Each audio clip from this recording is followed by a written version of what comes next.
Dude, I want you to be as smart as I am. Motherfucker, give me a. Dude, I want you to be as smart as I am. Motherfucker, give me a. Dude, I want you to be as smart as I am. Motherfucker, give me a.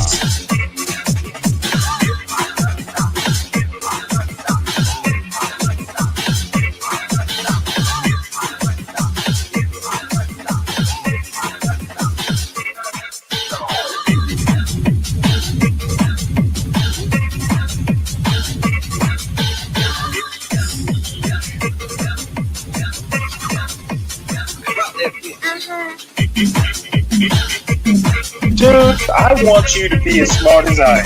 Motherfucker, give me a specific.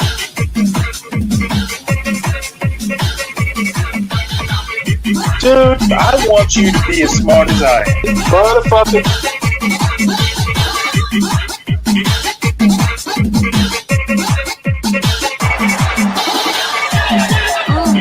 Come on out, you rapist!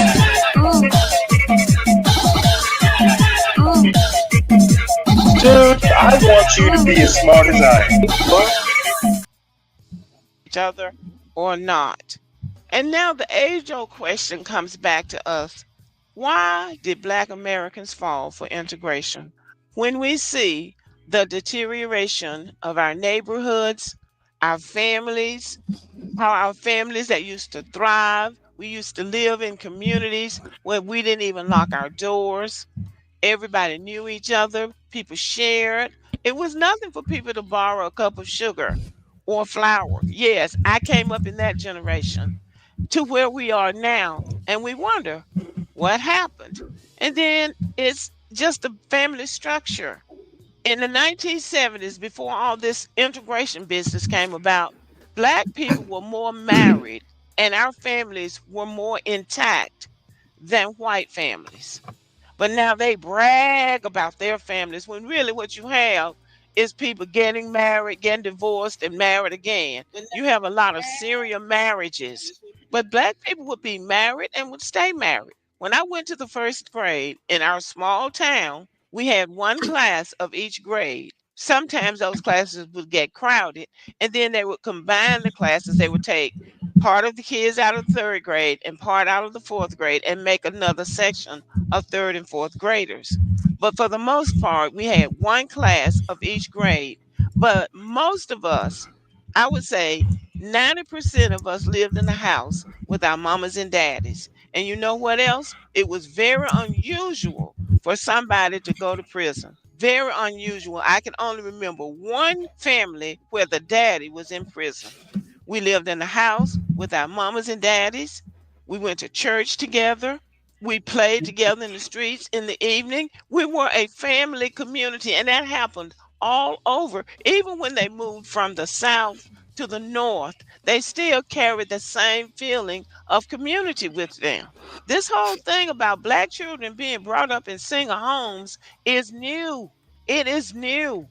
If we look closely, we can almost track the deterioration of the Black family from our marriage rates to our school performance rate to the crime rate. All of that can be traced back to integration and the passing of Loving versus Virginia, where Black people could now marry white people.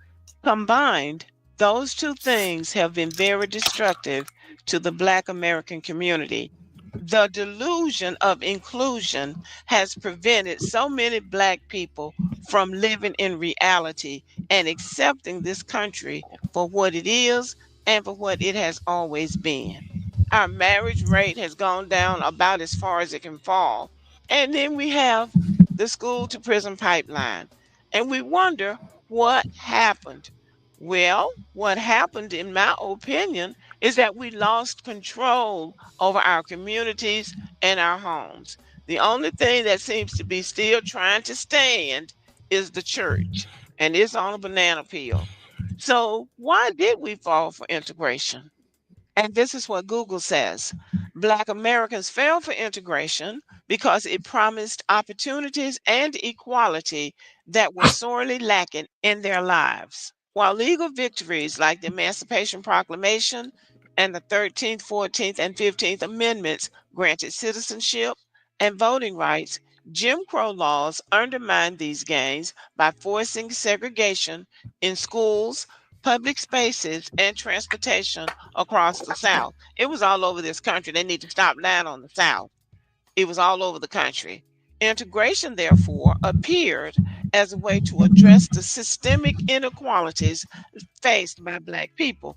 So, again, the delusion of inclusion. They're calling it the illusion of inclusion, but I'm calling it the delusion of inclusion. I think it works just as well. This article appeared in Atlanta Black Star in July of 2020. The unforeseen consequences, how school integration failed Black students and drove Black educators from the profession. This article was written by a psychologist named Dr. Daniel Upchurch. After the 1954 Brown versus Board of Education ruling, the period of legal racial segregation in the school system came to a close.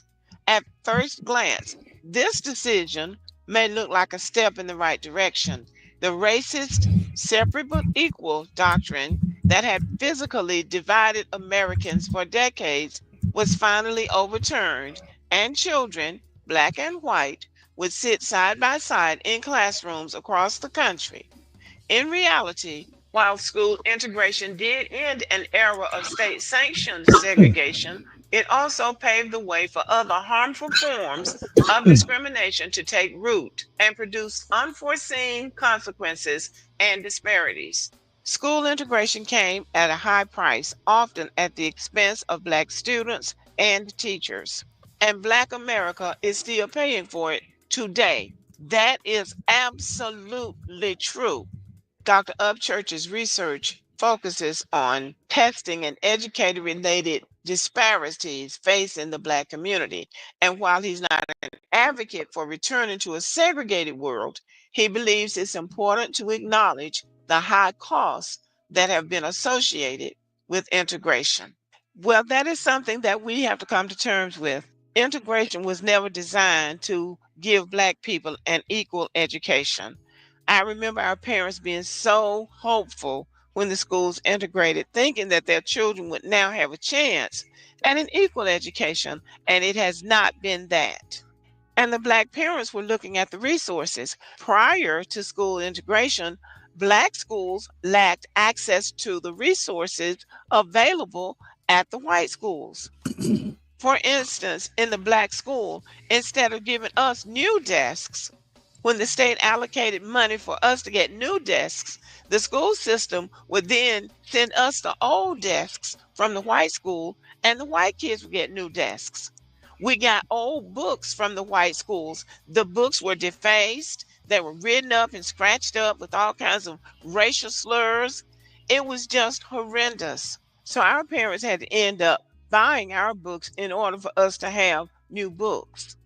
So Black people felt like, well, if we go to the school with the white students, we will have access to what they have access to.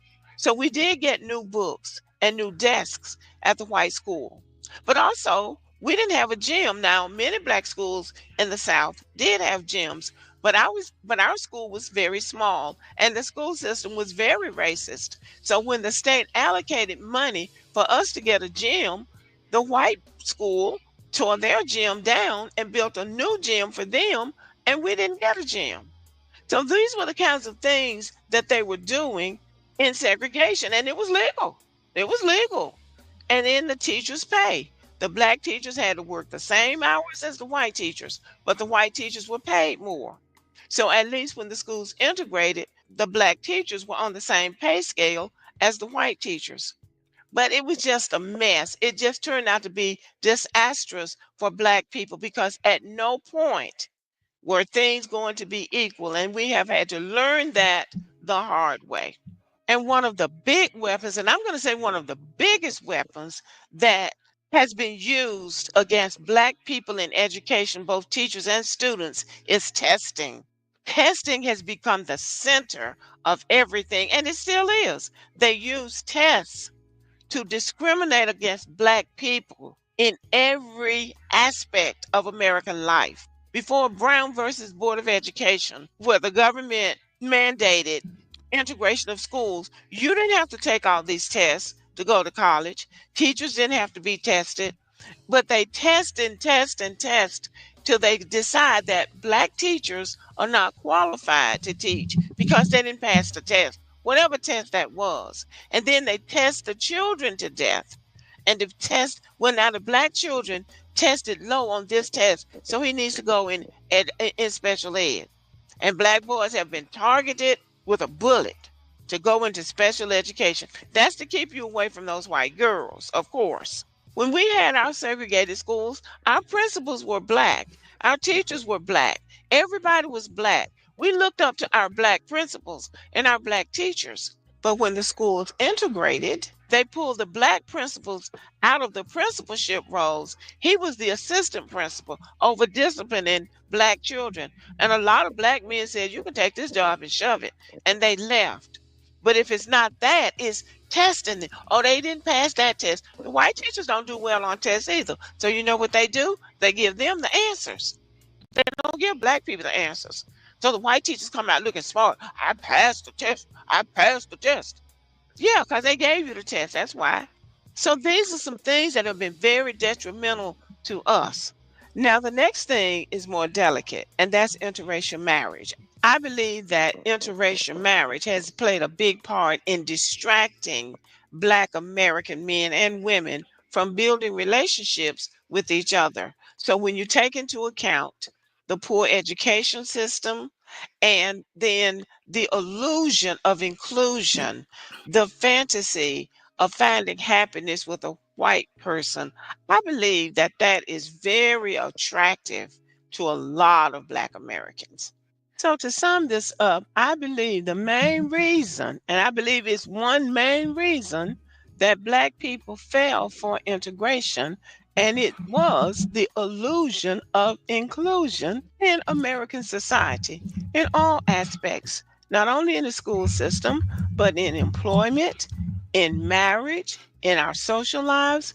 I think we fell for the idea that we were going to be included without problems. And what we have found is that that is just not the case. Now we're going to have to go back to the drawing board and recalibrate. In my other video, the woman was talking about separating, and many Black people have started talking about that. Separating, not out of meanness or hatred of white people, but for our own survival, so we can grow and thrive and not always be in the shadow of white people. Let me know what y'all think about this video. Thank you for listening. Give me a thumbs up and have a wonderful evening.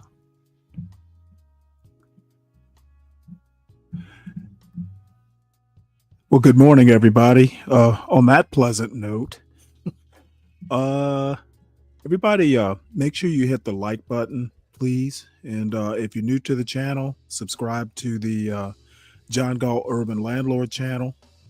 Make sure you support the show and its host and its executive producer, Portia J. Also, if you would, please subscribe to the Stanley Cross channel at Stanley Cross 6000. To get to this video, I oddly enough disagree with just about everything Lady Boulay says, which is kind of rare. I usually more or less agree with her. I think that Americans in general, everybody from Lady Boulay to well, just about everybody, we always want to look to the past. Well, it used to be like this back in the day. How about just meet the moment? Okay, I don't buy that Black kids can't pass a test or Black teachers can't pass a test. If you know the test is coming, prepare for it and pass the test. This negativity, and I'm not sure that I buy into that. Now, I think everything she said could be framed differently, and not so pessimistically. But As far as integration, to a certain extent, I agree. Someone said recently, nothing wrong with integration, just don't integrate on your knees. And from what I've read, there were really stark choices. But I think that I think it's kind of almost embarrassing to say that a test is why our kids aren't doing well. I think the other mistake that Americans in general make is depending on schools, thinking schools are the parent. Um, Education begins at home, and school is there just to kind of add to what parents might not be capable of teaching. Um, the orientation, the attitude kids have towards education or passing tests, how seriously kids take this stuff, that's all done at home. So I think she's kind of gloomy on this, and I just don't buy her framing. So usually I agree with her, but today I do not.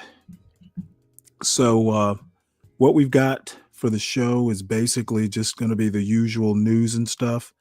Though this next thing is actually something I watched a few days ago from the New York Times.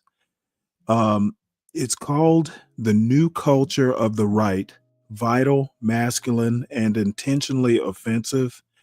And it's about an hour and 13 minutes long. And I watched A the shift whole not thing. just in America.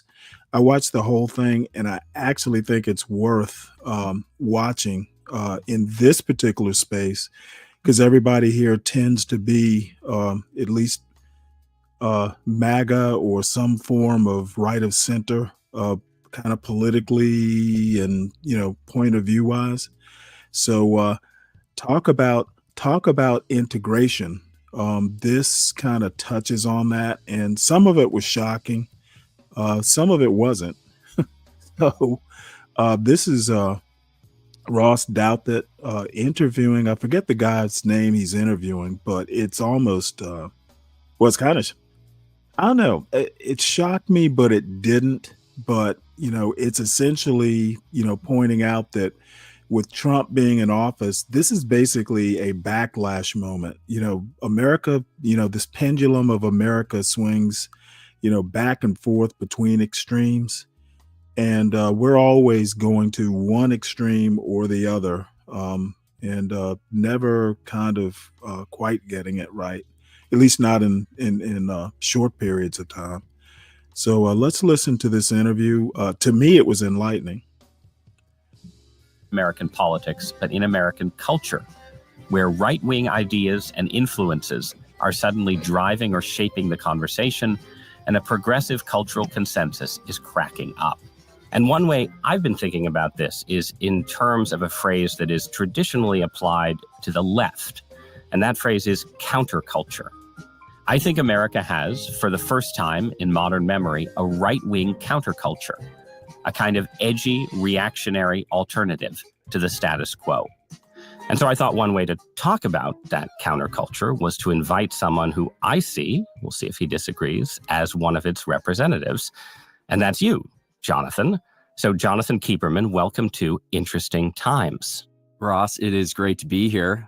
We've known each other for a while online, of course, and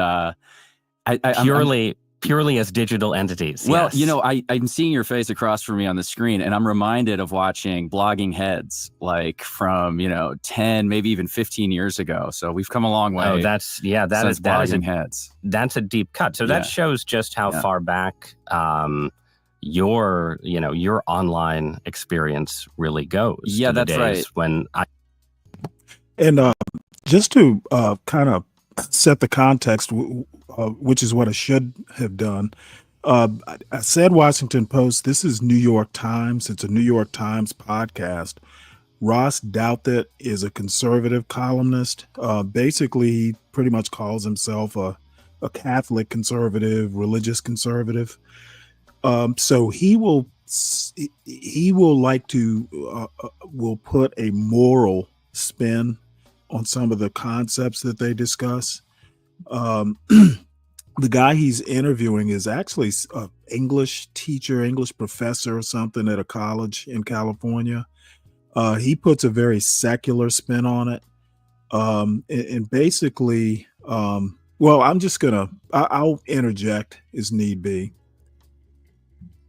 I had more hair, and it was, me and other junior varsity pundits arguing on the internet. But I think, and you can correct me about this, I think the first time that we actually seriously interacted on the internet was after the 2020 election. Correct. And I was arguing with Lomez, yes, who is your Twitter pseudonym. Correct. Right? The persona through which you engaged with politics for a long period of time about whether Joe Biden was legitimately elected. Correct. And at that point, right, you had a dual identity. As Jonathan Keeperman, you were still, right, a lecturer in English at UC Irvine? Correct. That's right. And then you were Lomez, a right-wing anon is the term that people use. That's right. Who wrote pseudonymously online. And then, so that was 2020. And then in 2022, you founded a right-wing publishing house called Passage Press. And that, I would say, raised your profile pretty dramatically to the point where you were important enough to have your real name exposed by a reporter for The Guardian. Correct. In 2024. And then by January of 2025, just recently, you were notable enough to host one of the big inaugural balls, which was called the Coronation Ball.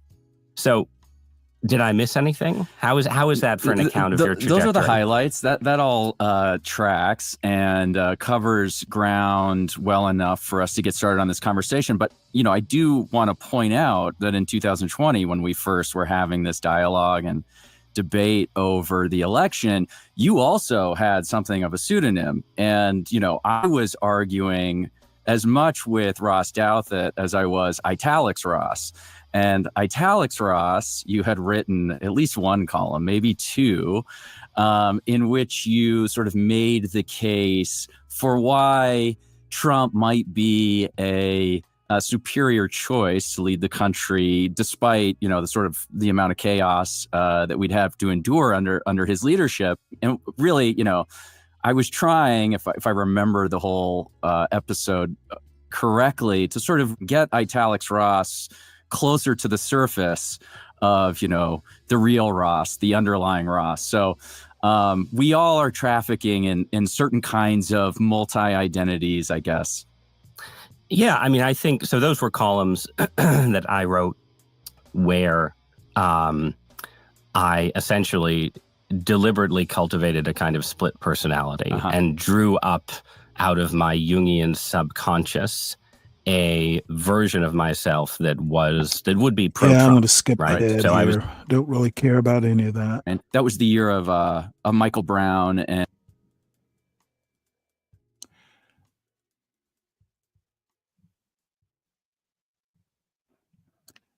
Oh, did I break it?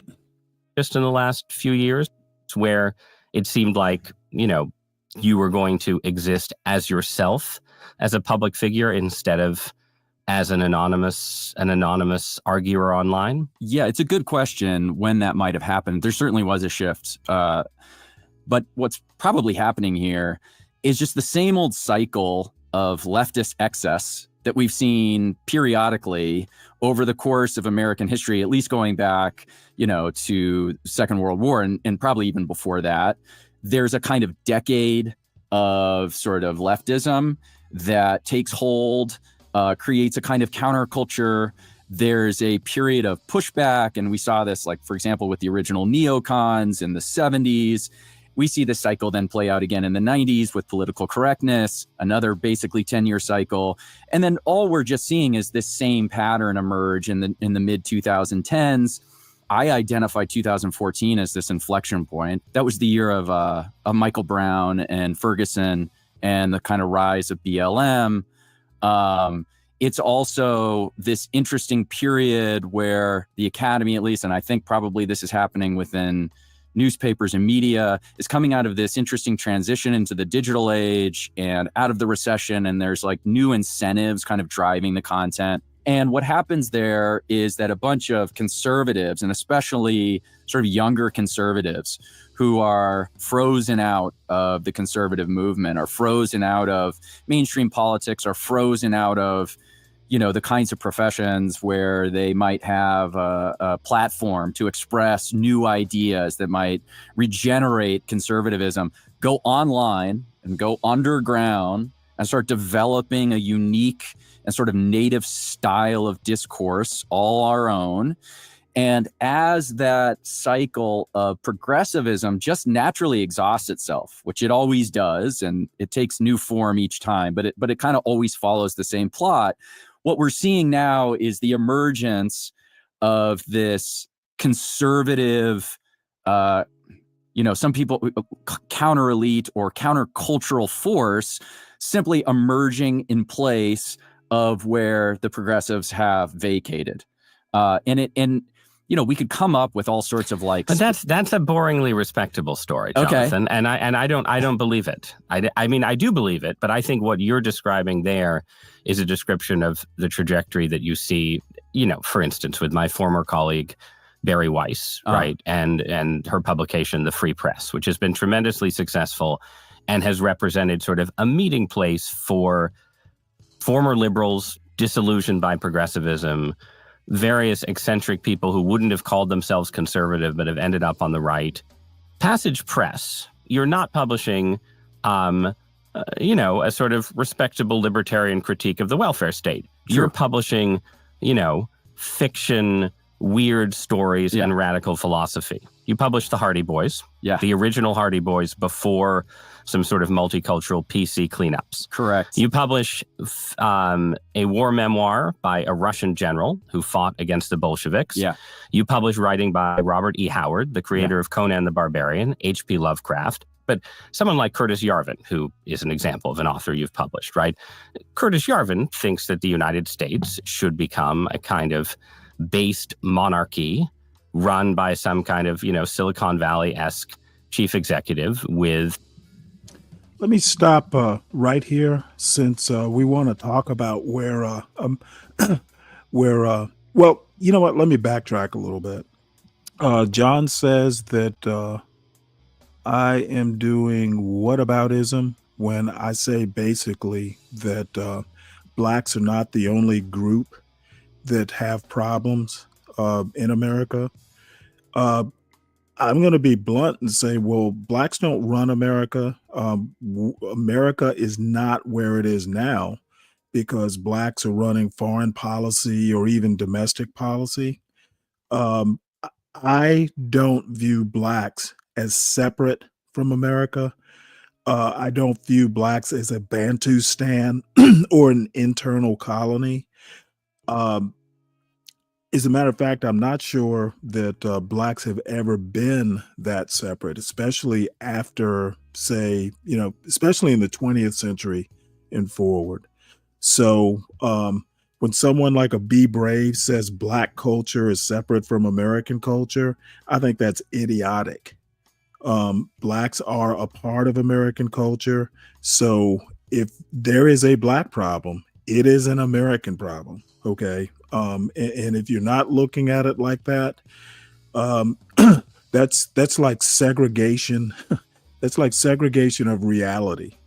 If there is a black problem, it is an American problem. Now, I've also stated that I don't think there's a coast to coast black community that, say, a black leader can lead. I think that, there are communities, and each community has its own needs, its own culture almost. And that's the way I view it. So it doesn't compute when you say, black culture needs to be fixed. Well, it's a part of American culture. It is an American problem. And I don't even care to debate this because you're not going to be able to defeat that argument. We do not govern, we are not an internal colony like a Bantustan in South Africa or the former, back in the day in South Africa. And I wanted to talk about Curtis Yarvin. This is one of the mistakes that, if you want to call them it, the white community makes. If you go back and you read American history, Thomas Jefferson especially thought that every now and again you need a revolution. But who the hell wants even like a form of monarchy? That is not a founding principle. And folks who want a unitary executive and all that, they're just basically moving towards a monarchy. And they have a couple valid arguments, but none worth just restructuring the American government to the degree that someone like a Curtis Yarvin would like to do. Is a dissolution and revolution of the order of government in Washington, D.C.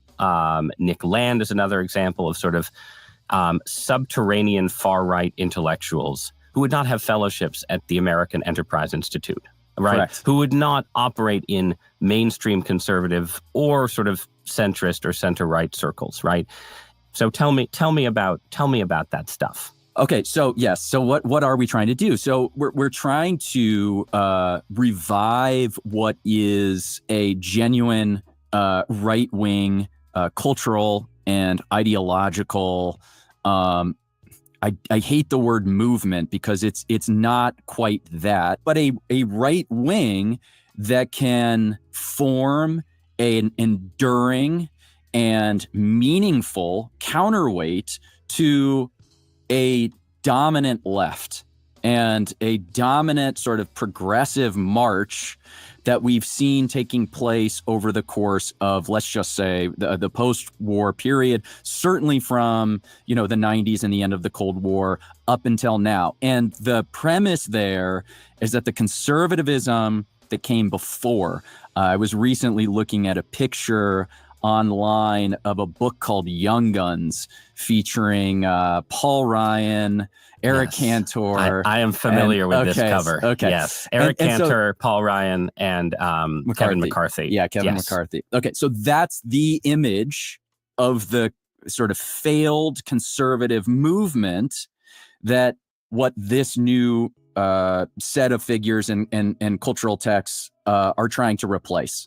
So let's try and get into what is an authentic cultural right. To me, Passage Press and the work you're doing is clearly linked to a bunch of different groups, right? So you have the sort of Silicon Valley right of someone like Yarvin. Mm-hmm. Peter Thiel is obviously often invoked as sort of a godfather in that zone. There is the Red Scare podcast, mm-hmm. right? And the so-called Dime Square scene in New York, which is basically, and again, for listeners who think this is a contradiction in terms, it's basically right-wing hipsters. Yeah. Then you have the Nietzschean former graduate student turned online essayist and influencer Bronze Age pervert, right? Who has received, interesting profiles in mainstream publications. So those would be examples I would see. But who do you see as your allies and fellow travelers in the cultural project? Oh, yeah, no, that's absolutely right. I think you've hit the primary people, the primary figures, and you're capturing what the sort of zeitgeist is here, for lack of a better term. And it's still sort of being developed, and I'd be lying to you if I said that I had some intentional project here or some intentional aesthetic that I was trying to cultivate with this. But so the idea is that the future is discovered. Okay, we're not going to be able to predict ahead of time what this new sort of culture will look like. It is throwing these ingredients out there based on a kind of shared understanding at the highest level of abstraction, some kind of alignment that, at least for now, is defined in opposition of both the left, okay, and like wokeness, which is easy, but it's also defined in some sense in opposition to the conservatism that has come before. Not because it's antagonistic towards that kind of conservatism per se, but that kind of conservatism is limited in what it can produce creatively. And Right. so, and this is a lot of the frustration that people have had with the right is anytime anyone on the conservative side goes to make some kind of art or do culture, it's just bad. And the left is right about this. There's been, at least for my lifetime, this critique that the right can't do art, that the right can't do culture. So why is that? What is right-wing art missing, that the right-wing counterculture is trying to supply? What are the ingredients? It's not historically true, but at least right in the last 30, 40 years, okay. Let's say. So I think partly it's fear of the unknown. It's a lack of tolerance for artistic license and the messiness and chaos of what is entailed by the creative process. And, it's just the case that if you are going to embark on a new cultural project, you have to have some amount of taste for offense. And, okay, I'll say this. There's probably 3 aspects to why conservative art is bad or has been bad. And this is reductive, of course, but this might help sort of frame things. It's moralistic. Okay. It's much too moralistic. It's didactic. It's always trying to tell you a self-consciously conservative message. It's overly sentimental. And then there's also this nostalgia thing. It's always looking backwards. And conservative art is always looking to the past because it's familiar. It's something that's already been established. It's something for which they already know what they're supposed to like, what's good and what's not good. So there's no risk in trying anything new. And then the third thing I'll say here is that it's grievance oriented. And this comes in 2 forms. It's either we're owning the libs, or here's a story about all of the ways the libs are making our lives unbearable. Well, I want to make this just a tiny bit more concrete and say, from any period, not the last 20 years, any period in American life, modern Western history, give me an example of something you consider successful right-wing art that doesn't fall into the traps you've described. Sure. No Country for Old Men as an example, but it's not self-consciously right-wing. Right. I doubt, the Coen brothers would call themselves on the right, and I don't even know if Cormac McCarthy would, who wrote the book it's based on. But to my mind, it is precisely right-wing art. Or, David Lynch. Pretty much everything David Lynch touches, I think, has a certain kind of a right-wing coding to it. Certainly, his major works. So what is the coding? What makes, to a listener for whom it seems absurd to call No Country for Old Men right wing, what makes that right wing to you? Okay. Because I like it. It's good, and therefore I want it to share my sort of political preferences. But beyond that, and this is where there would be some points of disagreement. By the way, I also call something like Girls, the TV show Girls, is a right-wing show. Yeah, well, that now you're just pandering to me, because that was my have you written about view.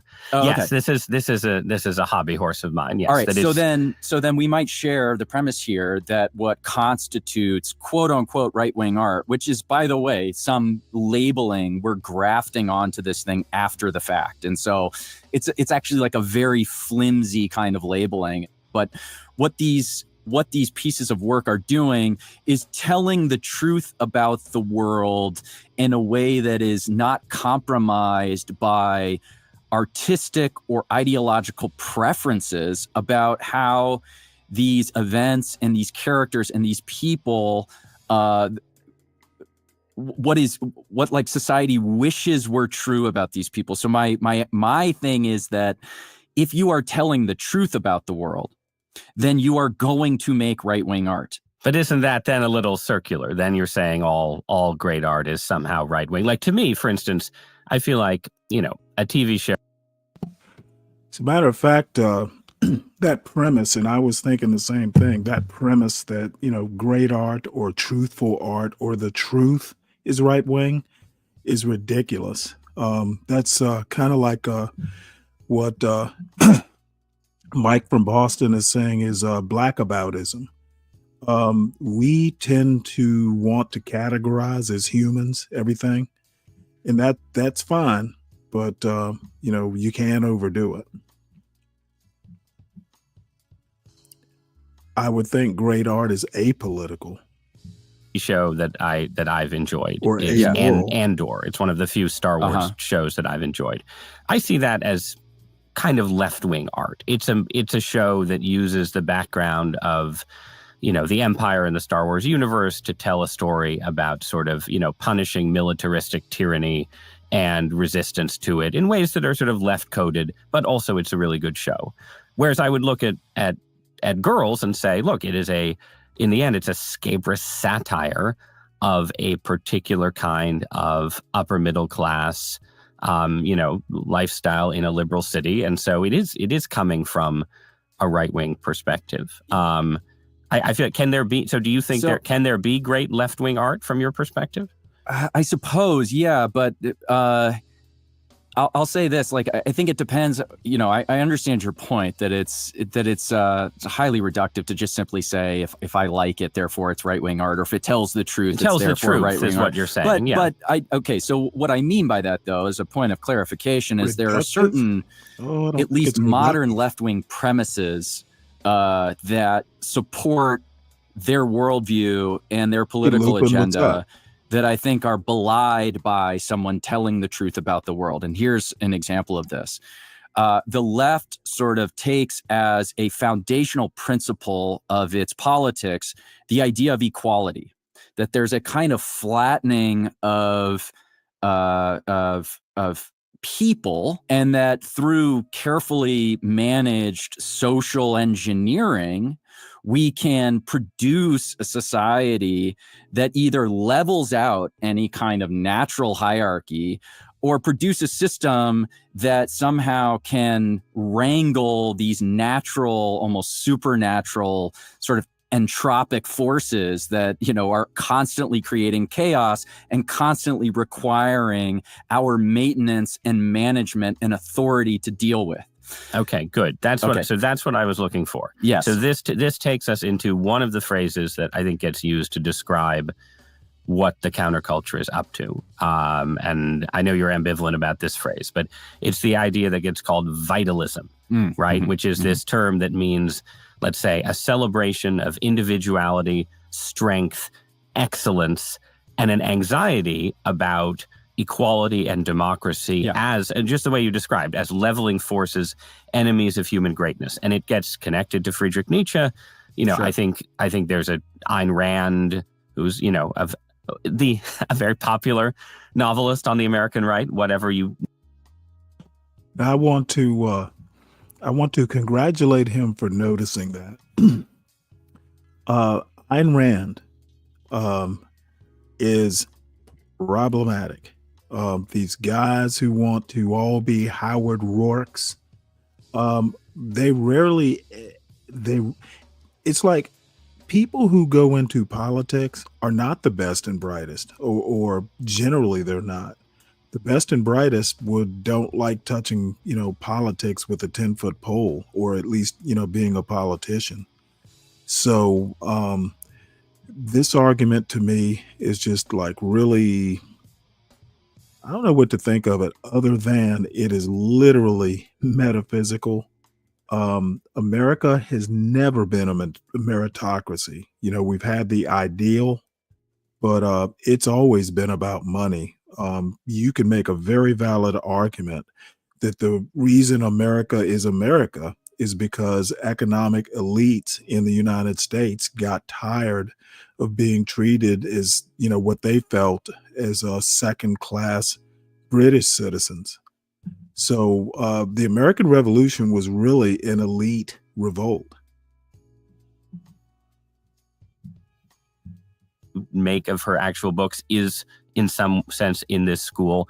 But that to me seems like one common thread including in the books that you yourself have published. Like, what links the white Russian general standing athwart the Bolsheviks to the Hardy Boys, to Conan the Barbarian? It is some kind of idea of human greatness beset by mediocrity and so on. What do you think about that? Yeah, I think that's right.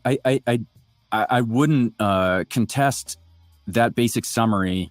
I don't want to overdo like how we're thinking about this word vitality. For the purposes of this conversation, it's enough to say it's something like, a thymos, okay, spiritedness, a self-will, aliveness, or and also I want to say that there's a certain kind of eroticism to vitality that's very important and has often been missing from sort of the conservative view of the world. And that, I think that's a mistake. I think you're leaving something very important on the table by not grappling with this notion of eroticism and what that means and why it might be valuable, especially, and here's the premise we're starting from, and I think, Ross, we share this view that we're reaching this phase, whether it's cyclical or there's sort of this longer term linear path of kind of civilizational exhaustion, decay, decadence. That's a word I know you've used a lot. And this all requires rebirth, and the process of rebirth is not gentle. It can be violent and difficult. So I would say that vitality serves these two basic functions right now, and why it's valuable for us to take on board. One, it attracts young people. Young people, I think men in particular, women too, though, are naturally attracted to this sort of notion of vitality.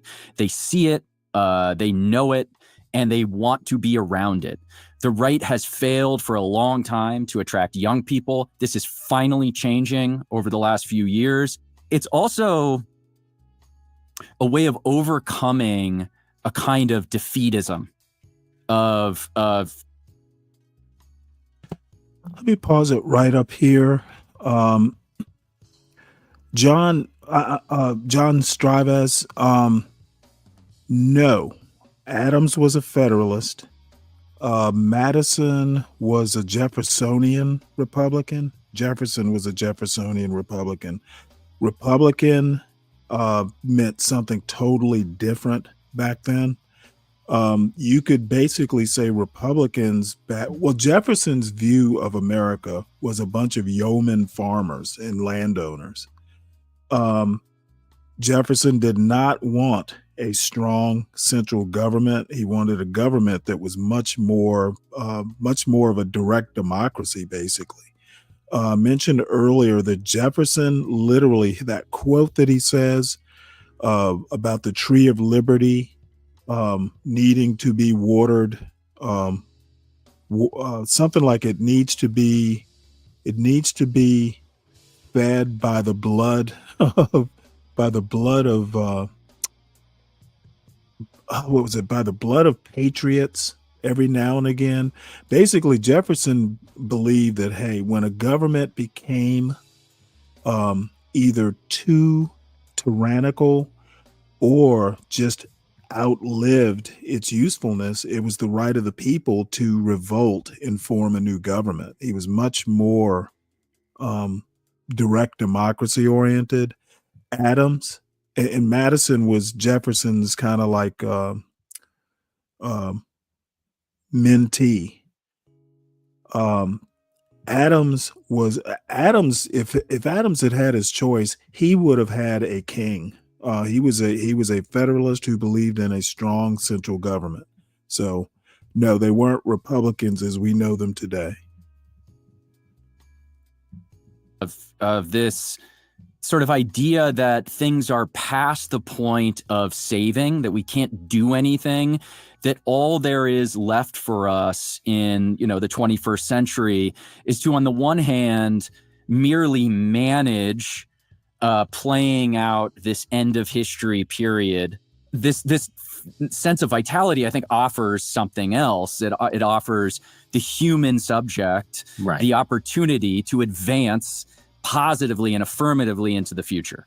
So that's my defense of vitalism. Right. And it's an escape from, and now I'm going to move to a second term that you yourself have used, right? Yes. It's an escape from what gets called the longhouse, right? And you mentioned, sort of men and women as sort of each vital in certain ways, but the longhouse is a specifically feminine coded narrative of like what's wrong with contemporary life. So what is the Longhouse? Okay, so I wrote this essay called "What is the Longhouse" for Right. First Things Magazine. So you can answer ago. the question. Yes. I would encourage anybody who wants to know the precise details to go read that article, because I spell out what I mean by it. And here I'm going to talk in sort of maybe more vague terms, but it's essentially an explanation and exploration of what I perceive as a kind of over feminization of society. And I don't mean that is it's explicitly women who are taking over society, because often the Longhouse is managed by men, and in some cases it's better managed by men, or more sort of severely and strictly managed by men. But it is a kind of feminine way of social management that is distinct from a kind of male or masculine coded social management and group dynamics.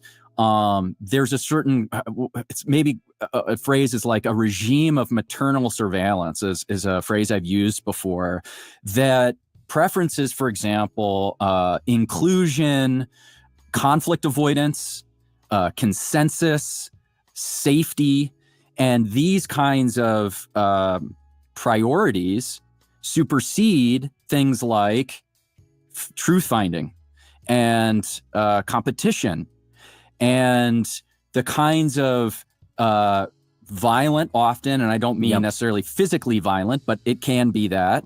But Okay, hold on one sec.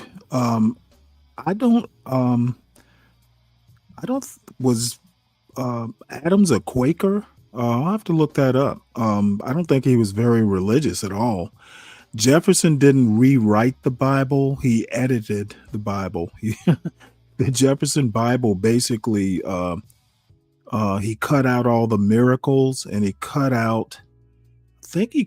I think that's what he did. It was basically the miracles. He might have even just cut out all the parts where, might have just cut Jesus totally out of the New Testament. So he didn't rewrite it as much as edit it.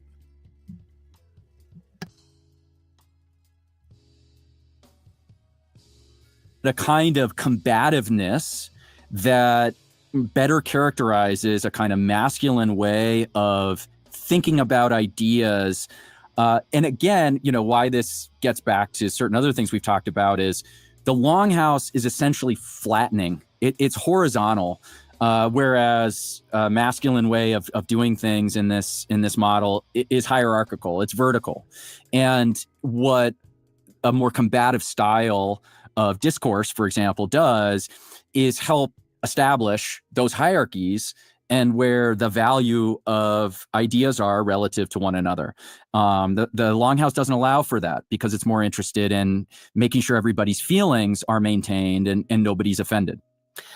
And just so listeners are clear, this is a reference to, there's a kind of, I'm going to call it a pseudo-anthropology, because I don't think you're actually making specific claims about the human past, but there's a contrast between sort of Longhouse culture of a literal longhouse of a tribe sort of crowded together under one roof with what? The freedom of the steppe barbarian? Yeah, I mean, so this comes from Bronze Age Pervert, okay? Bronze Age Mindset, which is one of the great texts of the 21st century, and I encourage all the New York Times listeners to read it. It's very important if you actually want to understand this stuff.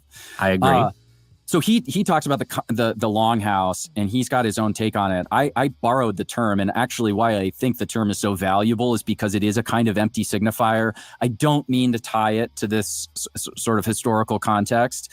It's an evocative image. It's this big, long, literal house that we're all stuck inside of, and you're constrained in how you can behave, how you can act, and I think it's hostile towards men in particular, having a kind of freedom of assembly with one another. So concrete examples would be the crusade against Greek life at universities, right? You would see as Longhouse in action. And corporate HR departments and sensitivity trainings, Longhouse in action, right? Well, and you can probably the most sort of salient example of this, precisely because it's where you would at least expect this kind of Longhouse cultural framing to take root is the military. And actually, Pete Hegseth has talked about this explicitly, is this integration of women into the military. We don't need to get into the politics of that. Suffice to say, though, that these traditionally male spaces, sort of our martial culture, has been now, it's open to women, and this introduces new norms. It just has to, in order for it to work. And this is going to necessarily sort of change, and I would argue degrade, the culture of masculinity that preceded it. Two objections or responses. The second one will be more specific to my own worldview. But the first one, I think, is a more general one that many listeners would have. They would say, look, why don't they just call it patriarchy in the last 25 years in the Longhouse era, as you describe it, is guess what? We removed restrictions on women's advancement, and they started out-competing men. They're not longhousing men. They're just getting the promotions that men used to get and, succeeding in corporate America where men used to succeed. And yes, there are specific cases like the military where physical differences between men and women matter. And, maybe there you could say sort of gender equality has gone too far because it ignores those physical differences. But when you're talking about corporate America or political America or any of these environments, women are succeeding, men aren't. And now men are complaining that women are oppressing them? Like, isn't the Longhouse just a long male whine about a failure to adequately compete? And you're pretending, for the days of the steppe barbarians, but, maybe you should suck it up and actually compete on the grounds that we have in 21st century America. What do you say to that? Yeah, I mean, it's a perfectly reasonable question to ask. And I do think over the last however many decades that there have been a number of changes in the workplace that. And I'm gonna actually stop it here and comment on what Doubtfit just said. That's exactly what it is. If you are used to being in power for 200 plus years, all of a sudden, any sharing of power is going to be considered a loss of power. So that's exactly what it is. It's a bunch of white males whining. And you know what? Like I said about black kids and the test, black kids and black teachers and educational testing, come up to the standard. That's really the answer. Whining about it isn't going to make you successful. That can be attributed to women, very talented women, taking on leadership roles and succeeding in those roles, and therefore introducing more women into the workplace based on that success. I think it's perfectly fine for me to concede to that. The point I'm making is that by introducing this new distribution of personnel into public life, it has an effect on how these institutions are run and the norms that these institutions run on. And then it becomes an empirical question. Have they changed for the better or have they changed for the worse? And I think most people look around at the various institutions, whether it's media, whether it's academia, whether it's the corporate boardrooms that have, found themselves in all sorts of, spasms over, DEI stuff over the last decade. Are they more efficient or are they less efficient? Are they work? Again, that is a false argument.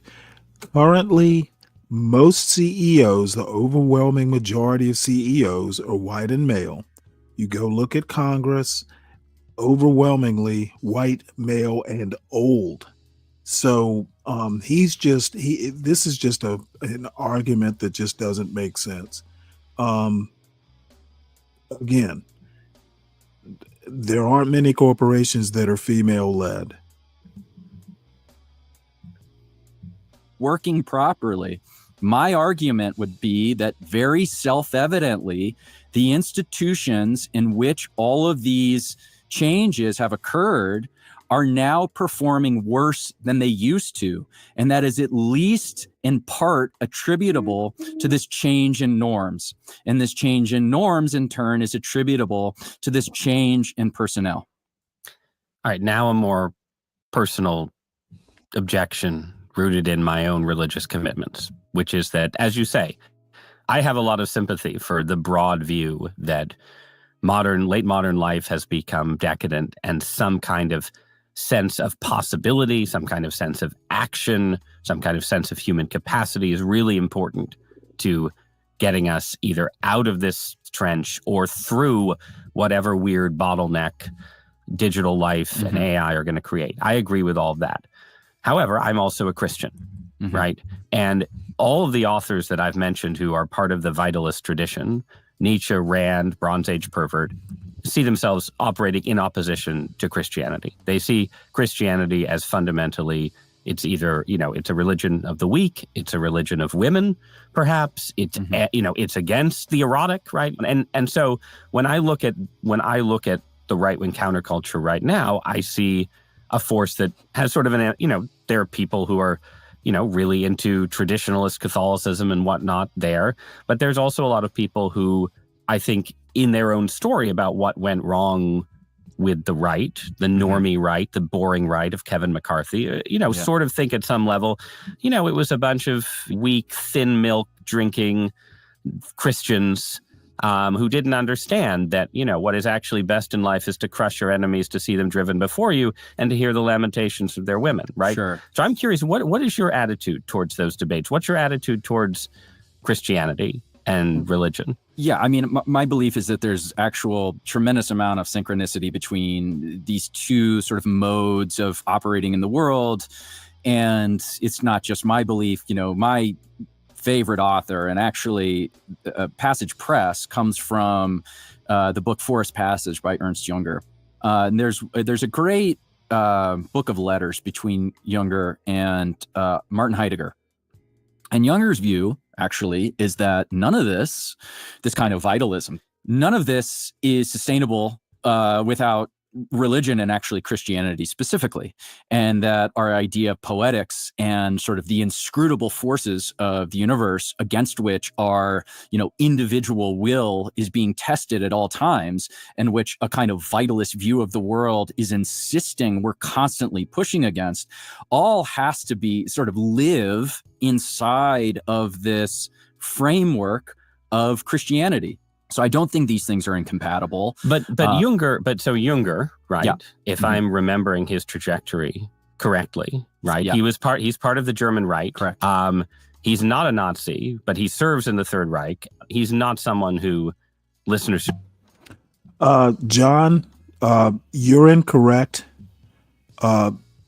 Hispanics are about 11, almost 12% of the U.S. Congress. Blacks are 11%, almost 12% in the U.S. Congress. They are roughly equal. I just looked it up. Should think of as like Heidegger, who just sort of Right. goes Nazi in that way. But he remains very much on the anti-liberal right throughout that period. And my sense of him is that he did have that sort of a view of Christianity, as you described, to some degree. But it was sort of Christianity as a kind of useful force for resisting, the degradation of modernity and so on. And then he does actually become a Catholic in very old age, right? So it's like you get to be a vitalist, for many decades, and then at the end you're like, all right, time to succumb to full Christianity. And it just seems to me that even in vitalism, there are people who are anti-Christian, like Bronze Age pervert, Sure. like the Nazis, right? Well, and then there are people who want to put it to use. But I'm a little ambivalent about having my religion put to use in that way. Yeah, I mean, your concern is that it's merely being sort of like cynically operationalized. Not even cynically, but it's more like Christianity is this great mythic structure that, within which we can operate and so on. And that's not what I believe about Christianity, right? So I think Christianity is a true myth and imposes constraints. I guess that's part of it, right? The Christian doesn't just think that like nature imposes constraints, right? It's that God imposes constraints as well. So, but let's not stay forever in the particularities of dogma, because I want to talk about Donald Trump. Yes. And carry us from. Before we get to the good stuff, King TL, you're not in any danger, are you? If you're only a mile away, shouldn't you? Should you be evacuating instead of being on YouTube? Let me know. And you can show us, but it's going to be probably an hour, to get through this and then some news articles. Ernst Jünger to Donald Trump, right? And so Trump himself, right? Again, we're trying to talk more about culture than politics. Trump starts as a cultural figure, right? Mm-hmm. Anyone who's old enough to remember the Trump who existed before he became a politician remembers the tabloid fixture, the reality TV star, the self-creator whose life is, in a weird way, its own kind of work of American popular art. But you've written a bunch about Trump as a heroic figure. You've explicitly compared him to Aeneas, speaking of sort of mythological heroes. Talk to me about that, Trump as hero. What does that mean? Okay, I have a somewhat idiosyncratic view of Donald Trump. As idiosyncratic, kind of a man out of time. And so I wrote this article or essay called Aeneas in Washington. And the idea was that Donald Trump has revived or assumed, really, this kind of mythic stature. He's a mythic hero. And specifically, I have this concept, it's not my concept, but I've applied it to Trump of retrocausality. Trump has this strange ability, in my view, to sort of reconstitute the past. How we understand Trump and his life before he entered politics is not a sort of strict linear thing that is unchanging in time. Actually, over the last 5 years, in particular, so since he lost the 2020 election, this interim period where he was beset by these, lawsuits, and he was threatened with prison time, and he was shot at and nearly killed. We can look back at his past and see a new narrative about his life that suggests the possibility of this kind of rebirth from this civilizational exhaustion that I think is really the sort of core description of our present moment. Now, in this essay, I also... Wait, hold it. You know what? Progressives and like academics get accused of just like talking nonsense. I think I just heard someone on the right do it. That's just so much nonsense. Also point out this concept called charisma hunger. And there was a sociologist from the middle 20th century, Erik Erikson, quite prominent. And he had this idea that in the modern world, and this has a lot to do with actually the loss of sort of religious conviction and religious life, that we were in search of these figures, these heroes. I'm very aware of the possibility that I am succumbing to this charisma hunger that, Erikson identified decades ago. And nonetheless, I do think, and I think the people's reaction to Trump, their impression of him, I saw for the other day, did you see this wrestler who won the NCAA title? Yeah. And he's draped in the American flag, this gladiator, and he gives this great big hug to Donald Trump. And in so many ways, Trump is this kind of great father of the American people, or a certain segment of the American people who have embraced him. And he's not just a politician. He's not just a president. He's not just a TV star. And to my mind, that speaks to this mythical character. He has. Yeah, he I mean, has look, a my charisma own hunger. view of Trump, as you probably know, has changed. I think we have sort of each moved and each shifted, and I've ended up closer to where you were 4 years ago, and you've gone a bit further, right? So I just had trouble from the beginning of seeing Trump as anything other than a symptom of decadence, right? Like, the reality TV Okay, I think host these guys becomes are just, president of the. and I'm surprised to doubt that because he's pretty smart. But Donald Trump is not a right wing figure. He is an oligarch. He has no grounding in like conservative, theory or anything like that. He's just a businessman. That's the most right wing thing about him. He wants to run the country like a business, and that's it. Nothing deeper than that. The United States, because he's triumphing over all these mediocrities and failed politicians and so on. But it's only and he is representing a kind of revolt against decadence. I agree, a desire for something more, but he manifests that decadence. A revolt against decadence. Have you seen how he's decorated the Oval Office? Oh my Lord! It looks like he is trying. He's trying to be Louis XIV. At the same time, right? That was sort of my basic take. And then over the same period that you have come to see him as a heroic figure, I've come to see him as someone who has a more providential place, a bigger place in history, who is still part of a decadent era, maybe is still more of an anti-hero than a hero, but is bigger than I thought. And there is some of that, that retro causality. Once you have Trump surviving the assassination attempt, you read that back into the past. Yes.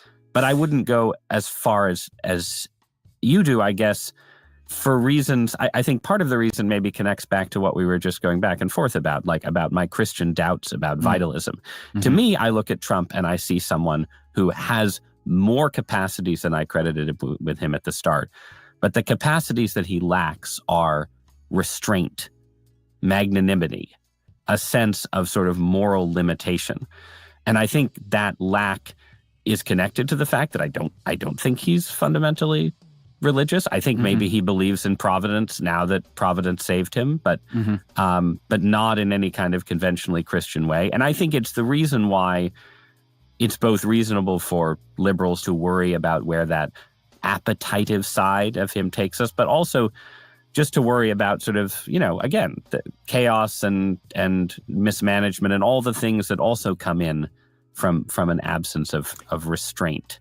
Yeah, I mean, I think that's fair. Like, and I'd also say for others who share your view here in this conflict between your sort of religious convictions and what Trump might represent, this is squarely within our sort of civil religious tradition. I mean, if you think about the way that for most of our history, really up until like the Obama years, we thought about our founding figures and the way that they're presented in art and the way they're written about in our sort of political and sort of civil religious texts, they are quite explicitly sort of divinely guided. I mean, the hand of God is like reaching down and moving Thomas Jefferson, who also was not, religious in any meaningful respect, and George Washington and John Adams, et cetera, and sort of placing them, the hand of fate is on top of them. And so it's not these things, like to imagine that Trump is reviving that tradition or is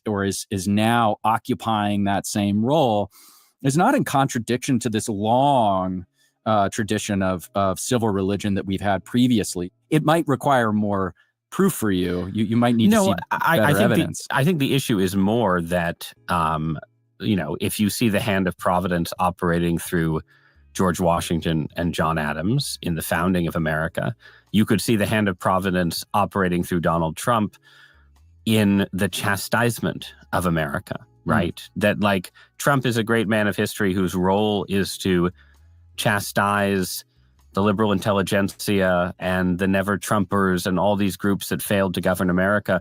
But it doesn't mean that at the end of the day, he's actually saving America. Sometimes it's just a chastisement, right? Like that. I feel like that possibility deserves more consideration from people who have this kind of, this kind of mystical. Well, I'm going to rephrase that and say Trump's role in history is America has gotten what it deserves. And I don't just mean the left-wing intelligentsia. I mean, MAGA, his voters are going to get what they deserve as well. Reaction to the drama of the Trump era. But I wanted to just sort of, on that question of restraint, like part of what Trump does, part of his lack of restraint, right, is, a refusal to respect any taboos, right, mm-hmm. to sort of push through, whatever the taboos of progressive culture are. And in the same way, right, part of the right-wing counterculture is all about taboo busting. Yeah. But, one of those taboos, and this is something that connects Trump in some ways to the counterculture, is taboos around race, right? Mm-hmm. Because there's a lot of racism in right-wing counterculture in various forms. It's there in the online memes. It's there in the would-be Nietzscheans like BAP. Anyone who goes from this conversation and gets a copy of Bronze Age Mindset and reads, certain mm-hmm. paragraphs will say, well, this guy is a terrific racist, right? Sure. And I want to offer, before you interpret this, I want to offer 3 interpretations. Take the interviewer's privilege, right? I think you could say, okay, this is about performative rebellion, right? A counterculture needs to shatter taboos, the taboos of liberal culture around race and gender, right? Possibility 2, you want to reclaim and relegitimize parts of the American past. American past had a lot of racists, right? Mm-hmm. You're trying to restore and reconstitute a lost pre-progressive world. Okay, it's sort of inherent in the project that, you're basically trying to rehabilitate writers and thinkers who contemporary piety would try and rule out because they held, at the very least, un-PC opinions. So those are 2 arguments that I see as sort of justifications, complete or not, for the kind of racist stuff, right? But then there's also the possibility that there's just a serious belief in racial inequality. And maybe it's not re-legitimizing Nazism, but, if you spend a fair amount of time online, it's not that many degrees of separation from the right-wing counterculture to the, people on X.com talking about what a great artist Hitler was, such a great artist, which so anyway, I wanted to offer those as interpretations and then have you talk about, why is the right-wing counterculture racist? Sure. Well, first, let me start by saying, I don't think actually Adolf Hitler was a great artist. I think he was actually deficient and technically deficient in certain ways that are very obvious when you look at his painting. But okay. The technical deficiencies of Adolf Hitler are definitely there in a few places in his life. Yes. So this is a really interesting question. And of course, it's worth addressing. And I think all of the things you said can simultaneously be true. And I think there's a 4th point I want to add here, which is sort of historically contextual. We started this conversation by trying to think back to where this current sort of moment of our cultural, social, intellectual, ideological path began. And we identified somewhere in the 2010s. Now, everything I'm about to talk about has precursors, but something else happens here around like 2012. And maybe you identify the Trayvon Martin case into 2013, 2014, certainly. There's the Michael Brown, hands up, don't shoot, Black Lives Matter. Simultaneously to that, we have a kind of a discussion happening in this country around immigration and what would happen to this country if we started allowing people in from all over the world. Is everybody the same from everywhere? And if we're going to have a sort of pluralistic democracy, what does that look like in a future where it's not a non-white, predominantly white country? These are legitimate things to think about. A lot of people didn't want us having these conversations previously. But then what happens in 2013-14 and then scales up over the course of the 2010s is this insistence. And again, I think this is important coming from the left, that we have our moment of racial reckoning. Okay. So a bunch of people then are being asked to have a difficult conversation about race.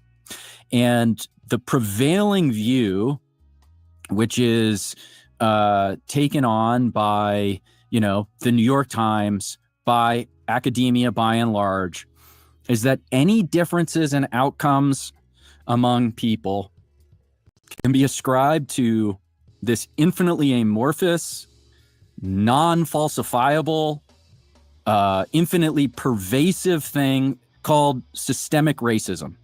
And this is, if not intentionally, de facto the fault of the white population in the country. So the question then is that true? Are we allowed to look at the actual causes? Okay, here is where these MAGA nuts go wrong. Okay, it literally says the term is literally systemic.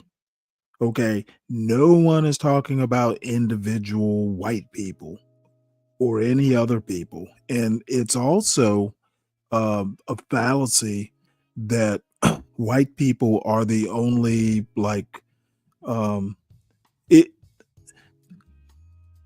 is systemic. Okay, and it seems to me that people just don't understand that a republic is a democracy instead of the people being directly involved in government. You have institutions. Okay, systemic means institutional, and maybe that's what we should call it. Instead of systemic racism, just call it institutional racism. And those institutions are everything from culture, which is an institution or a system, to law, which is a system or an institution, etc. Okay, and this whining about, oh, white people, we didn't do it, we can't be held responsible. No fucking body. Now, individuals can participate or propagate, okay, but nobody's accusing white people of inventing racism or anything like that. We all live in we're all swimming in the same water. And I've actually also come to the conclusion, much of it from my experience in this section of YouTube. Anti-black blacks are actually the biggest problem. If you want to look at blacks as a community, legacy black Americans, descendants of American slavery, I think it's the anti-black blacks that are a bigger issue than the white racists, for several reasons, which I won't get into now. So again, white people aren't necessarily responsible for, institutions that have existed since 1789. Sounds like this guy has some sort of white guilt. Of why these discrepancies exist. And it just is the case that when you look at these differences, they are not attributable to white racism. You can actually identify. Being a racist is always bad, today, yesterday, and tomorrow. John Galt is a separatist, and he runs this channel. And he does not run me, John. So running the channel is not running Stanley. You need to get that, need to recognize the daylight between the two. Causes. So I think a lot of young people online who are finding themselves getting the short end of the stick on this new regime of DEI are reacting to it in kind. And so a lot of this kind of racialized conversation is a response, is an answer to the insistence that all of these differences are white people's fault. Right. Nope, So it's not white I people's buy a fault. version of that argument. This right? guy's not as And bright I as he think thinks it's he is. very clear just from like watching the culture that the sort of ascendance of certain kinds of DEI narratives, the kind of, Robin DiAngelo stuff, where it's like white people are conducting psychological self-scrutinies and so on to root out the hidden structural racism in their heart. All of that contributes to an emergence much more than at any point in my lifetime of a kind of distinct, like, white racial identity among some conservatives. Younger conservatives especially, online conservatives especially, let me go people ahead in and the stop orbit. it here, because I thought Ross, Yale graduate that he is, he doesn't seem to understand that a white racial identity came into being in law in the 1600s in Maryland and or Virginia. These guys are really just, I guess, when you're in an interview like this, you don't get time to actually reflect, but they're absolutely wrong here. White identity is not a recent thing, and DEI did not cause a white identity. I think what he means is that, there is a European standard that's basically ubiquitous. So whites don't generally have to think about their race. And frankly, neither do blacks. When I was growing up, probably the only time I thought about race is when I was in school. Otherwise, I never really thought about it. So there's some problems with this, section of the interview, in my opinion. Bit of the right-wing counterculture, especially. This is all, I guess, several different questions, though, right? One, that still might be bad, right? If it's bad to have sort of a tribalist view of politics among non-whites, isn't it potentially bad to have a tribalist view among whites, even if you're creating a cultural political explanation where it's understandable? That's question one. Question two is more concrete, right? It's like, okay, how far back are you trying to turn the dial, right? And I want to keep it in culture, so I'm going to give a cultural example. I grew up, I was a big fan of the Tintin books, right? The Tintin comics, The Boy Detective, Captain Haddock, and so on. Those were a huge influence in my childhood in the 1980s, 1990s. The Tintin books are from like 1920 through 1960. One of the early Tintin books is called Tintin in the Congo.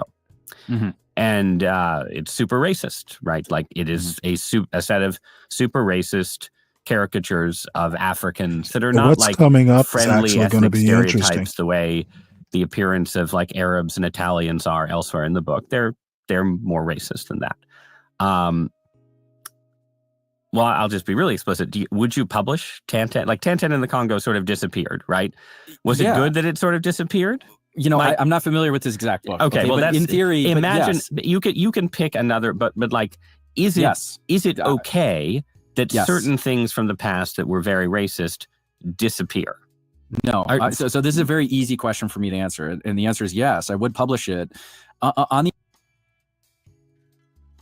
Yeah, John, I appreciate that. The thing is that, and one of these days, I'm actually going to dig out an old paper I wrote back in college, if I still have it.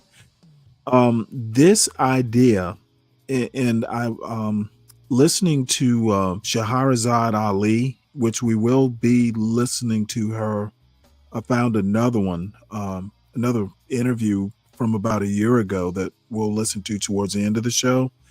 This bullshit about white people being evil. Well, you know what? Thinking of people and assigning people attributes based on their grouping or whatever group they're a part of, it just doesn't work. It has led to more problems in world history and in American history in particular. We really need to. There are times where when you look at people as a group, and there are times that you shouldn't. And I'll give you a good example. Some years ago now, I was on a YouTube show, and Wilfred Riley, and there's a lady professor. I haven't talked to her in a couple years, but her name was Sheena Mason. And she and I used to go back and forth sometimes because she's got something she calls theory of racelessness. Um, and I'm not going to even go into it. One of these days, maybe I can even get her, if I can catch up with her, to come on the show. But she and Wilfred Riley were talking. And if you know Wilfred Riley, he is definitely a conservative. He's a conservative black professor. He teaches at Kentucky State University, I think, which is an HBCU. The dude's brilliant. He's like a lawyer, a sociologist, and he's just the guy's just brilliant. He's a lawyer, but he's also really good at statistics and researching that sort of thing. So anyway, her theory of racelessness is basically we just get rid of race and we treat everyone kind of the same. He brought up, well, wait, hold it. There are some times when grouping people by race actually makes sense. And he brought up medicine. Okay, because different parts of the world, African, well, let's not even say Africans.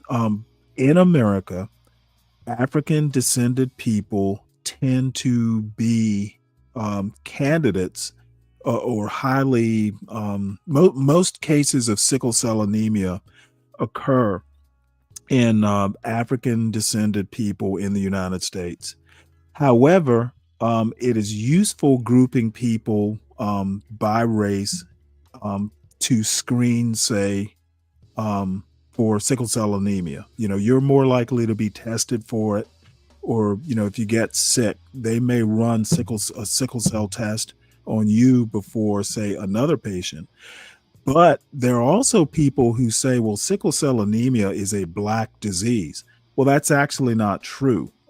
Sickle cell anemia tends to be prevalent in groups of people that live nearest the equator, mainly because it was like a mutation that helped people in the tropics not be so susceptible to malaria. So it's not a black disease. People that are, who have heritage or live near the equator will be susceptible to the sickle cell trait as well. So my point is that sometimes race can be a useful grouping, but most people, in my experience, aren't like adept enough to know when race matters and when it doesn't. And I would almost say it's a 50-50 coin toss. So saying white people are evil, to me makes as little sense as, all black people are criminals. So anyway, I'll get down off this soapbox. On the assumption that it has a kind of literary value that is independent from these objections you have to these racial caricatures. So there have you seen Who Framed Roger Rabbit? The movie, yes. Yeah, the movie. Okay. Yes. There's this great moment in Who Framed Roger Rabbit where Roger is handcuffed to the detective. And this is causing them all sorts of problems. And eventually the detective is trying to saw the handcuffs off. And Roger at one point just slips out of the handcuffs in this sight gag. It's funny. And the detective very angrily says to him, "You're telling me you could do that at any time?" And Roger Rabbit says to him, "No, only when it's funny." And the upshot of this anecdote is that if it's funny, okay, and funny here now is a stand-in for has artistic value independent of the thing happening, then it's worth preserving and worth participating in. So this Tintin book, or Tantan, I don't know, is that Tantan is the Tantan. like snobby French way of saying it. Most Americans would. Best Shahid, hello. say Easy. Tintin. Yeah. Real Americans. I'm a vulgar populist, Trump supporter, so I don't know how Trump to supporters pronounce say these Tintin. things. New York Times columnists say Tintin. Yeah. So the operating question for me as a publisher is it funny? And again, does it have value? Does it have artistic merit? Then there's also the archival thing. The archival function is very important for a publisher. These are important texts. They tell us something not just about who we were, but in turn about who we are. And simply forgetting that these things existed does nobody any good at all. I don't think we need to protect people from that kind of offense. The other point, which is, aren't these sort of views bad though? And so we should disarm on these questions, if I understand what you're putting to me. And I would say maybe kind of. It depends, because these views do have consequences that we need to properly address. And the only way to address them is by being honest about causes. So if we're talking about, for example, crime rates, and we see like uneven incarceration rates, and our answer is, well, there's over-policing. But then our solution to that is we get rid of police. Well, that creates an increase in crime. And no, as long as disarming on these questions and not being honest about these questions allows for these kinds of social pathologies to sort of rule over how we function in life, I think is bad, and we need to be honest about them. Right. And this does not. But still, there's sort of a question beyond that, right? About the cultural side of this. Like, again, the world of sort of memes and discourse and so on. Yes, it includes some, rehabilitation of traditional conservative arguments about problems with the welfare state or the necessity of policing that are familiar from the 1980s and 1990s that sort of the progressive consensus suppressed. Mm-hmm. That's different to me from, kids online posting racist memes, right? And saying, it's just irony. I'm just being ironic. I'm busting taboos, okay. But at a certain point, doesn't the mask become the face? Doesn't the irony become indistinguishable from just, being against Black people? And then for you, right, as a publisher, right, like it's fine to say we should preserve these, we should have historical memory. We should know what the past was like, right? But I don't think you'd want to be like, you would have a certain audience if Passage Press, pivoted further right and was like, we're publishing Rommel books by, Alexander Stevens and, Confederates and so on. Wouldn't you worry about yourself in that scenario? Even if you thought it was fine to, don't want these things banned, but do you want to be the person publishing all of that? No, not necessarily. I think there are publishers who are already like filling that niche, so it's not my responsibility to do that. But also, if you're the kind of person who's interested in that content, it's been there and you can go find it.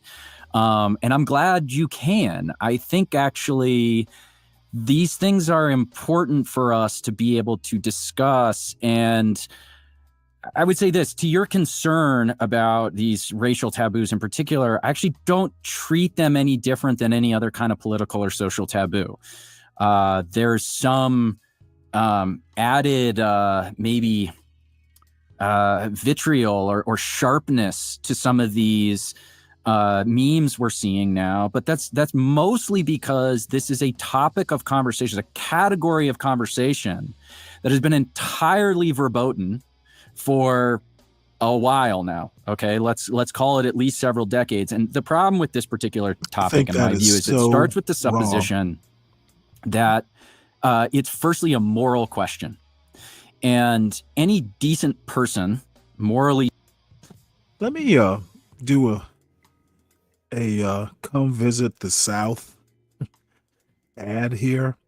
This guy's from California, and I know several people from California. California is almost like a different country from the South. So what is verboten out in California is, I won't say we've come to terms with it in the South, but race doesn't play that big a role day to day, at least in my life. And, I'm always fussing about people talking about their life, when they're trying to deal with generalizations. But I honestly don't think, I've lived in the South for, um, I would say at least 90% of my life. And, I won't say we've come to terms with it, but I think the South has learned to deal with it better than any other region in the country. Samuel Guru might disagree with me, but he's up in Vermont. But day to day, I don't even know that they're actual sundown towns. If there are, I'm never there, so what I don't know won't hurt me. But I've been in the smallest of towns. I remember, for instance, my father's from a really small town. It's not so small anymore, but a really small town in South Georgia. And my sister and I, when we were like, 10 and under, like 7, 8, 9, 10, we could go walking from my grandparents' house downtown to, the candy store, whatever. And it was no big whoop. So now I think he is coming at this from a California perspective. So I'll leave it at that. Really decent person already agrees with these basic sort of anti-racist premises. So to even raise the questions, it's a mark against your character. And we can't even get to the point where we're having the policy debate. And what that creates then is this environment in which people who want to have this debate have to figure out a way to talk about it and get through these filters. And I think the kind of abrasive meme making that you're identifying when it comes to racial questions is a function of the manner in which this part of the discursive landscape has been previously closed off. And if we open it back up and allow for sober conversation, then it'll lose the power to sort of carry these memes. They just won't be as interesting or funny because they're not as taboo. I guess That's not true. I'm more skeptical of that. Not in the sense that I think that if you sort of allow or encourage certain debates that suddenly the U.S. turns into the antebellum South or Nazi Germany, but just that there are a lot of people, and this, there's versions of this on the left, and issues around anti-Semitism, especially on the left, that are sort of a separate conversation, but there is some overlap. I think it is bad for people to sort of be in a position where they are questioning not, what is the proper design of welfare policy and policing, but do we need to give some reconsideration to Hitler's views about Jewish conspiracies? And I'm not accusing you of taking that position. I'm just saying, right now, when I look at these spaces, it's like I'm a child of the 1990s, right? I think it was okay to live in a world where there were taboos about Nazi Germany and the Jim Crow South, and that didn't have to preclude having honest debates about race and crime and policing and all of these things. But when I look at, like, again, the sort of the moral character that is encouraged by sort of racist meme culture, not worried they're going to take over. I'm just worried about them, I guess. Okay, but yeah. And you all know that I'm not particularly religious. I'm very Camus when it comes to, Christianity being a good way to live your life, even if you're not, a believer. The moral side of, Christian values are, a good thing. And I like that Ross Douthat is skeptical from a moral perspective on what this guy is saying. No, there are just some things you just don't do. And taboos are taboos for a reason. And, this idea that, oh, we want to neutralize or we want to neuter taboos, they're taboo for a reason. And, there's a certain level of just, I think that people probably do need a moral grounding of some sort. And just to be, the idea that you go in and you neutralize a taboo, to me, that's almost like being a Philistine. Why touch a live wire if you don't have to? For the fun of it? I've never been able to get that. Yeah, I would just ask, what exactly are you worried about? So let me start with this. First of all, lies are brittle. Ultimately, they fall apart. Truth is durable. Okay, and to build anything that's lasting, it has to rest on top of truth. And so we have to start there. That's my view. Okay, and in order to discover truth, we need to be willing to test our assumptions about everything and continuously test those assumptions. And if we don't continuously test those assumptions, we not just forget what we believe, we forget why we believe those things. And I think this is actually something the left has fallen in the trap of. The left has kind of forgotten how to make the argument for their own beliefs because they've denied anybody who objects to their underlying assumptions about the world. I think it would be a mistake for us to erect a kind of discursive force field around certain categories of questions in an effort to preclude the of discomfort. And again, again, you know what? To preclude discomfort, dude, nature has taught us to avoid discomfort unless it's necessary to do it. You don't do it for the fun of it. And the truth that you're talking about is that you shouldn't be causing people discomfort. I think if you want to know about, the taboos, go read a book. Okay, but you don't need to share your thoughts necessarily. And the other thing is you got to know your audience. If your audience is the kind of audience that loves, touching those live wires, then go for it. But just doing it, just doing it to do it, before an audience that might be sensitive to it, I'm not about that. You need to know your audience. This concern that you're articulating to me is very vague. I don't actually know what you're worried about. I mean, people have been questioning these narratives for a long time. David Irving has been challenging the Holocaust for a long time. Is it better to not have those conversations? I don't think it is. Holocaust. These guys just sound ridiculous. Challenging the Holocaust. I think we should just let it out. It can exist in the world.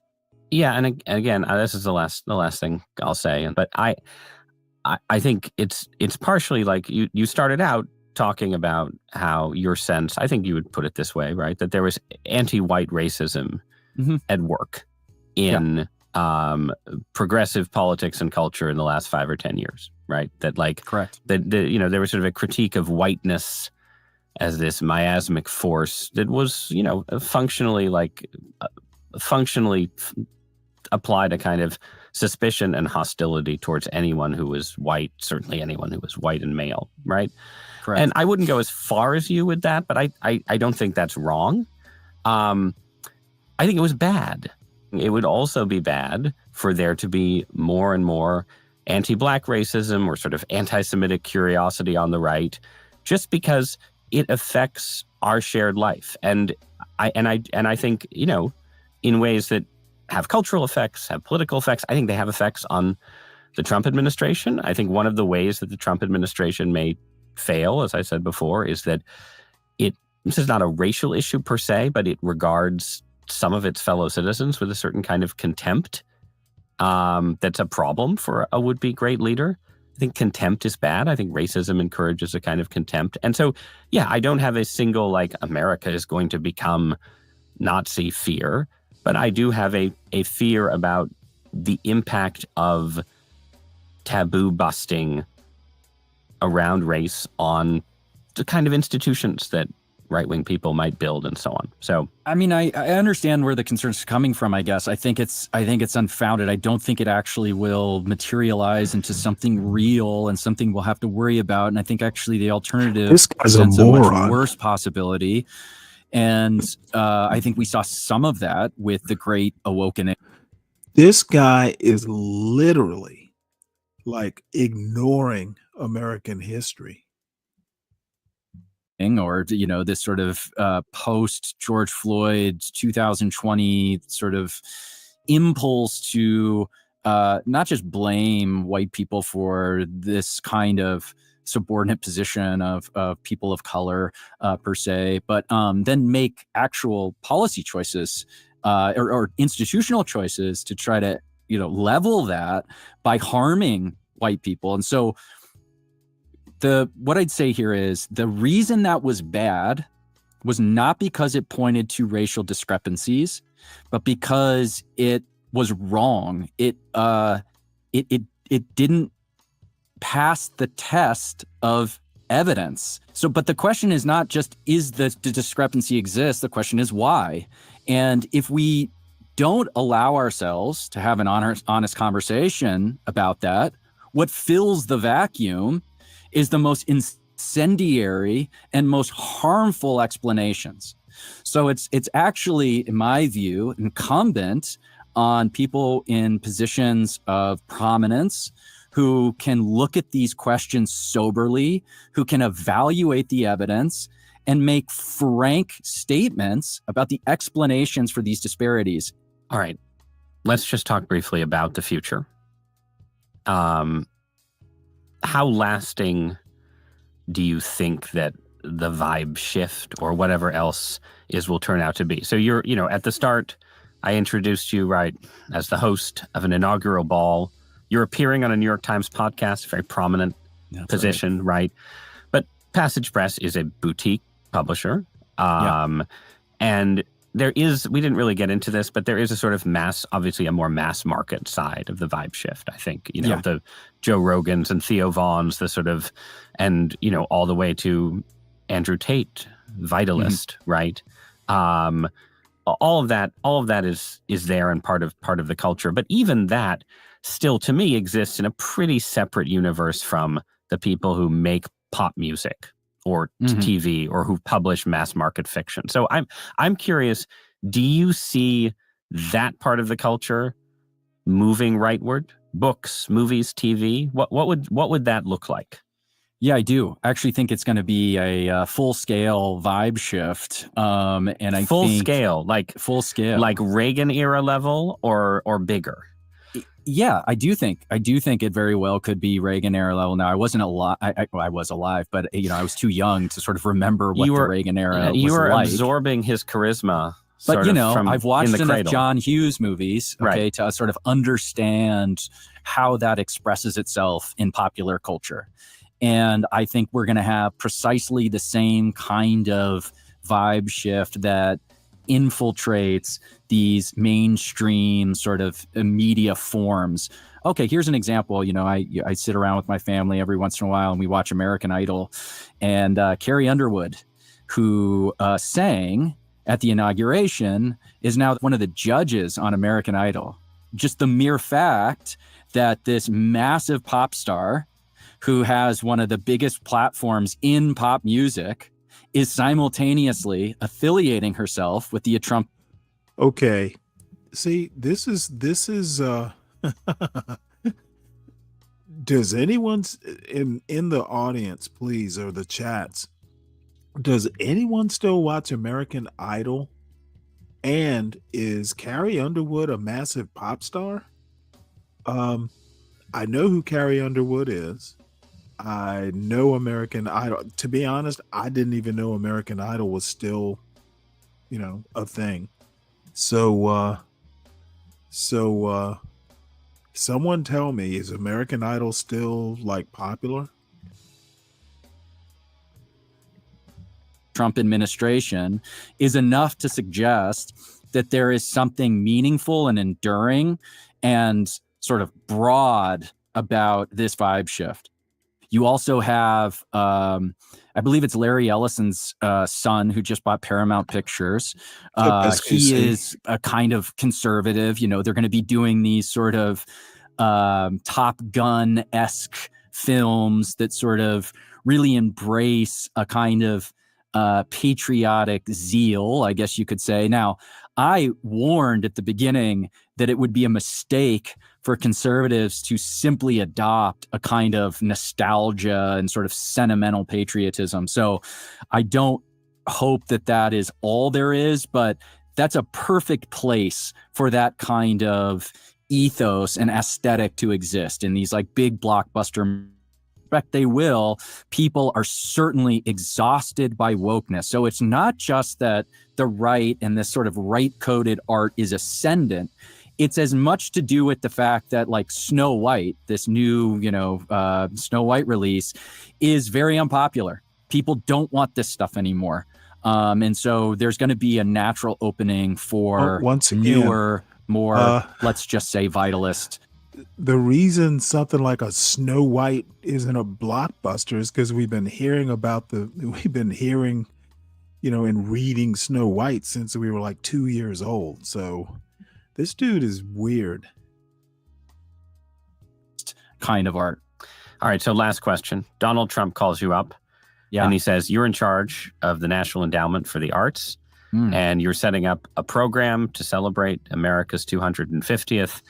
And part of that program is you're going to ask every high school senior public high school senior, maybe, use the leverage remaining in the half dismantled Department of Education to enforce this, to read one book and see one movie.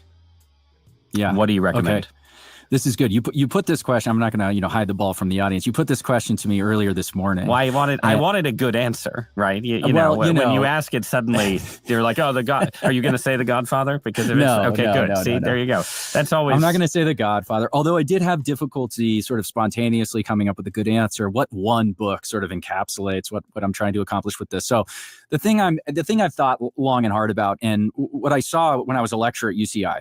There's been this kind of severing of a sort of continuity between the past and the present. And I think it's an intentional severing. And these kids, they're not well read. They don't really know anything. I mean, I spent half of my classes just teaching like Wikipedia tier history, just so we can have enough context to have the conversation about the actual stuff we're talking about. This is actually the only thing I've agreed with this dude about. Or one of the few things I've agreed with this dude about.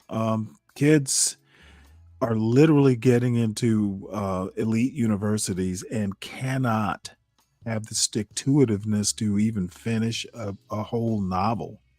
So he got something right. Let's see. Disney stepped away from proven models with their princess series stories. They went woke and it backfired.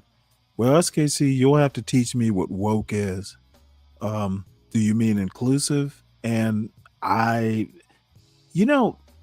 when my son was a child, probably the only movies, I don't ever remember taking him to a movie. I don't think I ever have. The first movie I can remember taking him to was maybe it was 3 or 4 years ago when Spider-Man Into the Spider-Verse. That's the only movie I can ever remember taking him to. I think my wife used to take him to movies, and I'm not a big movie person.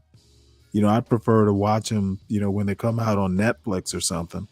But my point I was trying to get to and rambled off is the only Disney type movies we ever watched, and I was interested in watching with him, were the Winnie the Pooh movies. I've always been a fan of Winnie the Pooh since I was a kid, but like Snow White and stuff like that, you know what? I'd rather go outside. You know, we can go we can go throw a ball or split some wood or something. You know. So anyway, let's see. Disney what? Started preaching to its audience and well, yeah, I get your point on that. Yeah, you don't want art to be preachy. And what's up, Dave? How you doing? That does become annoying, you know, when, you know, please, please, Snow White, spare me the homiletics. One thing that I would definitely, I think is much needed is to reestablish a kind of continuity, sort of a literary, intellectual, cultural continuity. Chicken flavored. The book I ramen is would racist? choose for this is Moby Dick. And Well, it's I a didn't very hear that obvious one, Dave. cliche choice, but it's a thing that kind of everybody from all ages, if you're an American, this is a book you just should know. I think Moby Dick is An sort idle of man essentially doesn't American eat. and in Interesting. particular represents a kind of East Coast American founding, and it's this, you know, man against nature and God, and there's also the sort of chaos of the plurality of the, you know, the castes. Okay, and it's very American in that way. It's sort of this industrious, pluralistic, you know, almost democracy on the boat. So it's also, you know, transcendence through conquest. Okay, which is a very American idea. And then my counterpoint to that, which I think is a nice coda, is No Country for Old Men would be the movie. Moby Dick is conquest, and it's the Atlantic. And now Cormac McCarthy and No Country for Old Men, the film in particular, the Coen Brothers film, is the border, the terminus of the West, the border with Mexico. The sort of it's also late epic. It's the exhaustion of American conquest. And we're also now, there's this force at the center of this book, this inscrutable, mysterious, supernatural force. It's not in Moby Dick, it's the thing they're chasing. It's the whale. In No Country for Old Men, it's evil. It's chasing them. That has come, right, to now fate is coming to exact its payback for what America has become. So it's America at the end, at this moment of civilizational exhaustion. And it's precisely this point that we need to escape out of. And this is my hope for the future, is how do we take the sort of metaphysics of No Country for Old Men and create some kind of rebirth to our national identity, our national character, our sort of inner, you know, primordial being, and find that life force that it can once again extend beyond these borders. All right. On that chthonic note, Jonathan Keeperman, thank you so much for joining me. Thanks, Ross. This was great.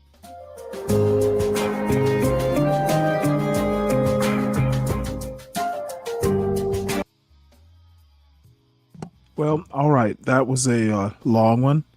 I thought I got some stuff out of it, and hopefully I didn't bore people too much. But I thought, you know, as far as, you know, the coming aesthetics that they think is going to happen, I don't foresee it. But you never know.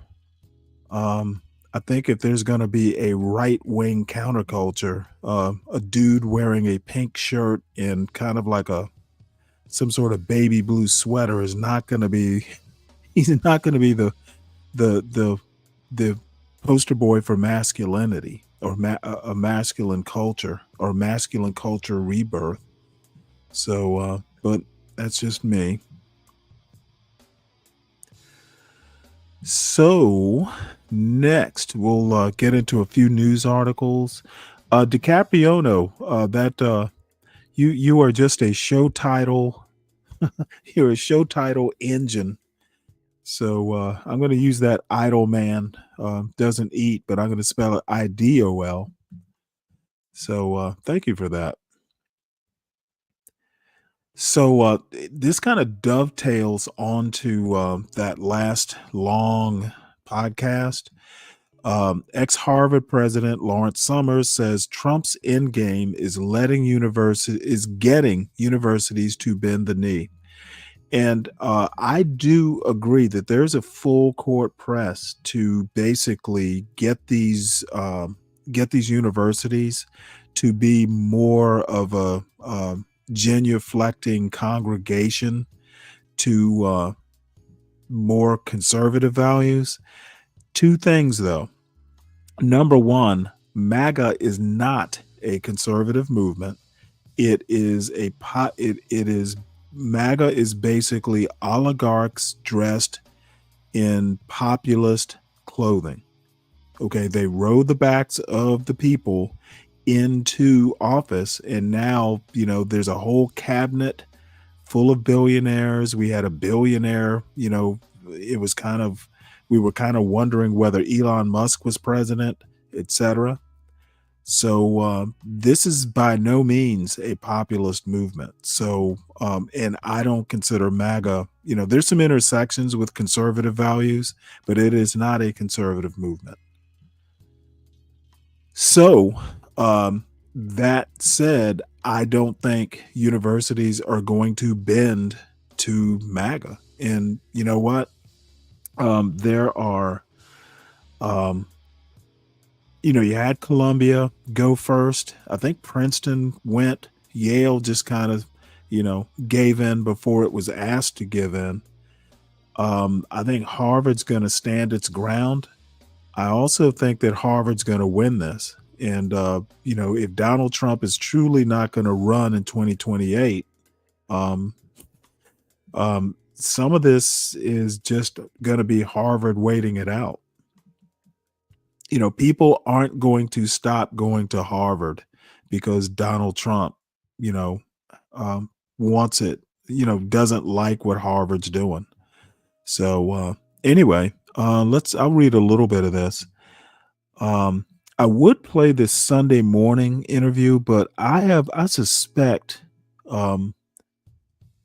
it's CBS and 60 Minutes, are just beasts when it comes to copyright stuff. So I'm going to assume Sunday morning, even though I've always loved Jane Pauley. I'm going to assume that Sunday morning is the same way. So it reads, on college campuses, spring is often a sunny time.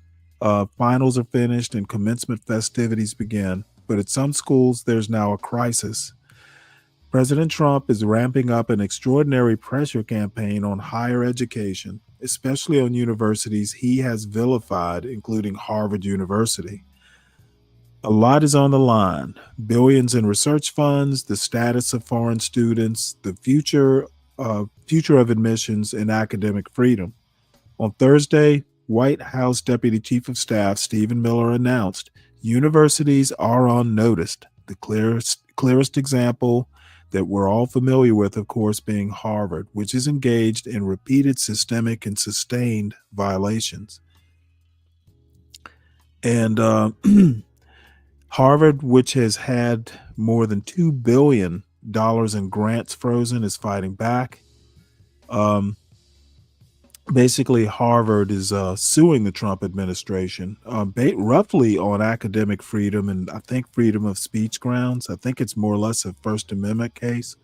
Senator Bernie Sanders, on his Fighting Oligarchy tour, praised the university, saying, "I want to applaud Harvard University for having the guts to stand up to them." Actually, if I remember, I'd have to look it up. Stephen Miller might be a Harvard graduate. Former Harvard President Lawrence Summers repeated that sentiment. "I'm very proud of the university that I once led and still teach," he said.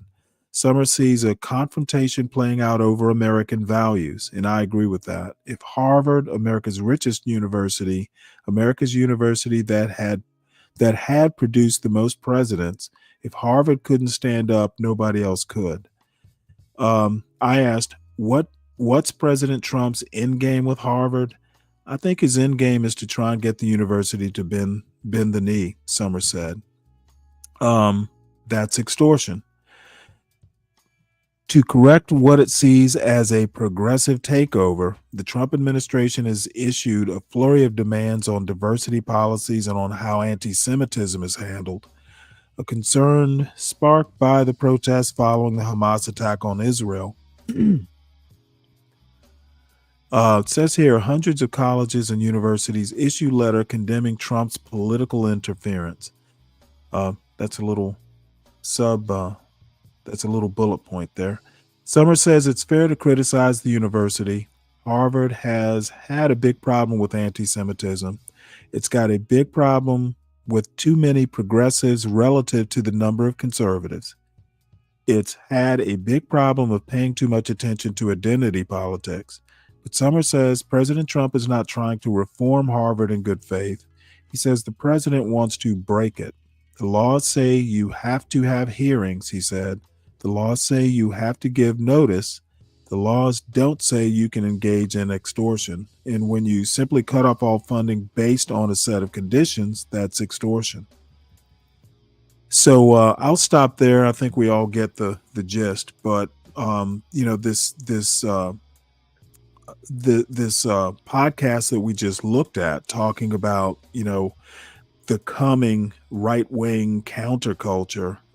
Basically, to get their counterculture, what they want to do is go in and hold the sword of Damocles over the elite institutions, and they're gonna lose. Bottom line is Trump is only going to be here for 3 years. And my prediction is that, even if J.D. Vance wins in 2028, he doesn't have the force of personality to get away with what Trump got away with. So, I could be wrong, but we shall see. Oh, let's see what's in the chat here. Yes, John, it's extortion. You don't claim we are a beacon of debate. Let's see. You can't claim we are a beacon of debate when there is no debate of conservative ideas. Bandit, make it make sense. Who wants to debate conservative ideas? Who said we can't debate conservative ideas? In MAGA is not a conservative movement. MAGA has no conservative ideas. It has like oligarchical intent and basically confusing MAGA with conservative ideas. Curtis Yarvin is like the intellectual, like one of the intellectuals in the MAGA movement, and he's no conservative. So you might want to do some more reading there. Let's see. John says, are you just throwing the words? Nope. I'm basically, did you not read the article, John? I can drop the link.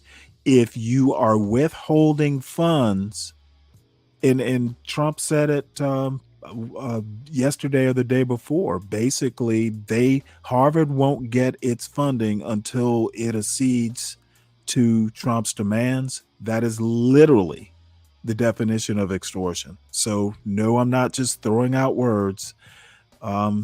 Words have meanings, and I suggest you learn the meaning of words. Let's see here. Only 3 years and 8 months and you know what? We'll survive it. Rhinos can all go. Yep. Let's see. How am I as a conservative supporting an institution that wants me dead? You know what? Apparently conservatism has adopted hyperbole as its guiding principle, Bandit. Let me know how that works out. As a matter of fact, hyperbole is not a conservative value. Very true, Bandit. But when the echo chamber is deafening. Oh boy. Oh, all the little conservatives are whining. All right, well, let's get to some actual news here. Israel approves plan to seize all of Gaza and hold it indefinitely, officials say. Now, I'm guessing what they're going to do is they're going to take it over and prepare it for a Trump resort. Let's see. It says in early May 2025, Israel approved a plan to take control over the entire Gaza Strip and maintain a prolonged presence there, expanding its ground operations and mobilizing thousands of reservists. So they're going to occupy it. This plan follows the collapse of a 2-month ceasefire in mid-March and aims to defeat Hamas while recovering Israeli hostages still held in Gaza. Let's see. Since operations resumed, Israel has captured about half of Gaza, displaced over 90% of its population, and imposed a strict blockade on humanitarian aid. Oh, that's going to win, friends. The conflict began with Hamas's October 7, 2023 attack, killing 1,200 Israelis, taking about around 250 hostages, 59 of whom remain captive, while Palestinian deaths exceed 52,000. The plan could escalate the conflict, worsen the humanitarian crisis, provoke international opposition, and complicate hostages' fate in regional dynamics. So there's that. Let's see what the right wing headlines are. Israel's Security Cabinet has unanimously approved a plan to seize all of Gaza, making a potential permanent occupation to end Hamas's control, according to Israeli officials. Cabinet decided to evacuate Gazans from combat zones to enhance military operations while continuing a blockade on humanitarian aid. As mentioned by an Israeli official, 52,500 Palestinians have died in the conflict since October 2023, exacerbating a severe humanitarian crisis as Israel blocks aid and seeks to control Gaza. I wonder what their end game is.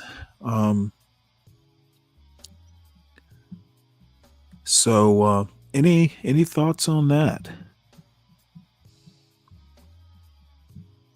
Let's see. You can go on a college campus and bring up conservative values and then see it's a place of free debate. Conservatives lectures need police escort. Bandit, I'm just going to call bullshit on that.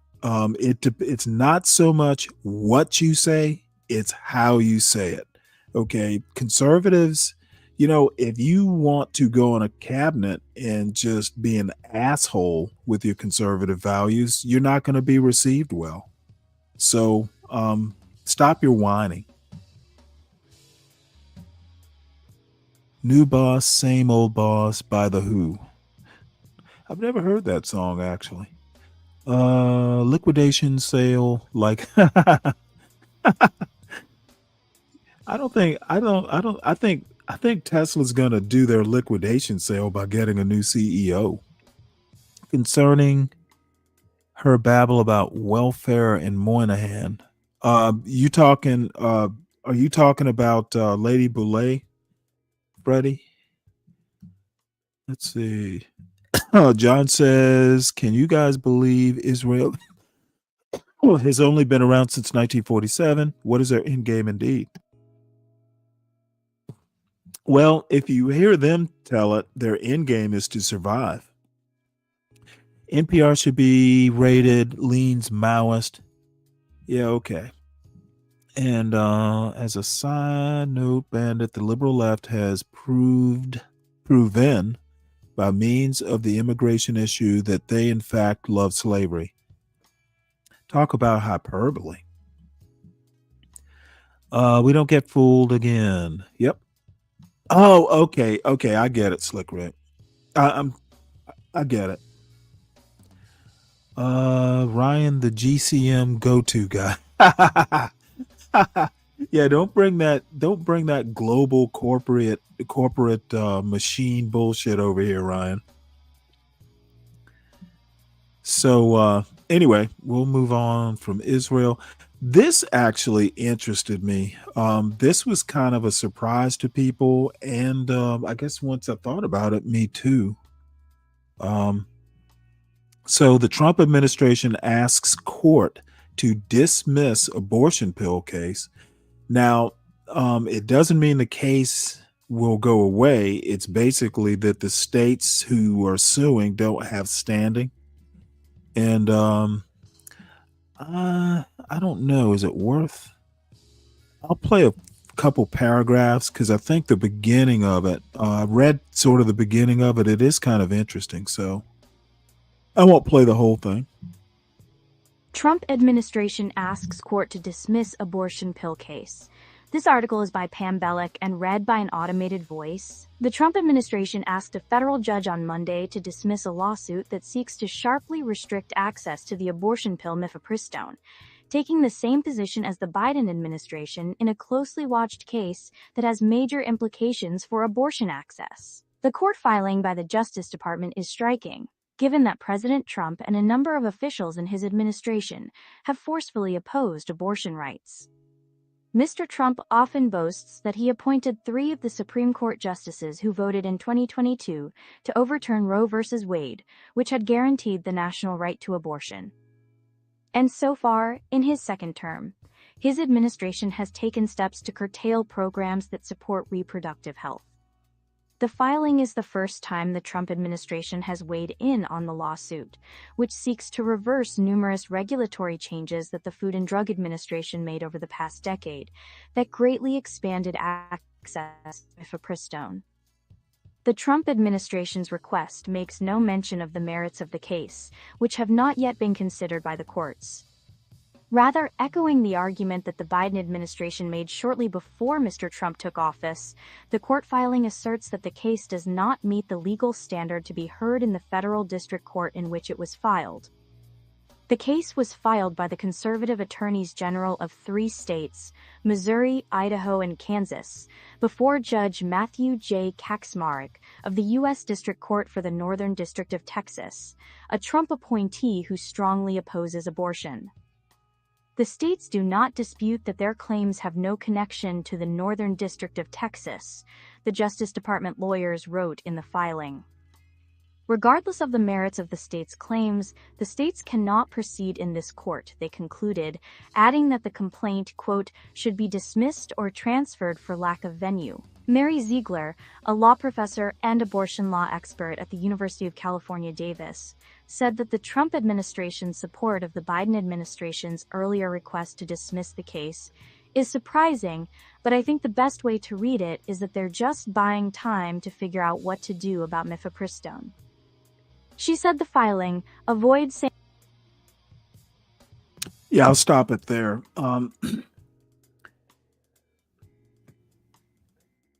Yeah, I think they just want to concentrate on some other stuff. So, wonder how Texas is going to react to this. Because if I recall, they have a lawsuit against a New York physician who mailed mifepristone. I think that was an issue. But anyway, we will move on. So I don't really have any other specific articles. What I'm going to do is just go through some news aggregators to see if there's anything interesting to look at, and then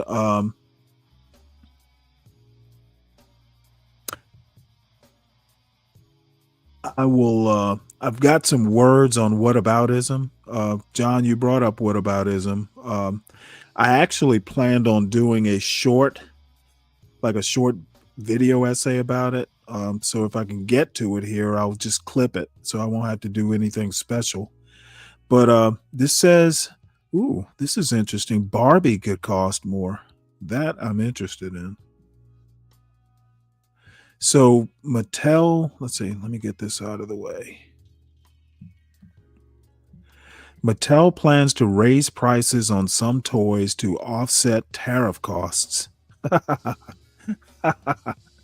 This goes back to Trump talking about you might get 2 dolls instead of 30 dolls.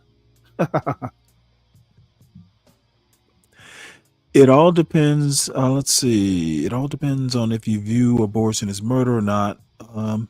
Yeah, of course it does. Let's see. It's always Texas pronounced Tejas.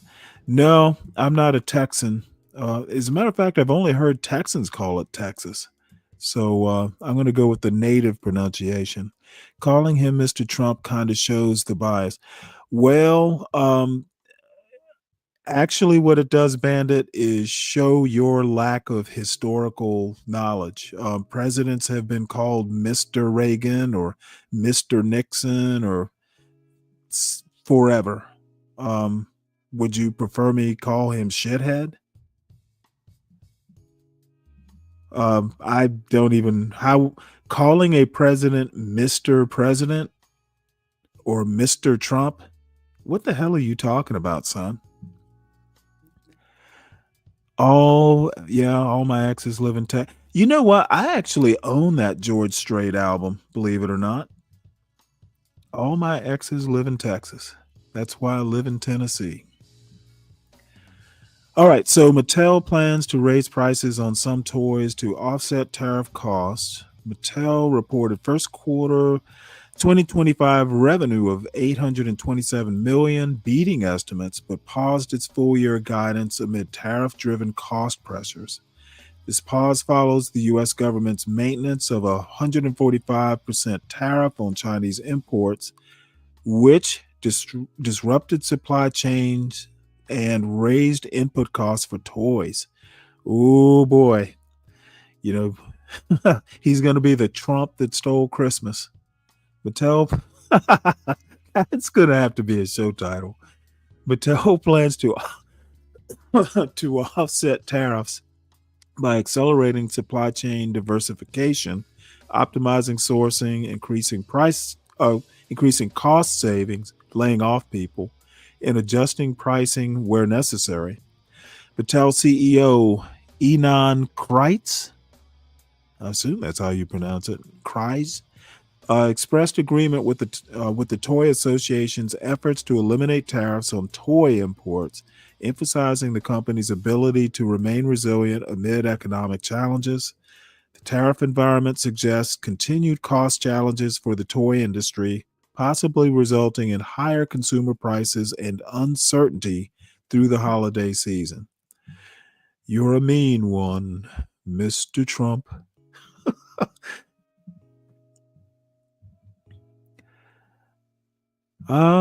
Luckily, I'm out of the toy buying business, so I'm not going to worry about it too much.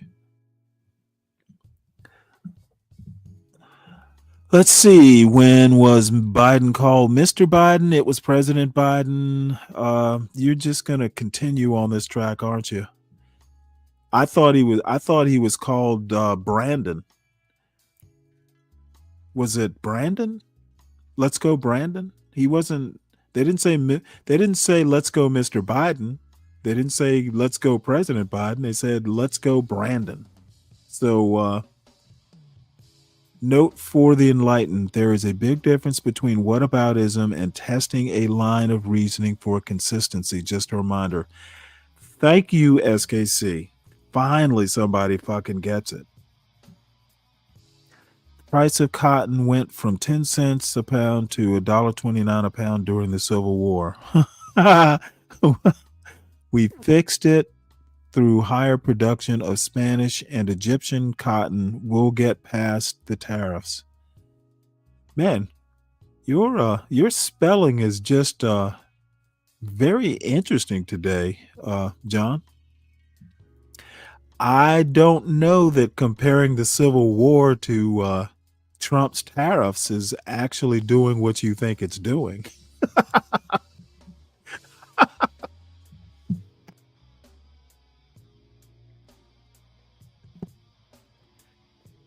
So let's see.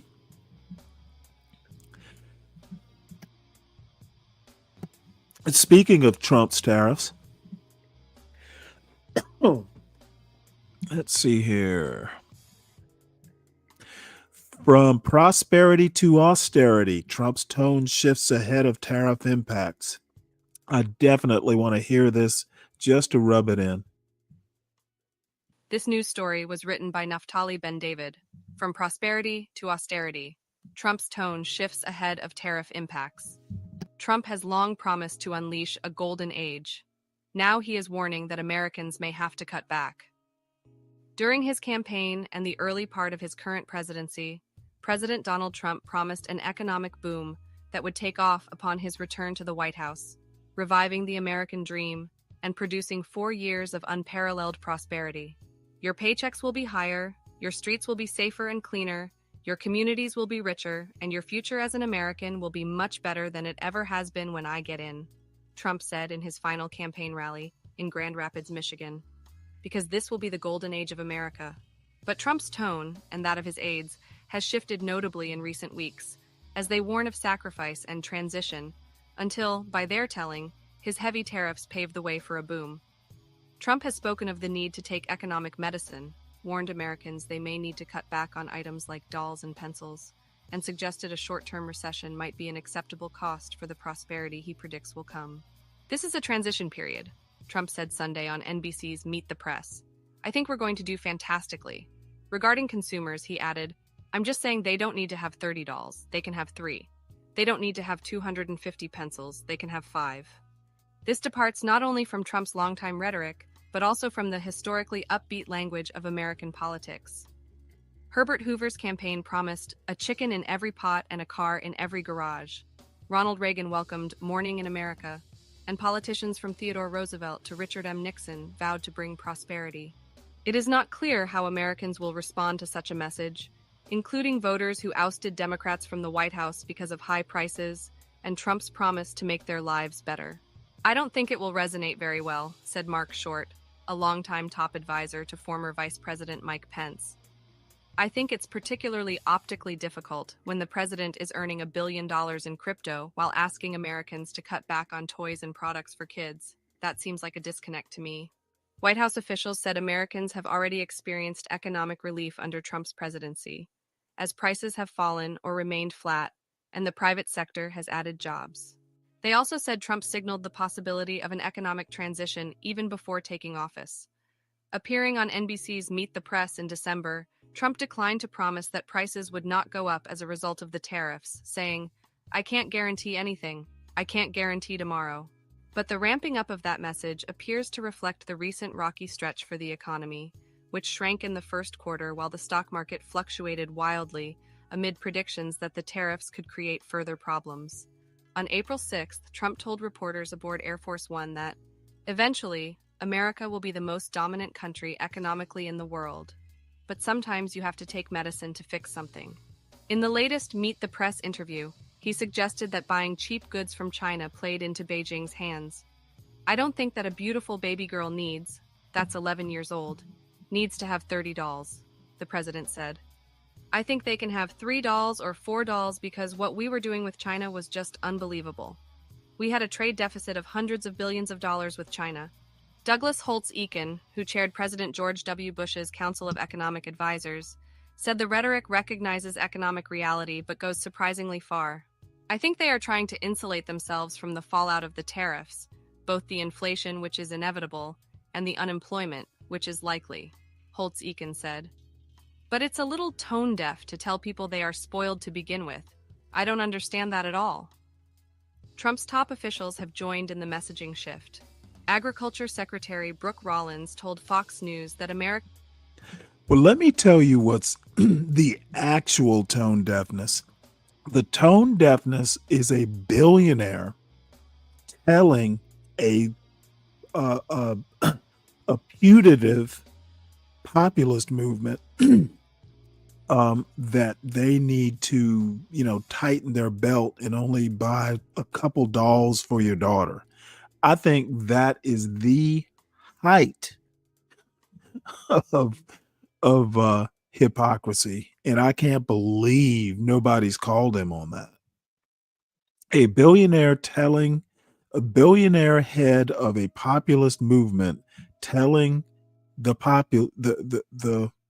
common man that, oh hey, you can't have your cheap goods. Let's see how that's gonna play out. To quote Richard, Amazing. Remember, now note John's comment.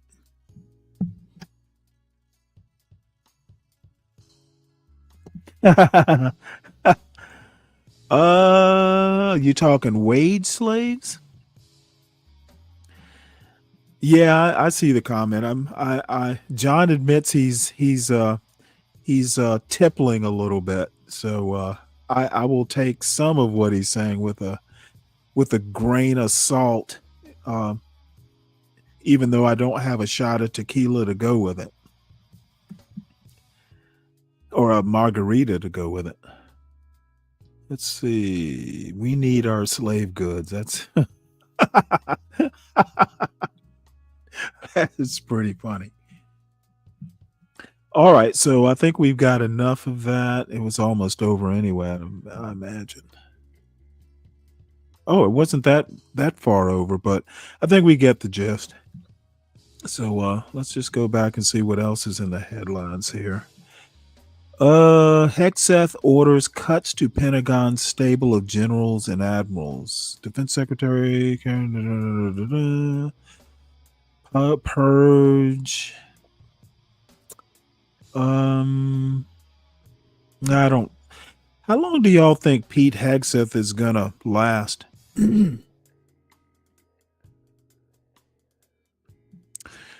Trump administration calls for freeze on grants to Harvard. We know that.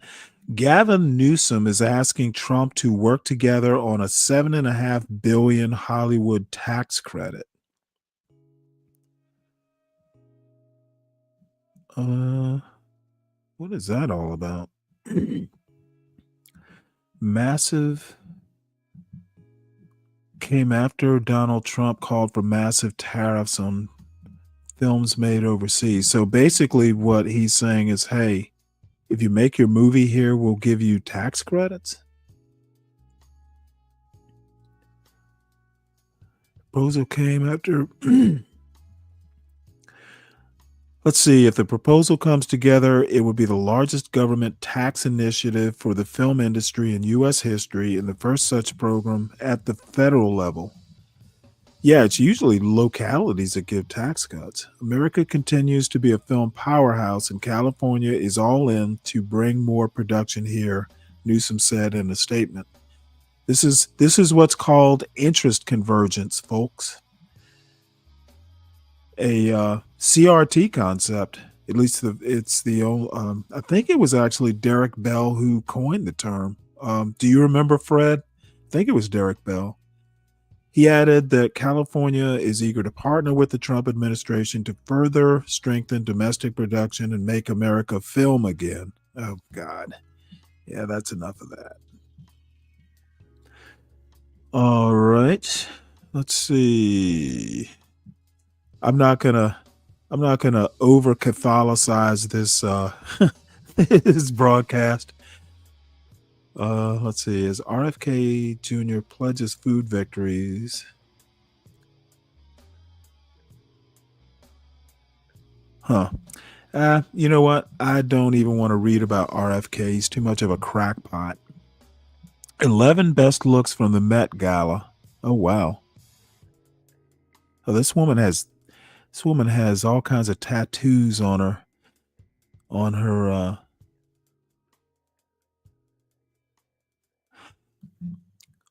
thighs. Let's see here.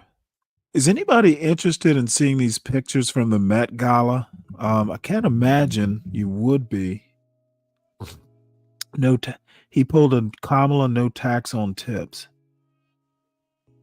Well, no, SKC. I'm sorry, John. He's basically saying, not only he's actually taking it a step farther. Instead of like, hey, tariffing American companies for, well, any film that's not filmed in the United States is gonna have a tariff. And he said foreign films. Now, there are a bunch of questions in, if you're a domestic company and you decide to film overseas, there's confusion about what's an American film and what's not. If an American company films overseas, is that considered a foreign film? So that needs to be ironed out. But what Newsom is proposing is, hey, let's encourage American films not to go overseas by giving them tax credits domestically. So it's a little bit of a step farther. And yeah, it was after Trump. And if I were him, I don't know. I guess maybe, like I said, it's interest convergence. Met Gala is for sickos. Yeah, okay, Mr. Religious, Mr. Morality. Duali says he's interested. That's all I need. Movies like Mission Impossible, Jack Ryan, Transformer, and Top Gun are funded by the State Department. I didn't know that, John. That's a good. So they are already. American companies get a tax break. I didn't know they were funded by the State Department. I would think Top Gun would have been funded by the military, by the Pentagon. So these are some Met Gala pictures. The only one that I was really interested in, Andre 3000. I don't know what's up with this. I don't know who that is. Shakira. Gotta love Shakira. This woman is just weird. I forget her name. She's a British actress, but those tattoos on her legs. Andre 3000. Oh, that's a piano on his back. I didn't even. That is strange.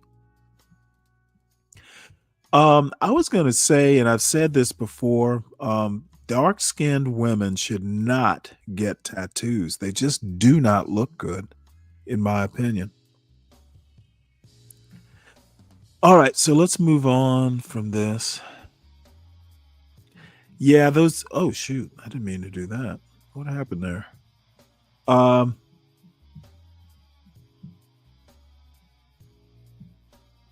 Well, you know what? It doesn't matter. It's probably time to move on anyway. So we'll look at the New York Times right quick. Conservative Catholics take the stage in Rome. Oops. You know what? I need to be using my mouse instead of the touchpad, apparently.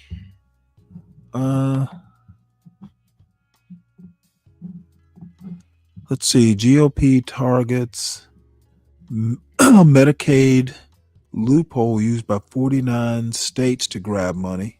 Ooh, that's interesting. So,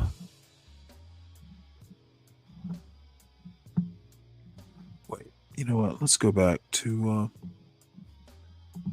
this is international news, I think. So let's see if there's anything interesting. Canada's leader is on a high stakes visit to the White House. That's going to be an interesting meeting. Oh, Lauryn Hill was at the Met Gala. Spy agencies do not think Venezuela directs gang, declassified memo shows. How the Democrats aim to retake the Senate. Good luck with that.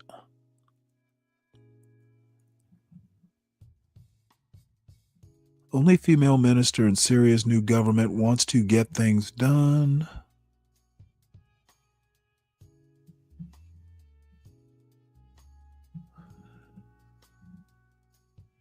All right. Well, nothing interesting in the New York Times. Let's take a look at MSN.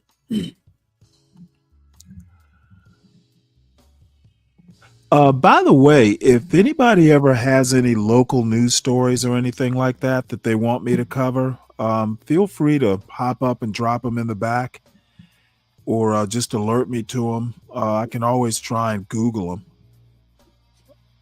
What's up, Stanley? Hey, John. What's going on? So let's see. What have we got here? This might just be a slow news day. Oh, this is one. Kemp, Governor Kemp of Georgia, has decided not to run for Senate. So definitely interested. He was apparently they thought he was going to challenge John Ossoff, and I'm kind of curious to know why. I'm sure he would beat Ossoff. I told you why last time. I told you why last time. Who? Oh, well, no. Kemp is the governor. Yeah, I know, but I don't think the Trumpers like him. Well, he and Trump kind of made up, but I mean, in Georgia, it doesn't matter whether the Trumpers like him. In Georgia, he would probably win hands down. The only thing I'm thinking is maybe he's trying to keep his powder dry for 2028. But I can tell you right now, even if the Trumpers liked him, his Georgia accent is just atrocious. I've literally never heard an accent as bad as his. So I don't know whether he does it as an affectation in Georgia or just what. But let's read this.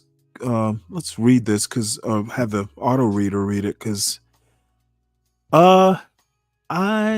Georgia is term limited to 2 terms. So, if he doesn't run for something, yeah, I don't think they do off year. I think Georgia does off year elections. So he's actually up. His term will be over in 2026, I think. Yeah, I think he's kind of lost a part of his base on a national type election. I don't think he could do it. For Senate? Well, that would be state. Yeah, I think he'd have a hard time, man. I don't think the Trumpers in like Georgia. Yeah, No. He will have. As a matter of fact, he would have no problem in Georgia. They elected him governor. Now the alternative was Stacey Abrams, but I can tell you right now, Georgia is not that Trumpy. That's what I'm saying. Like, well, I don't know about that. I think Georgia. But no, I live here. I know. I mean, the numbers, they went pretty strong for Trump. Hell, your county went 70%. Okay, that has not the numbers going strong for Trump during a presidential election against Kamala is not the same thing as a Senate race with a sitting governor versus John Ossoff. John Ossoff didn't win by big numbers, and Kemp is popular in the state. He's the governor. Who's the other senator in Georgia? Is that Warnock? Warnock, yeah. Yep. I mean, it's pretty convincing. They got 2 state elected positions. Well, Trump lost in 2020, and remember that they started thinking Georgia was purple because Biden won in Georgia, for that matter, in 2020. So it was Biden, Warnock, and Ossoff. And it was Ossoff was a special election, I think. But anyway, that was the year Biden won in Georgia. I wonder what type of person they were running at the, who would be his competition for the Senate seat. That would be interesting. I don't know. If they put a staunch conservative up against him, they might give him a little troubles. Well, I don't think Georgia's a purple state. I think it's a red state. And 2020 was just coming out of the pandemic, and Trump was particularly unpopular for his mishandling of the epidemic. I don't think Georgia's a purple state. Do you think? So I actually think that Ossoff won't survive. I'm not sure that Warnock will survive. Do you think their next elections? Do you think Trump was unpopular in Georgia due to COVID? His COVID? No. Well, absolutely he was. He lost. Yeah, I didn't know if that was COVID. I didn't live in Georgia. 2020. Remember? I didn't know if COVID. Like COVID in Alabama wasn't that big. It wasn't going to drive an election. Well, COVID in Georgia wasn't that big. As a matter of fact, I think Georgia might have opened, kind of opened up before Florida did. However, Georgia has Trump effed up COVID. Okay, that's why he lost in 2020. If Trump had handled COVID, with some form of leadership, I think people are smart enough to figure out that he didn't cause the epidemic. I think Biden, I think Trump could have beat Biden had he not been so erratic. Okay, it's not like the problem with Trump in 2020 was that he was so erratic. Let me ask you, do you think the mail-in ballots played an issue? No. I mean, we've had mail-in ballots for decades. I mean, all those drop boxes and you just drop them off. Has it always been that way? It's been that way. It's been that way for quite some time. Mail-in ballots are not a new thing. Now they may have stepped up, mail-in balloting because of COVID. Right. But again, that was a once in a lifetime thing. They've actually already modified it so there are not so many drop boxes. Was there a problem with the drop boxes? Not that I know of. So why are they getting rid of them? Well, Georgia has always been the kind of state, I guess in the name of election security. But I mean, Georgia's never been the kind of state that's gonna, have their balloting wide open. But election security is why they decided to reduce them. And quite honestly, to me, it's basically, Trump basically brought up, in my opinion, the falsehood of elections not being secure. The only case that I know of, I'm sure there might have been a few others, of election fraud, was a Republican from Florida voting for his mother who lived in Georgia. That's like the equivalent of saying someone, a criminal, doesn't have a criminal record because he hasn't been caught. He's still a criminal. No, it's not. It's not the equivalent. I mean, clearly those election boxes, drop boxes, there were a problem with them because they got rid of them. Okay, clearly, it might be clear to you. It's not clear to me. Why did they get rid of them? Because they didn't need them, and the falsehood that elections weren't secure in Georgia. So do you think those boxes lead to a more secure election or less secure? I think it's just as secure. If they were secure in 2020, I don't think having the boxes was a big issue. But there were people who did. Trump stirred that pot on election security. Remember Rudy Giuliani and those two election workers in Atlanta? There was a whole kerfuffle with the falsehood that these people were like doing something, and it got proven false, and Giuliani literally lost a civil suit. What did because he slandered those two election workers. Did they ever get to the bottom of that pipe? Did they say burst? I don't recall, but with that? I'll put it to you this way. There was no election fraud in Georgia. No one has been convicted of it. As a matter of fact, forget the dude who was in charge of the elections. He's not the Secretary of State. He works for the Secretary of State. Staunch Republican. And you know what? As a matter of fact, there are people who lost law licenses over as a matter of fact, it was Republicans who were basically violating election laws. How did it turn out with the whole Fani Willis thing? Well, basically, she's been taken off the case. The case hasn't been dropped yet, but I'm sure it probably will be. So you think they're going to drop the case? Well, yeah, Trump's president. He's not going to be standing trial. From what I understand, they basically suspended it till 2028 or something. And by that time, they'll wind up, nobody's going to care after Trump's gone. I don't think they had the competency to prosecute the case. I mean, Fannie Willis, you saw what she did with the YSL case, totally messed that up. Well, I think they had the competence because 2 or 3 people have lost their law licenses. I mean, the one lady, she just gave it up, trying to save herself. Had she pushed the issue, she probably would have come out on the good side of this. But she, we'll never know now. We'll never know, will we? Well, the people that didn't take a plea, they're going to be found not guilty, or they have the charges dropped. Cindy, I think her name was Cindy, the Kraken lady. She gave up. I don't think if they have them dropped, it will be because the Justice Department somehow or another convinces Fonnie Willis to drop it, or maybe Kemp will step in.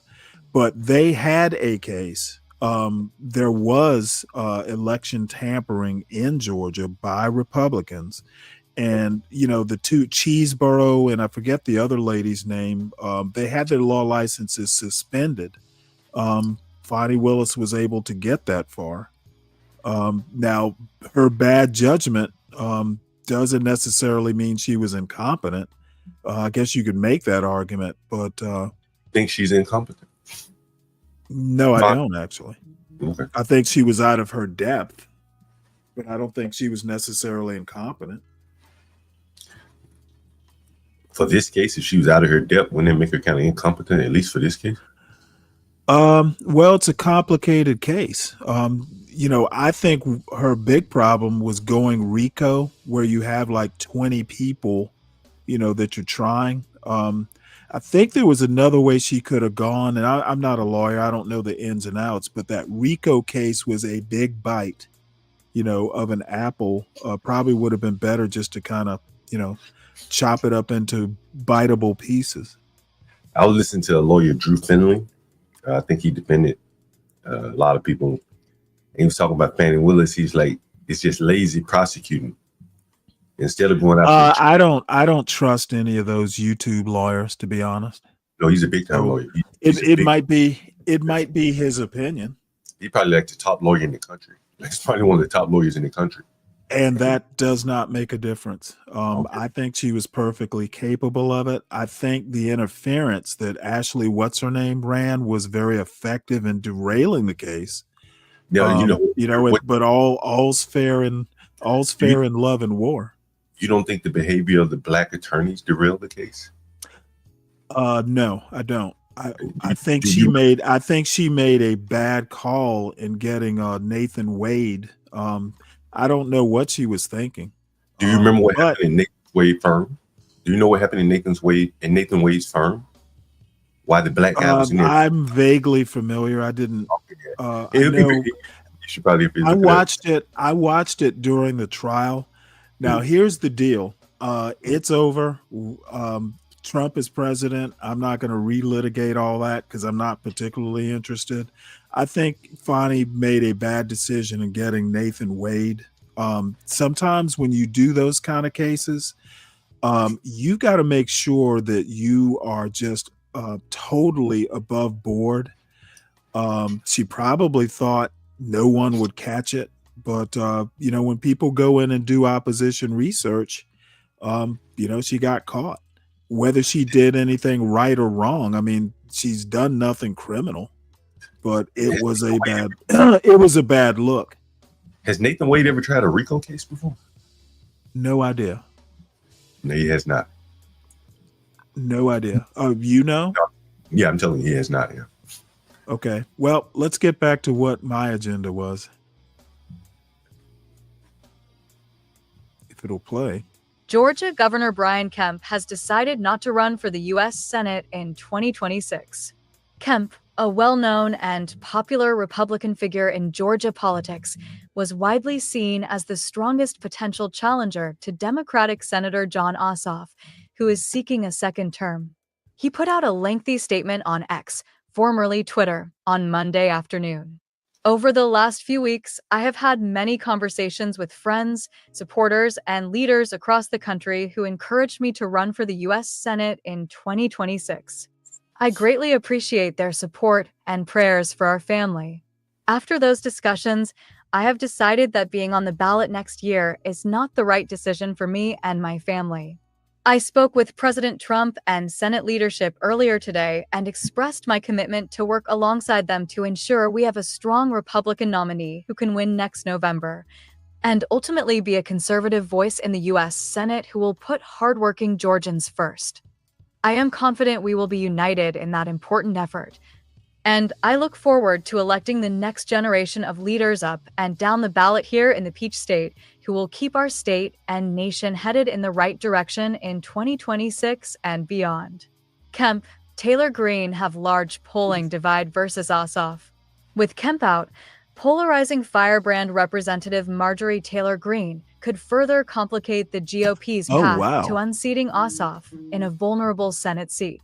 A new poll from the Atlanta Journal-Constitution, conducted between April 15th and April 24th among 1,000 registered Georgia voters, found that voters preferred Ossoff over Greene by a 17-point margin, the largest gap in the survey in a hypothetical race, with the Democrat getting 54% of the vote compared to 37% for the Congresswoman. The result was largely driven by Greene's unpopularity with independents, 60% of whom said they would back Ossoff in a matchup, and moderate Republicans, with nearly 10% of President Donald Trump's voters saying they would also back the incumbent.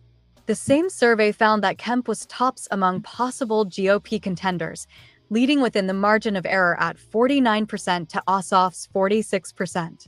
The poll had a margin of error of plus or minus 3.1 percentage points.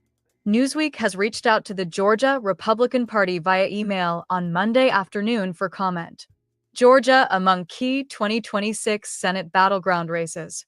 The 2026 U.S. Senate midterm elections are poised to be highly competitive, with control of the chamber at stake.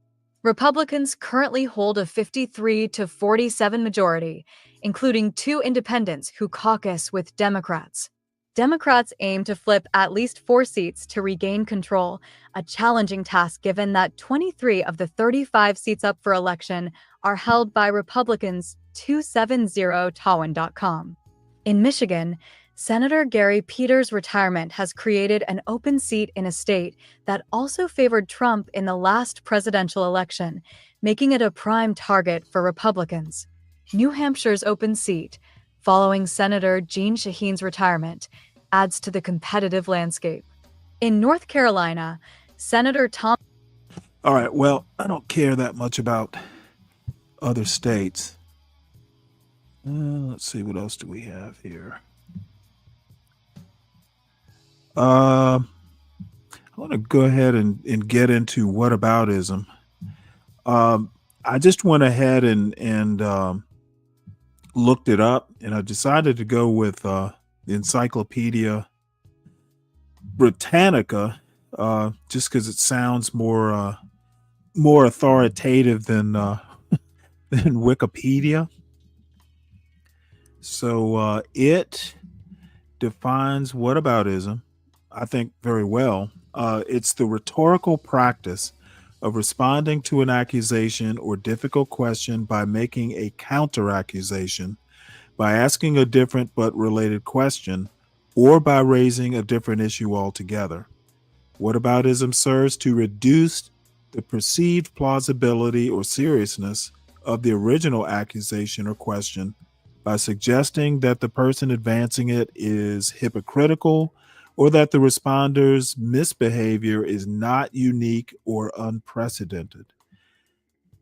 Acts of whataboutism typically begin with the rhetorical questions of the form, what about? And then it gives some examples of whataboutism, which I'm not going to bother with. And then there's an etymology and origin of the term. Whataboutism is a portmanteau of what and about, suffixed with ism, meaning a distinctive practice.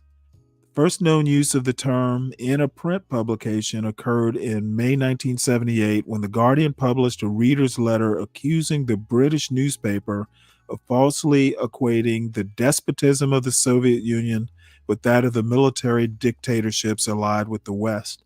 Whataboutism as the reader explained, is a condition of the progressive mind which does not tolerate any criticism of communist autocracy unless those who criticize wear sackcloth and put ashes on their heads for the sins of all non-communist dictatorships.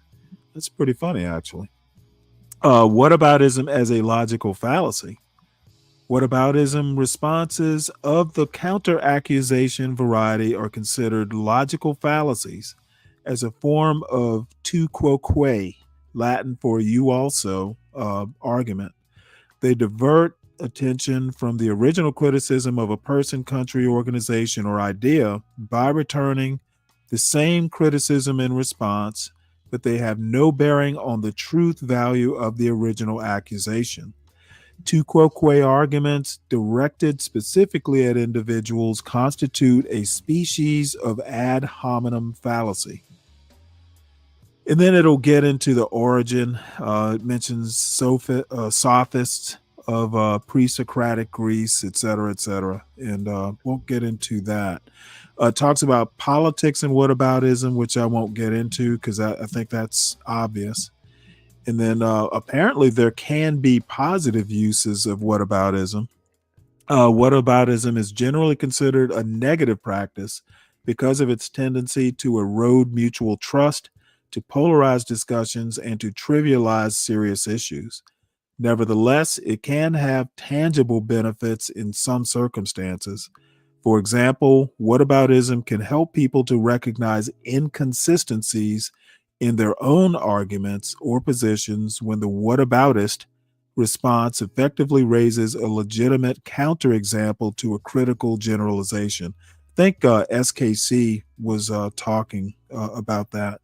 It can also reveal common problematic assumptions or approaches on each side of a debate, suggesting larger issues that should be addressed. Finally, it can help people to clarify their own positions on relevant issues, which could lead both sides to revise their stances and come to a shared understanding. You know what I think the biggest problem with whataboutism is? What's that? Yesterday we were talking about analogies. Mm-hmm. And I think in 2015 or 2005, one of the two, they took verbal analogies off of the SAT. Disparate impact, race type things, whatever. And a lot of people can't make effective analogies. And so when they do the whataboutism, in many cases that I've found, it just doesn't fit. It's close, but it's not, it's almost perfect. The SAT doesn't teach about analogies. It tests whether you understand what analogies are. So it's not taking it off the SAT doesn't make a difference. It's whether you were taught what analogies were in the first place. Well, they took it off because regardless if people were taught or not, some people were having a hard time figuring it out. And so they said, well, it can be somewhat biased. Yeah, well, if they're having a hard time figuring it out, there's a problem with how they were taught. Okay, fair enough. But anyway, they took it off, right? And so we were doing a couple of analogies yesterday. And it really is a practice or exercise in deductive reasoning. Right. Than what we did yesterday. And I think whataboutism can be effective, as the article says, if the whatabout is like overlays it, almost perfectly. Short of that, it's kind of some incongruency there. Well, sometimes people make whataboutisms and really, on the surface they may seem analogous, but they actually aren't. For instance, when we talk American slavery, and I'm bringing this up for a reason because I know it'll be a hot button. American slavery was unique, and it was specifically unique because slaves were bred. Basically chattel slavery was fairly unique. I want to say Brazil might have had something like that, but I can't remember. So, when you say everywhere in the world has had, all civilizations have had slavery at one point or another, on the surface, yeah, that seems a good a good point, except when we talk American slavery, we're talking about a specific type of slavery that was unique. So I never buy that Thomas Sowell type argument that, you know, slavery, you know, is ubiquitous in human history. That might be so, but we're being very specific to American slavery. And, you know, the other unique thing about American slavery is no one else had a U.S. Constitution that, you know, basically, you know, treated all men as equal under the law. I don't think other places actually, you know, necessarily saw slaves as not human beings. There were times in American history where, you know, it was doubted whether slaves either had, you know, there was like polygenesis, where, hey, slaves and white people don't come from the same ancestor, and you know, or they just weren't, you know, they might be kind of, they might be human like, but they're not quite human. If you don't mind me, can I ask you a question? 'Cause I'm not very familiar with this, and I've heard like pieces here and there. Was it 3/5? Was that saying that they're 3/5 of a man, or was it representation? I've heard both. Well, sides. it was both. Okay. Because I mean, if you're only 3/5 for representation, you're only 3/5 of a whole, you know, person. So, you know, it doesn't specifically say, hey, these guys are 3/5 of a man, but you know, it's implied. If they're only good enough to count as 3/5 of a vote, or of a you know, for representation purposes, then they're not a whole person. Now, I don't know as much about this. You probably know a bit about this. I've heard recently, probably in the last 5 or 10 years, that someone was saying, okay, SKC, there you go with your whataboutism. No one said slavery started in America. I'm saying America had a unique system of slavery. So what about Mr. Debate Master? You're not doing very well with that whataboutism you're trying to pull. I'm sorry, John. No, that's okay. I've heard recently, probably, and I don't think I heard this in high school, but someone said that the North and the South agreed on that 3/5. Is that true? That is true. Really? As a matter of fact, the South wanted 1-to-1 representation. We want slaves to count as full votes or full, you know, purposes of representation. There were those in the North that didn't want it. Like, hey, you know what? If they can't vote, why are they even being represented? And 3/5 was the compromise. So is the South kind of wanted them for not out of love or anything or humanity? It was like a power play, you know, a demographic. Well, yeah. As a matter of fact, the South, Georgia and South Carolina specifically said, you know what? We'll walk out of this sucker right now if you don't give us what we want. So they compromised on it, but both during the American Revolution, but the Constitutional Convention especially, they were like, nope. If you even question whether we're going to have slavery or not, we're out of here. Wow.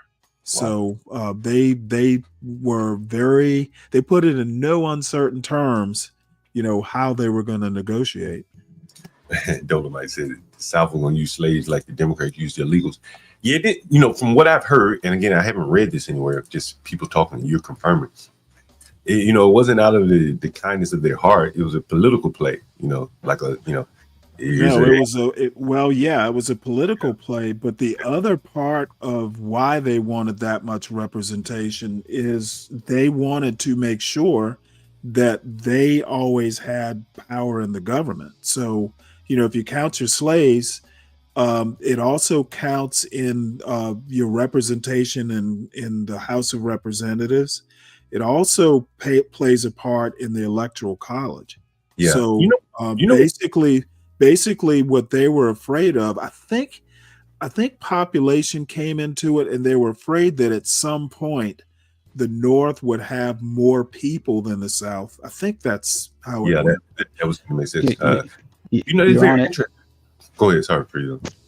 No, good morning. Good morning. Stanley, I came up here to say exactly what Stanley just said, so I'm just chilling now. Y'all got it.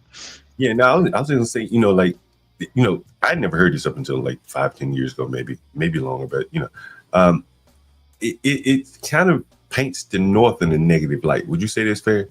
It seemed like they kind of got away with not having Yeah, slaves. how would it? You're gonna have to help me here. Well, I based upon- don't get how the North was in a negative light. Well, you know, based upon what you're saying, the South said, "Hey, yeah, we had these slaves, and we want them 1-to-1," and the North said, "No, we don't need them to be 1-to-1." Okay, well, you do realize that the slaves got nothing out of being represented, right? It was the plantation class that was getting something out of it. Slaves weren't going to vote, or they weren't going to get any extra benefits by being counted as far as representation goes. So I don't get your point. Well, but today the North was basically saying, hey, either give them the right to vote, or if you're not going to do that, don't give them, you know, they shouldn't be counted. So now if you're going to say that, oh, hey, well, the North compromised, you can make that argument, but I don't see how the North looks worse than the South. I mean, because the North would have introduced the less than 1-to-1, right? And that's what people say. And what I'm saying is it doesn't matter. To be honest, it really doesn't matter whether they counted as 0 or counted as 3/5. They were still slaves at the end of the day. Slaves got nothing out of it.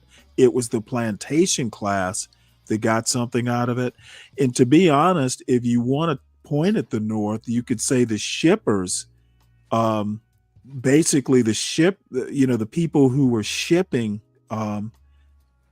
because some of the biggest slave traders, like the guy Elihu Yale or whatever his name was, they were Rhode Island, for instance, had a huge like slave shipping sort of deal. So there was a reason to appease the South.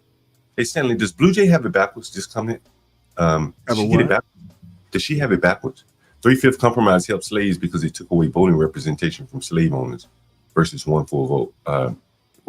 She's got it totally wrong. 3/5 compromise helped slaves because it took away voting representation. It didn't help slaves at all. They were still slaves. Compromise helped slaves because it was slave owners. Okay, I've read it. It makes no sense at all. I thought she kind of had it backwards. I wasn't sure. Well, she doesn't even have it backwards. So it wasn't. She has it mangled. It wasn't 3/5 a person. It was 3/5 a vote. Is that right? 3/5 a vote. Well, yeah, but it's implied if you're only 3/5 for representation, you're counted as 3/5 of a person. That's implied. It's not written anywhere. It's just like I got it. That's not implied, Stanley. Well, I think you're implying it, but it's not implied. Okay, Lou, I'm not going to even debate this with you. I know what I'm talking about. If it's implied, it's implied. I'm not saying they were actually 3/5 of a person. What I am saying is they were still slaves. They got no benefits out of it. So let me ask you this: when slavery ended, was it 3/5 thing? I guess that wouldn't be in play anymore. I'm not a big history person. Well, no. It basically, once the 13th Amendment overturned all that stuff. Okay. And then at that point, what the former slaves had, what, a one, their vote counted just like everyone else. Is that when that came about? In theory. Okay. I mean, now you got to remember, they were strongly discouraged to vote at all. The only time blacks were encouraged to vote is when, whoever the ruling class was at the time, if it would benefit them, sure. You ever you're a free black. I was reading Booker T. Washington. I guess this would have been around that time. I don't know. And he was talking about how like the blacks that voted, and this is his story, so it's just one man's story. And so he was saying, the business blacks, no one had a problem with them voting, right? Because they want to vote the best interest of the city, town, whatever. If they would own the little, whatever kind of shop, tailor shop. Okay, where are you getting this from? Well, this was Booker's story, right? Booker T. Washington, and he was saying, so this is him living in the time, and he was saying it was the vote that could be manipulated that people had a problem with. He said no one had a problem. I think he got it totally wrong. I think it's almost the opposite of what he said. The votes that could be manipulated were allowed. Well, and that's the thing, in that he's saying, like, a guy owned a porter shop or whatever hell he owns. He runs a little small business. He's going to vote with, good intentions. Whereas, okay, and I disagree with that. I think that. Well, yeah. I mean, I'm sure he did say that, but I would say to counter that is that the only time a business owner might be encouraged to vote, somebody's going to say, hey, you know what? You can vote if you're going to vote for, whatever it is I want. A lot of these votes were manipulated. Hey, you're one of us. If you're going to vote Democrat or whatever, sure, go ahead and vote. But if you're going to vote against us, no, we don't want you to vote at all. I guess it would be kind of, people of similar interests, regardless of their race, would likely vote alike. Yeah, well, I don't think, I know where you want to go. I know where Booker T. Washington would go. I think it was, I'm not going to say it was rare, but more times than not, what would be in a black business owner's interest wouldn't necessarily be, with the white interest in the town. So it was, especially if you're voting Republican. Now, if you're voting Democrat, yeah, you might have a little bit more leeway, but more times than not, you just weren't allowed to vote at all. That we had, when I look back at my hometown, I've talked about my hometown a lot. I worked for the lady whose granddad bombed Nat King Cole's bus in my hometown. And, it's kind of interesting, like we had some of those old line main black businesses, like tailors. It was guys, man, motherfucker was tailoring into his like 90s damn near. And he had been in business for so long, like his mind had to be somewhere rooted in the interest of the best for the business community, regardless of race. And okay, there was a black business community and there was a white business community. They did not commingle. Really? Okay. You see, I don't. What do you think Jim Crow was all about? See, I disagree with you on this, Stanley, because you can disagree and I'm not going to get into debating this back and forth. Let's just agree to disagree. Yeah, we can disagree. I wanted to tell you a story though, and this was interesting. There used to be a hamburger spot in my hometown. It made scramble burgers, if you know what scramble. In what year? I don't know. 1930. And when I was growing up, so it ended. Is that like a breakfast burger? Jim Crow was over by the time you were born, right? Yeah, but let me finish the story. What I'm saying.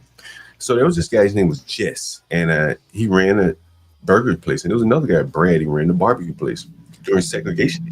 It was Jim Crow segregation. I don't know which one. And man, he did a brisk business with whites.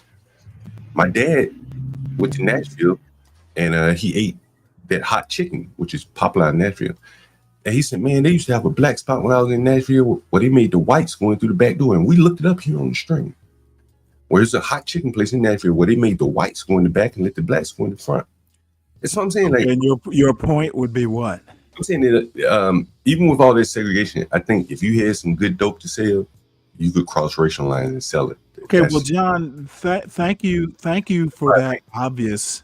Yeah, there were, back in the early 1800s, there was a black guy who owned a restaurant in Manhattan where he was selling the best oysters in town. He got rich because whites were going there to eat his oysters. So, of course, there are going to be cases like that, but they were not that didn't happen in the main. So that it happened, that it could happen and did sometimes happen, doesn't really change the overall point. There were black slave owners, but that kind of whataboutism leads you to forget that slavery, whoever was owning slaves, was a bad thing. So No, it I think doesn't matter whether the slave owner is white or black. It matters that slavery was legal and shouldn't have been. no, I'll just point out one of the points you said where they didn't do business with each other. Yeah. Okay, I didn't say they never did. I said in the main they did not. I also said that black business interests and white business interests were separate. Now, I'm sure there were exceptions. I'm talking about the rule. So, pointing out one specific example does not really change the rule.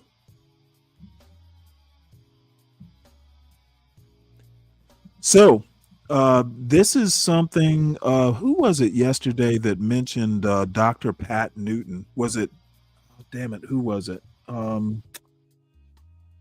It was Universal. That's who it was. I've never heard her before, but she's on the order of a Scheherazade Ali. So we'll test her out, and I'm sure there will be plenty of comments. And you'll shortly see why. But we should endeavor to be polite. Skip ahead of that. We have been victimized and emotional enslavement. And so we have been traumatized, and trauma has an effect upon the mind, the body, and the spirit. And so when they talk about post-traumatic, it's like almost post-traumatic stress disorder. People still have the remnants of being traumatized. And for us, for Africans in the Americas, let me stop. North and South America. Apparently, Blue Jay, the 3/5 compromise increased the voting power of the Southern planter class.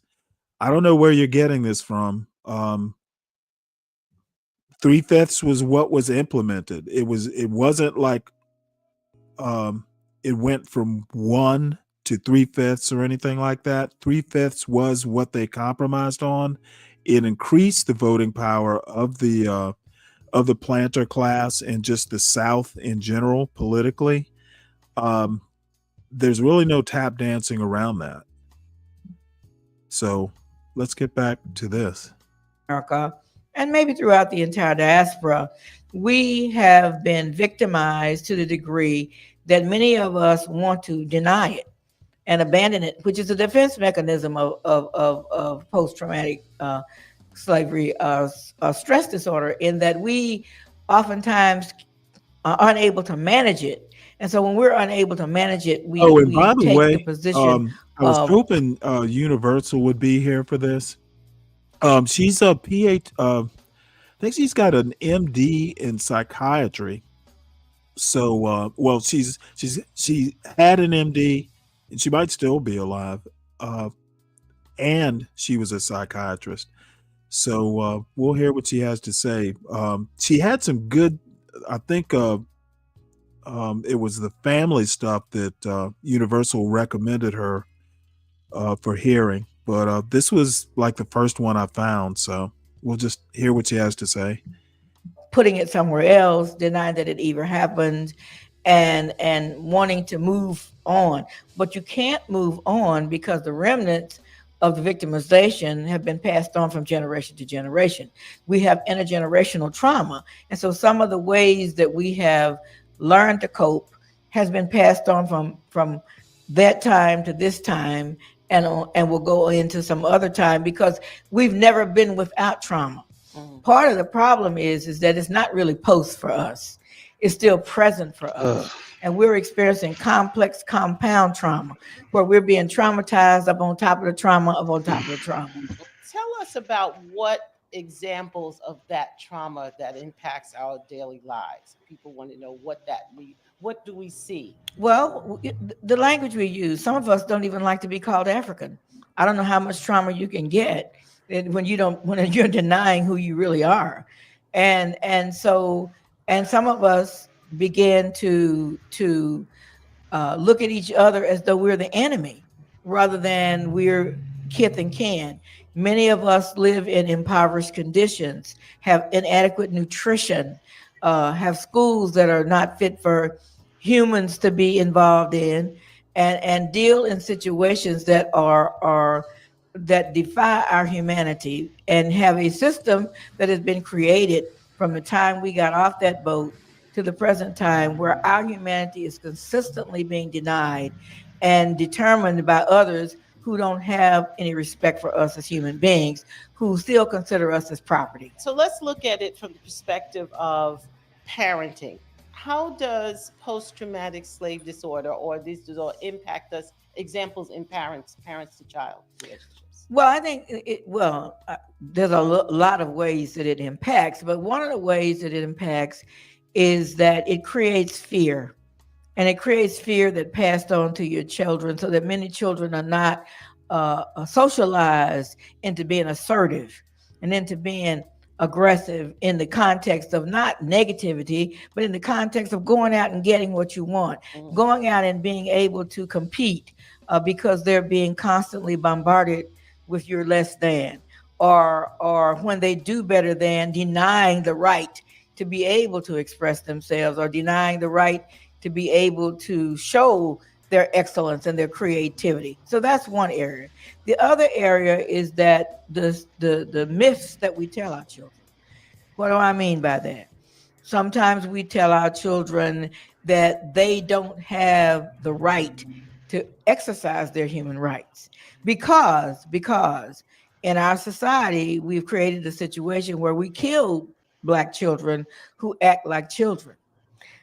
We kill them, we shoot them, and as I had alluded to in previous discussions, that we also think of children that are of African descent as being older than what they really are. I mean, there have been studies that have shown that say, for example, at the University of California, they did a screen test with students who were white students looking at pictures of children, and each child was the same age, but when they got to the Black child was always considered older. And as a result of that, our children are being held responsible for things that other children are able to get away with because they're children, for God's sake. And so we have taught our children to be fearful. I'm not saying it's not justified, but it's part of the conditioning process of the post-traumatic enslavement disorder, because we know that if they are children and act like normal children, because they are African descent and the color of their skin is likely to get them killed. Just thinking about that parent who's on the other side and thinking, am I perpetuating this? What can I do? What can I do to stop doing something that might be remnant from slavery? Well, I think first of all, we have to acknowledge that it exists. Well, I think actually one of those. Hold on one sec. One of those remnants is the quote talk. That's definitely a remnant from slavery. What are you going to say? Sir. A lot of this, when you talk about remnants, I call cap, bro. I call cap on putting all of this emphasis on a remnant. I just think it's. She said one of the remnants of slavery was that we perceive African kids as older than they should be. Did I hear that right? I may have misheard it. Well, you know what? She's right about that. Have you ever heard of trying kids as an adult? For a crime that they commit? That's what you're talking about? Yeah. Yeah, they try all kinds of kids for crimes as an adult. Right. But as it turns out, probably, and I don't know this, but off the top of my head, I'll say that has affected more Black kids than white kids. Now, you can get into culture and all that, which I'm not going to bother doing, because I think sometimes that Black culture argument leads to be braveism. But I think she's right. I do think that, ever since slavery, Black females, for instance, have been sexualized from a younger age than white girls were. That's a fact. So that's what she's talking about. And she's basically saying that that has carried over in the culture to today. And I agree with her. Black women have been over sexualized from a younger age, pretty much since slavery.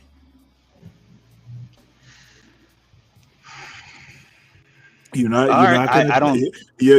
gonna tell me that Sally Hemings to use I'm not going to tell you anything, Stanley. Yeah, right. right. You know, that was kind of over sexualizing. She was only 14. Yeah, she was only 14. Anywho, I don't want to get into that bag, but go ahead. Go ahead, play the tape. Okay. This. You can't control or compete or defeat anything that you don't recognize. And many of us are not aware that we may be impacting our children and their normal growth and development by virtue of our own fear, which is not, like I said, unjustified. But at the same time, it is. My girlfriend here continues. Now, again, it's going to go back to the parents to neutralize that. You know, if your girl's wearing booty shorts to school, you know, you're kind of participating in that. But that's kind of what I'm noticing with what she's saying. Like, she'll say remnants of slavery, and I understand that. But there are most of slavery. Right, but law enforcement, local law enforcement, especially in the South, is a remnant of slavery.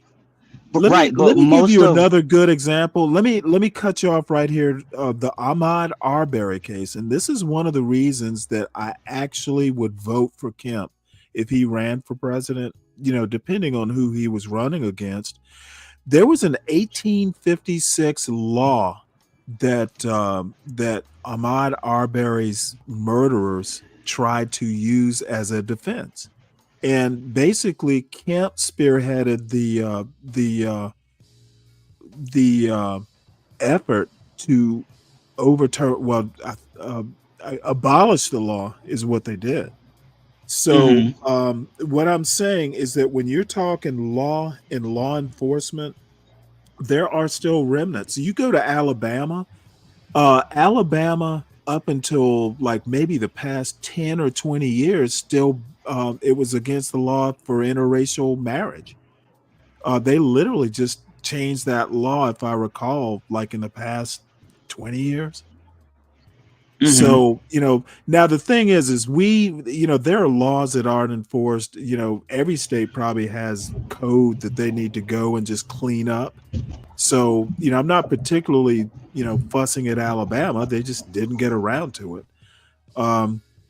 However, my point is that there are remnants on the books. And if they're enforced, it's even worse. She's making a valid argument. Well, no, I wasn't going to discount the remnants. What I was saying is that she's mentioning remnants, but a lot of what she's talking about is choices that parents make, and I would agree. Like there's the greater problem is passing down myths of oppression to your children. That's and the I don't greater think problem that I hear. If you're talking, okay, how were they myths? She just said it. Okay, well, she's wrong. They're not myths. Now, they're not myths. Now, what may happen is you still pretend those myths are real in 2025 versus 1825. I would agree with that. But, what happened during slavery actually happened. And, there's nothing we can do about it now. There's nothing we should be. But I know that talk stuff, that's a remnant from slavery easily. And everything falls back on the parents, in my opinion. What talk stuff? Having the talk about cops, the talk about, Black people are supposed to be giving their kids the talk about how, dangerous police interactions can be. That sort of thing. You've never heard of the talk? No, I have. I've also, I've lived around white folks. They give their kids the talk. Like, it's an American thing to give your kids. And I disagree. I'm not saying Well, I'm guessing that white people don't tell their kids, "Hey, you better not backtalk or you could be shot." Their talk is more like the policeman's always right. They're your friends. Now, I'm guessing because I'm not white. I don't know, but I'm guessing that the tenor of the talk is slightly different. And I didn't have the talk because my father was a policeman. So, Stanley, can I ask you a question? I disagree. Why? Is it Like, going to be a good question, John? I mean, if it's not, you can just tell me you ain't don't no answer. telling. I'm always curious about these things. That's why I'm asking. Do you think you said there's a difference between the black and the white talk? I think the tenor of it is different. And again, I literally said, I'm guessing because I'm not white. So I'm just guessing. And that's what I'm saying. Like, I know your wife passed before she, your son was grown, but like, I wonder how would the difference in the talk that you may have I have no idea. He was 7. He was 7 when she died. Yeah, we weren't worrying about the cops too much back then. Yeah, that would mean. Did you give your son a talk? What did you like? I told him, number one, don't get in anything I can't get you out of. And number two, it's better just be respectful and call me as soon as possible. That ain't really much of a talk, Stanley. That's pretty boring. You know what? That's what else do you really? What else do you really need to say? No, I don't know. That's why I'm asking. That's why I really don't do anything. Don't do anything to piss the cops off. And I used to tell him the same thing with the teachers. You know what? Your best bet is to just go, yes, sir, no, sir. And if you have a problem with it, come to me so I can deal with it. Yeah, Stanley, I don't know if you realize this, but the way that you raise your son is pretty much the same way that white folks raise their kid. Now, I don't think there's anything wrong with it, but what you're saying is no different than how white folks raise their kids. Is it just white people though? Yeah, well, my father didn't get knee deep into it either. That's why I'm not always the best person to ask these questions to. I mean, my dad told me, he was like, "Yo, don't fight it out here in the streets. Just make it home, and we'll deal with it. If you have any problems." Well, that's pretty much what I told my son. Don't fight a battle you can't win. Because if it's gonna be won, I'll win it, and they're not gonna, they're not gonna shoot me. Right. I don't think. And so CKJ, yo, it's just crazy, bro. Like when I grew up, I grew up watching like cops and all this body cam footage and stuff, bro. Cops used to beat the hell out of white folks, man. No reprieve, man. They got no reprieve. They used to beat the hell out of them. Well, you must be white. You must be looking back. You must be talking back in the 60s. Mm-hmm. No. CKJ, no. Police brutality is an American problem, bro. Well, that is true. Don't nobody like police. I mean, don't nobody like over incarceration. But you know what I'm saying? You've heard me say this before. I get what you're saying. I get what you're saying. Hold on. In American culture, if America catches a cold, black people catch the flu. So I'm not doubting that there's over incarceration and police brutality. It's just that black people tend to get the worst, the worst, the short end of the stick. Yeah, I think the ones that and you can get into Roland Fryer, that little study he did. The same study that said, black people, black males or black people get killed. Fewer black people get killed by cops than white people. That same study also said that cops, police brutality affected black people more than white people. They tend to overlook that part. I'm gonna tell you, Stanley. I've been around a lot of young men that've been in jail. Just by virtue of what I do. Well, you know more than I do because I literally don't know anybody. See, there you go. Right. And, yesterday we were talking about the guy that killed the police officer in Cincinnati, and Portia was dumbfounded to hear that he didn't have any serious crime. I don't think he had a felony. He may have had a misdemeanor, but he had no felonies. Well, why would she be dumbfounded? Apparently, he just wanted revenge, and he was ready to. Hey, I'm going to do it and take the consequences. Well, that's part of it, right? But there's an element of that crash out. You know what I'm saying? That when it confronted with the police, it becomes deadly. I've talked about it all the time. Like a lot of times, you hear black people say certain code words, and I say, "Yo, just leave them alone." Well, the police aren't going to leave you alone, right? When you say, "I don't give a fuck," the police ain't going to be like, "Oh, okay, he don't give a fuck. He might be about to go off here. Let's just leave him alone." No, the police are going to keep on pushing. And okay, well, you know what? That's unprofessional if they do. They're supposed to be taught to de-escalate, not escalate. No, but I would say if they tell you to put your Okay, hands, no. You need to hear what I just said. Okay, if cops are escalating, I didn't think that's the way they were trained, and they're certainly not supposed to do that. Well, if they tell you to follow a lawful order and you don't do it, and then you get belligerent, then they're going to escalate. That's just the way it's going to work. Right? Okay, wrong. and depending on the situation, they should be de-escalating, not escalating. Okay, fair enough. I'm not going to be here to argue policy. Okay, well, I'm here to argue policy. Okay, and I tell you, sir, I had a good friend of mine, a cousin of mine. He just crashed out one day, and I'm like, bro, like the police could have fucking killed it. They tased it, and them shit leave like wounds on your body or something, and it was just so fucking inexplicable. Middle class family, mom and dad, your grandma, granddad, everything, but the crash out behavior, it was just inexplicable, with the police.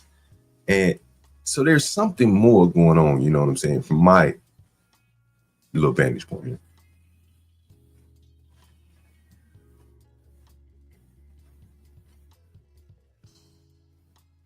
Well, I think obviously something was going on, but I think that something going on is individualized. It's not something in the water.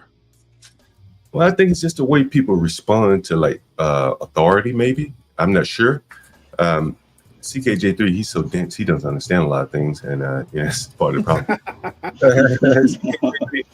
I think that you're more likely to create an what's the name of the guy that reached into his car and the cops Orlando Castile. Okay, situations like that. I think that's the one. Well, no. Now no, this is not the that guy one. who Not got that one. killed. Not that one. Okay. Not that one. He was walking to his car. He was with the cops. He was walking to his car, and I think he went to go get a gun or something, and they shot him. Well, did he tell? I don't. You'll have to remind me. So, anyways, I think that you can. Did he tell? Oh wait, hold it. He told the cops, "Hey, I got a gun in there." Well, who was it first? No. It was I don't remember the guy's name. I don't want to belabor that, but my point is that. Well, here I think that you're less. Let's belabor it because I remember vaguely someone saying, "Hey, I got a gun Jacob in the Blake. car." There it is. And the cop. Somebody said Jacob Blake. Cop That's it. Panicked. Is that the one where the cop panicked? No, Jacob Blake had a knife. Blake had a knife. A knife. Yeah. Thank you. I'm sorry. A knife. Thank you. Well, the point I'm trying to make is that you know what? If I had a gun in the car and I said, "Hey, officer, I have a legal weapon in the car," you know what? I'm not about to fucking get it. If you want it, you get it. Well, first off, Stanley, the actual Correct. facts in there was that he had a domestic violence incident. Police told him, "Hey, stop." He just said, "Fuck it, I don't give a fuck." Oh, okay. Yeah, he had the kids or something in the car. It was like that. Yeah, I remember that one. Bent over to grab the knife, and that's when the officer finally shot him. And it's like, okay, and what's wrong with that? Well, something clearly wasn't. You know what? If he was going for a weapon, you know what? I shouldn't have gone for the weapon. I wasn't trying to make it about the case. What I'm saying is that I think if you raise your kids and teach them like this whole having the talk, I think that you're more likely to create that kind of situation if you create if you have a conversation that creates that kind of fear, you're more than likely to have that kind of conversation, because you didn't have it. You didn't have that. Well, you know when what? you say you don't want to end up like Jacob Blake or any of that stuff, it's like it creates that kind of situation, the way that you pass this kind of information down. I might not be the best person to talk to about this, because that's not the kind of talk I want to hear people giving. It's like, first thing, don't pick a fight that you're not going to win. They have the gun and you don't. Assuming you don't have a gun, and if you do, you best be telling them and let them get the gun. Don't you do it. But I mean, you see so many cases, and there has to be something more to it. Like, it's just some of them. I don't agree with that. I think it's very individual. I don't think it's a social problem. Yeah. Okay. I mean, it's a social problem. It's a social problem, Stanley. And if you've seen enough body cam, I will thoroughly disagree with that. If you've seen enough body cam footage, you'll see that these motherfuckers I don't watch feel body entitled. Cam footage. I don't watch. Then you don't know what you're talking about, bro. Then you're not watching the individual interactions between cops and people. Actually, I'm gonna argue you don't know what you're talking about. You are literally be brave in that all your knowledge comes from body cam footage. That's not right. And all your knowledge comes from books and stuff like that. Hey, it's not stuff on the ground and all that stuff. Let me tell you where my knowledge comes from. Fucking common sense. Okay, everything you see on YouTube is not reality. You hear people say that all the time. I think a body cam footage is more real than a police report. If you read, it might be more real, but it's still not reality. It's not statistics. And even statistics what have the fuck statistics got to do with this, Stanley? What are you talking about? Dude, you know what? I understand your statistics don't talk about the interactions, bro. No. Now's not the time to cut me off, Lou. This is a whataboutism, by the way. Go ahead. No, I think body cam footage is not truth. I think it's make it the fuck out of here, Stanley. Hey, you know what? You can laugh all you want, but hey, you're the one laughing, not me. Okay. This Carmelo Anthony case, what has more credibility, the police report or the body cam, the footage? Have you seen the body cam footage? Exactly my point. Thank you, sir. Okay, so we haven't seen it, and you do know that the police report is biased. That is a fact, and it's not going to be admitted as evidence. So you know what? I don't really have an answer to that. But related to the Carmelo Anthony problem, and it's something John wrote earlier in the chat, Carmelo Anthony is not a black problem. Okay, Carmelo Anthony. I wasn't saying Carmelo Anthony is Mr. and Mrs. Anthony and the local community's problem. Okay, Carmelo Anthony is not like some nationwide condition or social problem. That wasn't my point at all. Okay, well, no. I didn't say it was. It's my point. Okay. I literally said to bring up Carmelo Anthony. I'm going in a slightly different but related direction. Gotcha. Okay. I just, if you've seen enough interactions, you'll see a different dynamic on how these folks interact with cops, and there's an entitlement. You know what? And then when they don't get their entitlement, then they start being belligerent, and then when they start being belligerent and the cops try to de-escalate, then they turn into this I can't breathe. And I would actually go out on a limb and say that's not even the norm. Man, get out of here, bro. Okay. How do you know? You don't watch any of these things, bro. I don't. You don't see them. See, wait, hold it. I don't. I literally just told you if I watched 100 body cam videos starting now till the end of the day, I still wouldn't think it's reality. I think they are body cam videos which are very specific incidences, and I know more than 100 people get stopped. 100 black people get stopped by the cops every day. Right, but I'm just going to do this. I'm just going to do this a priori. Well, no, but most police interactions don't end in a violent way, though. Well, we're not even talking about that. We're not even talking about that. Most police interactions. Yes.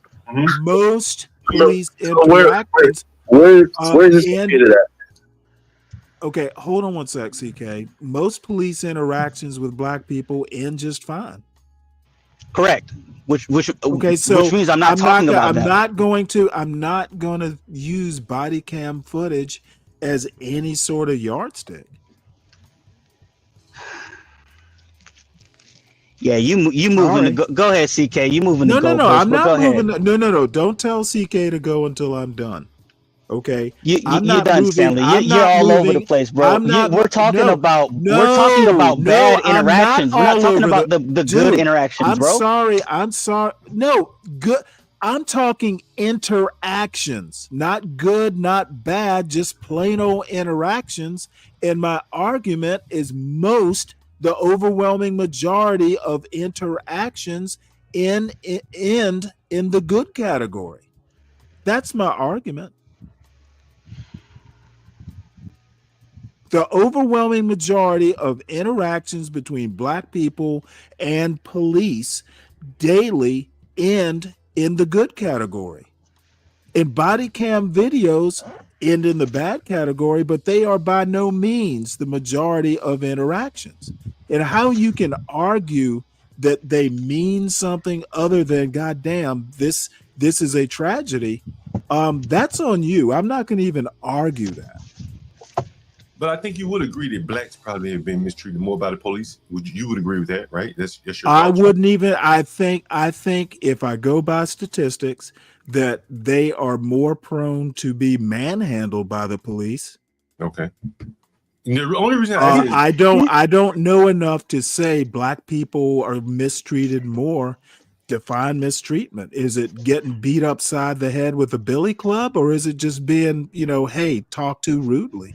Well, probably all of it, because there have been so many protests over the last probably 30 years, 40 years of my life, primarily about police, from Rodney King all the way up. So there is something. Well, I'm gonna go out on a limb again, and I preface this with it's only a guess. I have no statistics. I'm doing it a priori. You are less likely, maybe outside of Louisiana, in the South, you're probably less likely to have a bad interaction with a cop. That's what I'm saying. Most people don't. I would argue most people don't even interact with the police. I want to go farther than most. I want to say the overwhelming majority don't. So why do you think black people make such a big issue out of it? The police. History. Oh, history. Okay. Sorry. She was talking about post-traumatic slave syndrome, which I kind of, I'm on the fence about that, to the degree that she might want to take it.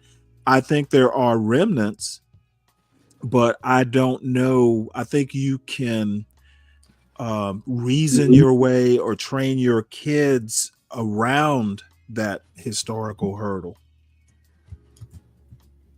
It doesn't have to be like a wall. You can build through that wall, make a door in that wall or whatever.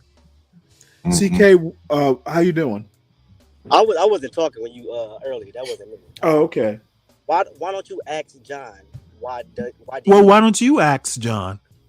No, I mean he asked you a question. So he asked me one.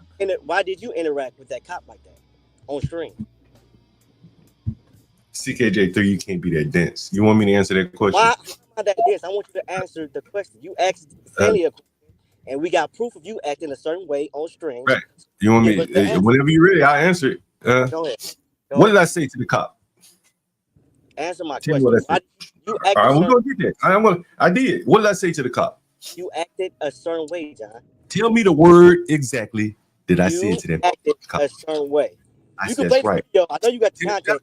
You gotta pull that shit up. We can watch it together. That's funny as a motherfucker. You want me to pull up? Who want me to pull that motherfucker? Pull it up so we can see how you acted on screen.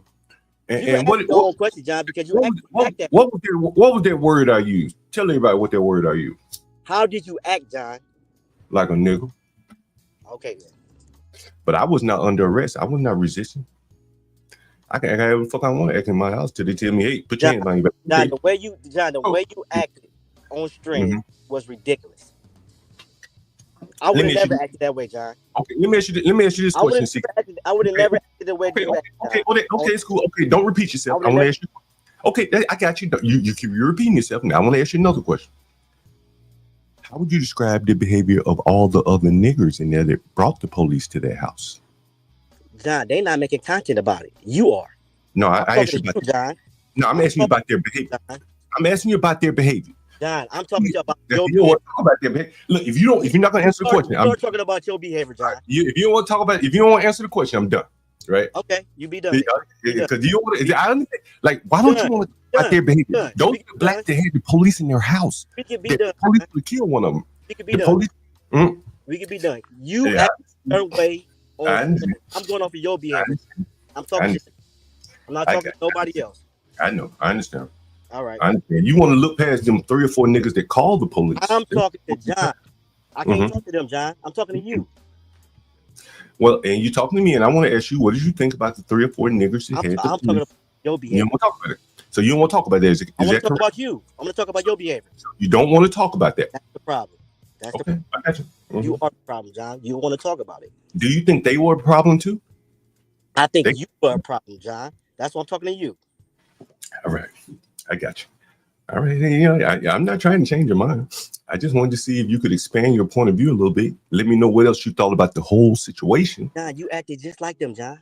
I didn't call them. The police ain't been here. The police ain't been here for me. Fool just like them, John. The police ain't been here though. I can act a fool in my house.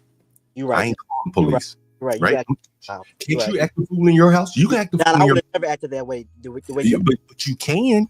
I would have never did that. I would have never did that, John. I'm not. And that's probably why you don't do what I do. Why I don't do what you do, right? But tell the audience because I roll that motherfucking clip now. You know I do. Play it, so we can see how you acted on stream. Play it. You know I roll that motherfucking tape. Yeah, play it. Let me. See how you acted. My agenda has been derailed once again. SKC, I don't disagree that it's a mountain out of a molehill, but you know, it is what it is. You have to meet people where they are. And then there was something else. I was going to thank Lou. You said you took your crazy pills too early. I eventually get there. So sometimes I'm kind of slow. You did. Stanley. I took mine down. You can roll your footage. Oh no! Yeah, that was. I want to watch it, bro. That scene was so funny. I don't know what the background of it was. Hey, you know what? We did you see it, can watch her tomorrow. I think I did. Oh man. Man, the thing is, bro, like it's the one. It's the one right after your tenant died, right? Or is this a different one? This just came out what yesterday? Is it the one that came? Oh, yeah. I re-released it. I saw it popped. I didn't watch it though. Well, sure, we can watch it. I haven't seen it. And towards you mentioned Portia being surprised at that father. I am kind of surprised, but not so much. Again, I don't think there are any larger lessons to learn other than gee, you know, that father, you know, must have been aggrieved. You know, Stanley, but his son did have a weapon or something, right? Yeah. His son wasn't just randomly picked off. He was like committing a crime of some sort. That's what I'm trying my best to explain to you, Stanley. And it's not you probably you don't have to explain it to me if you know the kid wasn't just sitting on a park bench somewhere.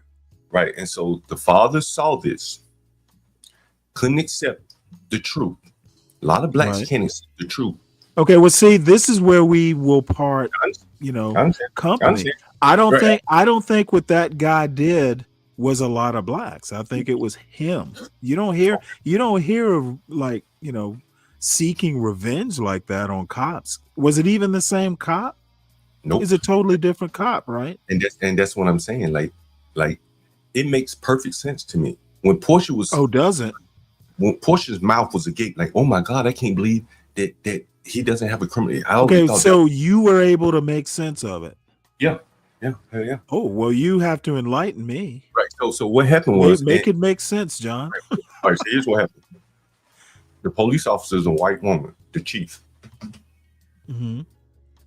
She brought the family in to show them the video. Right. The black man sees the video, and a man being honest would say, well, you know, my son fucked up. That's hard to accept, but you got to accept. He saw it, got angry, and ran out like his child was killed for no fucking good reason. Right there, once you saw that, you have to understand that this motherfucker is very irrational. Right? Okay, well, hold on. Let's go back and look at your logic. You know, just because you commit a crime, that doesn't automatically mean you get a death sentence. The right black conservatives in particular, and conservatives in general, political conservatives, movement conservatives, always want to go and separate the crime. Basically, they have a very, hey, he was a criminal in the past, he deserved what he got sort of attitude. I don't share that. You know, just because you commit, you know, give somebody a $20 bill.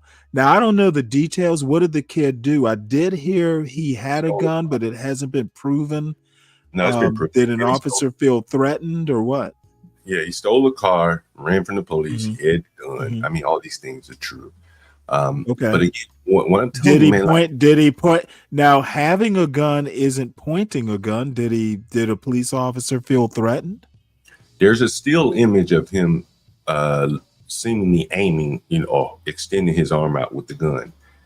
You can't see it very clearly from the video they've shown, but maybe they have clear footage what they showed the father. But okay, again, so that video isn't conclusive. Well, it's pretty conclusive. It's pretty, you know, like he's running from the police. He's resisting arrest. He has a gun. It's in his hand. He runs behind like a dumpster. Only thing up for debate now is, did he have his hand extended with the gun? Did he shoot the gun? They haven't said if he shot the gun. I'm not sure. But it's real criminal behavior. It's crash out behavior. Running from the police with a gun in your hand, bro, you get yourself killed. Right. Just fight it out in the courts. When the father saw that video, he did not have the capacity to say, well, we're going to take this to court. We're going to, you know, like what you were saying with your son. He just crashed out. And the ability to throw away. Well, the kid is dead, right? Yeah. Okay, so there would be no court for him to adjudicate. Yeah, there will be civil and there will be criminal if the cop was guilty. If they may arrest the cop. They may arrest him in a month from now, right? And they say, hey, you know, it wasn't a good shoot. But the man like just crashed out. And again, like it's inexplicable. And you see, well, I don't know that it's inexplicable. I mean, you know what? It might not be so much a quote black culture problem as much as a biblical culture problem. You know, maybe he's an Old Testament guy.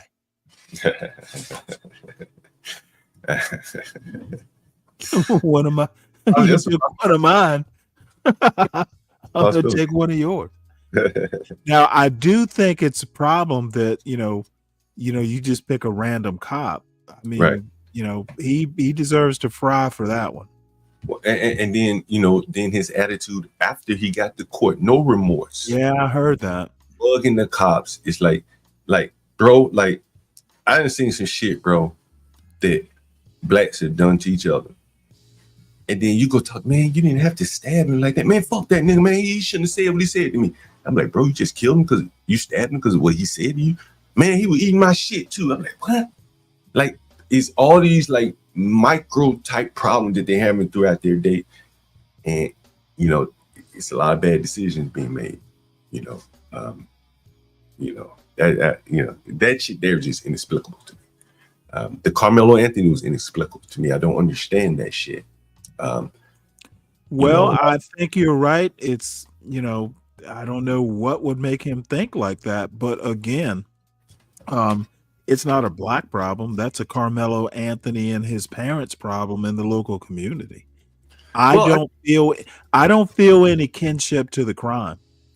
Well, me either. But when I look at the animosity, the viewpoint that a lot of the black people have in relation to Carmelo Anthony, they can't even judge it straight down the middle. They're coming up with excuses. Maybe he had a car spike. Maybe. Well, I agree that, you know, the people that are pro, to be honest, I wish both sides would shut the fuck up and stop doing shows, because they're not helping. They're not. It's more heat than light, etc. I'm sorry, it's more light than heat, etc. No, hey, I'm looking at this, John. It was from a month ago. You might have seen it, Stanley.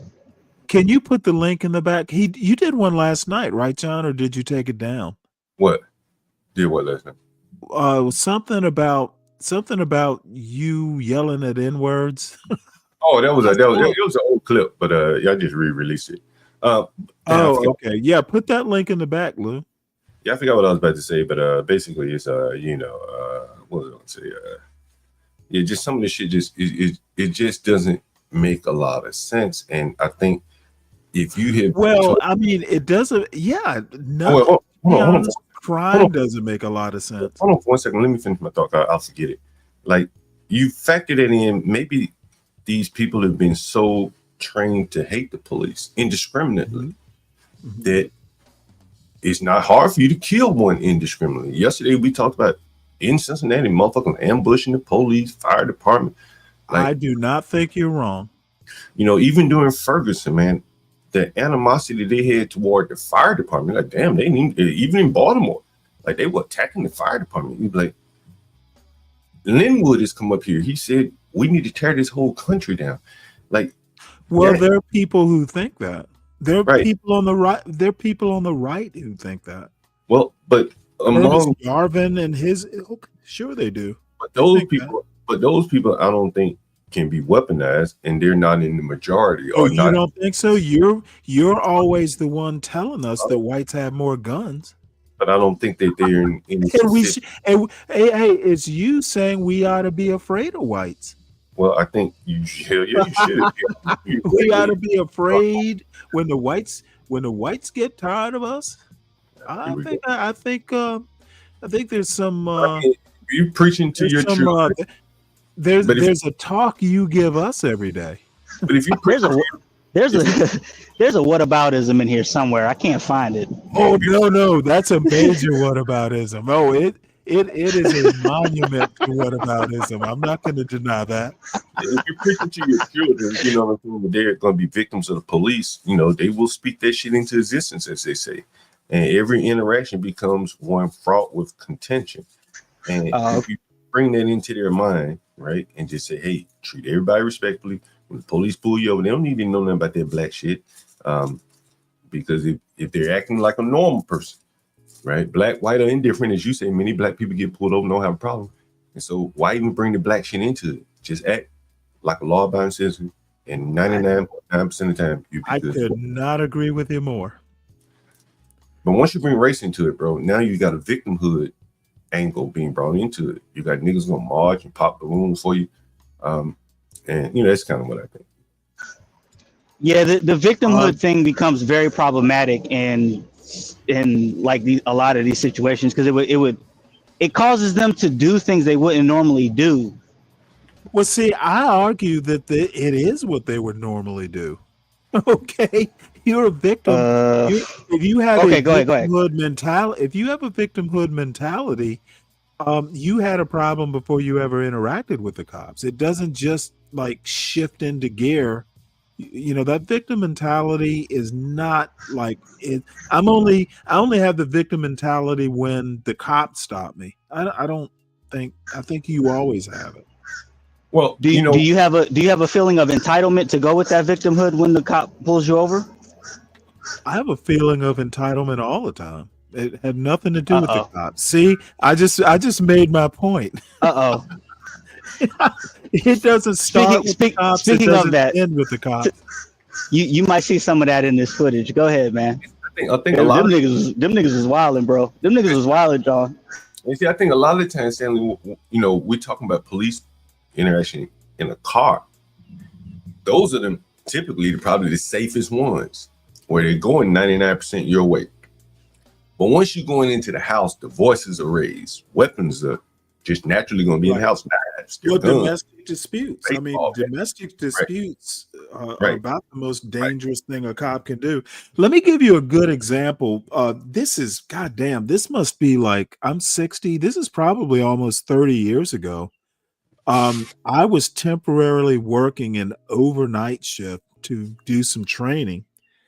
And I was in Savannah at the time. And I got off work at like 7 in the morning, and I was tired as hell. It was a weekend shift. So, you know, after those 312s, believe it or not, you're really tired. So I'm on my way home, and I'm going through, I think it was Garden City, Georgia. And I didn't even realize I was just zoned out. So I'm speeding, you know, not real bad. It was like maybe 40 and a 30 or something like that. So the cop stops me, and you know what? I know how to react to cops. So dude comes walking up, my hands are on the steering wheel. And you know, he just kind of chuckles when he sees it. And he goes, well, you know, why are you speeding? And I just told him, you know what, officer, I literally just got off work and you got me. I you know, just whatever, write me the ticket. Yep. I was just kind of zoned out. He's like, okay, well, look, you know, the speed limit's so-and-so, you know, just be careful. Walks away. He didn't even, you know, so sometimes you just have to, and you know what? I wasn't obsequious or anything like that. The dude got me. Why am I gonna, you know, I'm not gonna get overly upset. So sometimes you gotta, my mother used to tell me, act like you're used to something. Well, act like you're used to not having, act like you're not used to being a victim. So I'll leave it at that.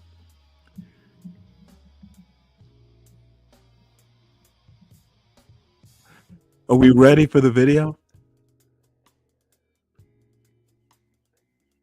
Can y'all hear me? Hello? I'm on a call, Stanley. I'm there. My bad. Yeah, you can play the video. Okay, all right. All right. So here we go. Okay, so you see these motherfucking niggas not behaving, and you talking to me about the niggas not behaving? Why don't you go talk to them black ass niggas? No, what I'm saying is, no, man, what I'm saying to you, why don't you go talk to them black niggas? And them black niggas are misbehaving. Why don't you talk to the black ass niggas? You don't want to talk to the black niggas. I am. Well, go talk to them, and then we'll talk to them when you done talk to the black ass niggas. I know, because I know you don't want to talk to them niggas. Okay, well, go and leave then. If you ain't gonna deal with the niggas, go and leave. What I mean is, if you're doing this the right way, like if you have, if I'm doing it the right or wrong way, you think them fucking niggas? Listen what these niggas are arguing about. Listen to these niggas. Listen to these. We're done with all of this. You're done with this. You heard me. They already know the truth. You're sitting here lying for nothing. I called them. Where's the? Who are we scared of? I've handled this like 20 times. Go to your room and handle it tomorrow. Don't throw no trash in my room. You're saying that 1,000 times. Now what? You're being because she hit me. Because you keep going. She didn't hit me. She hurt you 30 times. Pause it right there, Stanley. You should go to your I'm gonna go back to sleep. Now, what you notice right there is the police, both of the police officers say, hey, man, we done told you shit 1,000 times. Go back to your fucking room. Nigga, keep coming back downstairs, putting yourself in proximity with the police. This is the irrational fucking behavior I keep talking. He could easily go up to his room. Yeah, I don't get that. I understand. But you watch him go. Obviously, if they tell you to go to your room, you're not going to jail. Right. Yeah, right. Let me go to my room, stay the fuck out their way. But and both of them, both cops said, hey man, god damn, I done told you 1,000 times. Hey, how did this situation begin? Like, what led to cops being called? They tell you right there. They're gonna tell you. Back it up, Stanley. Go ahead. Go ahead. Hold on one sec. I might have missed it. I heard a lot of chaos. When the dude comes down the steps, he's gonna tell you. I think that's when he says it. if you're doing this the right way, like if you have, if I'm doing it the right or wrong way, you think them fucking niggas? Listen what these niggas are arguing about. Listen Turn the to volume these up, niggas. Listen. We're done with all of that. You heard me. They already know the truth. You're sitting here lying for nothing. I called you hours ago. Who am I supposed to be scared of? Right? Who am you call? I've been through this like 20 times. Go to your room and handle it tomorrow. Don't throw no trash in my room. You say that So you heard it. He said, "Don't put no trash in my room." Because you hit me. You keep going. She didn't hit Right. you. She heard you 30 times. So That's wait, the hold it. argument. That's what the police were there. He called the cops because somebody threw trash in his room. I remember the salad incident. Right. He called the cops because somebody threw a salad in his room. That's ridiculous. Why? I mean, assault with a deadly vegetable. How is that gonna work, bro? Man, they've had police call like he ate my food. Somebody ate my sandwich. I had a sandwich in here. Somebody ate my DoorDash. Like these people are so fucking broke, man. You eat their DoorDash, they have no more money to go get anything else. Right. And so somebody's gonna have to pay with their ass. Yeah, and you expect the cops to do it? I mean, shit, before I kill him, right? So it's pre-crime. That's how they look at it. Yeah, they're It's like, the look, man. call the pre-crime unit. Right. Now, what's up with my girl? Because I was kind of fawning over her. She's got weird hair. Yeah, and see, this is the thing, Stanley. See, this is like, again, That's the like, girl from Virginia, right? right. This is what I say is inexplicable. These niggas are drawn to this shit like moth. She lives in the basement. She didn't even have to come upstairs.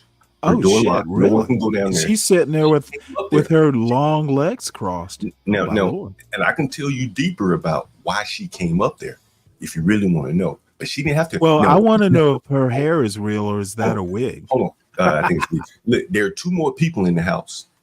Neither one of them came out. And that's interesting. There's a reason why they didn't come out. They were not American. There's a guy right on the other side of the wall. But what, are they illegal? No, one is African. He's legal. And the other one was in the military. I think he's Jordanian or something. He was Jordanian or something. Neither one of them came outside. They didn't even leave their room. This girl came up out of the basement. That way it wasn't necessary to do what? She didn't see anything. She didn't throw any food. She's not a witness to anything. They didn't go knock on her door and say, come out here. She came out on her own. You understand? Just being part of the bullshit. You know, the drama. This is why you see motherfuckers fighting. It'd be 30 people around just watching. Right? Just out of curiosity. What's going on? And, you know, so it all came over. Well, I don't know. I mean, I might peek my head around the corner just to make sure, you know, nobody's gonna be busting in or the house isn't burning down or something. But yeah, once I figure that it has nothing to do with me, yeah, you're right. Go back to my room and try and put cotton in my ears or something so I don't have to hear the noise. Now, what's gonna happen is what's really happening here is the little light-skinned girl right there. You know, she's cute enough to go make money off tips, men, lesbian women. They'll tip her. You make a little money, you know what I mean? The dark-skinned girl, she got cancer, so she say down on her luck, talking about she George Washington relative. You hear all this. I thought she had a job though. And these niggas just be talking, man. They don't be really working. You know, they may be suspended from their job. But I thought she was serious when she said she could get you a job. Mm-hmm. And you know, it's like a mania, like some kind of psychosis there. But go ahead, please.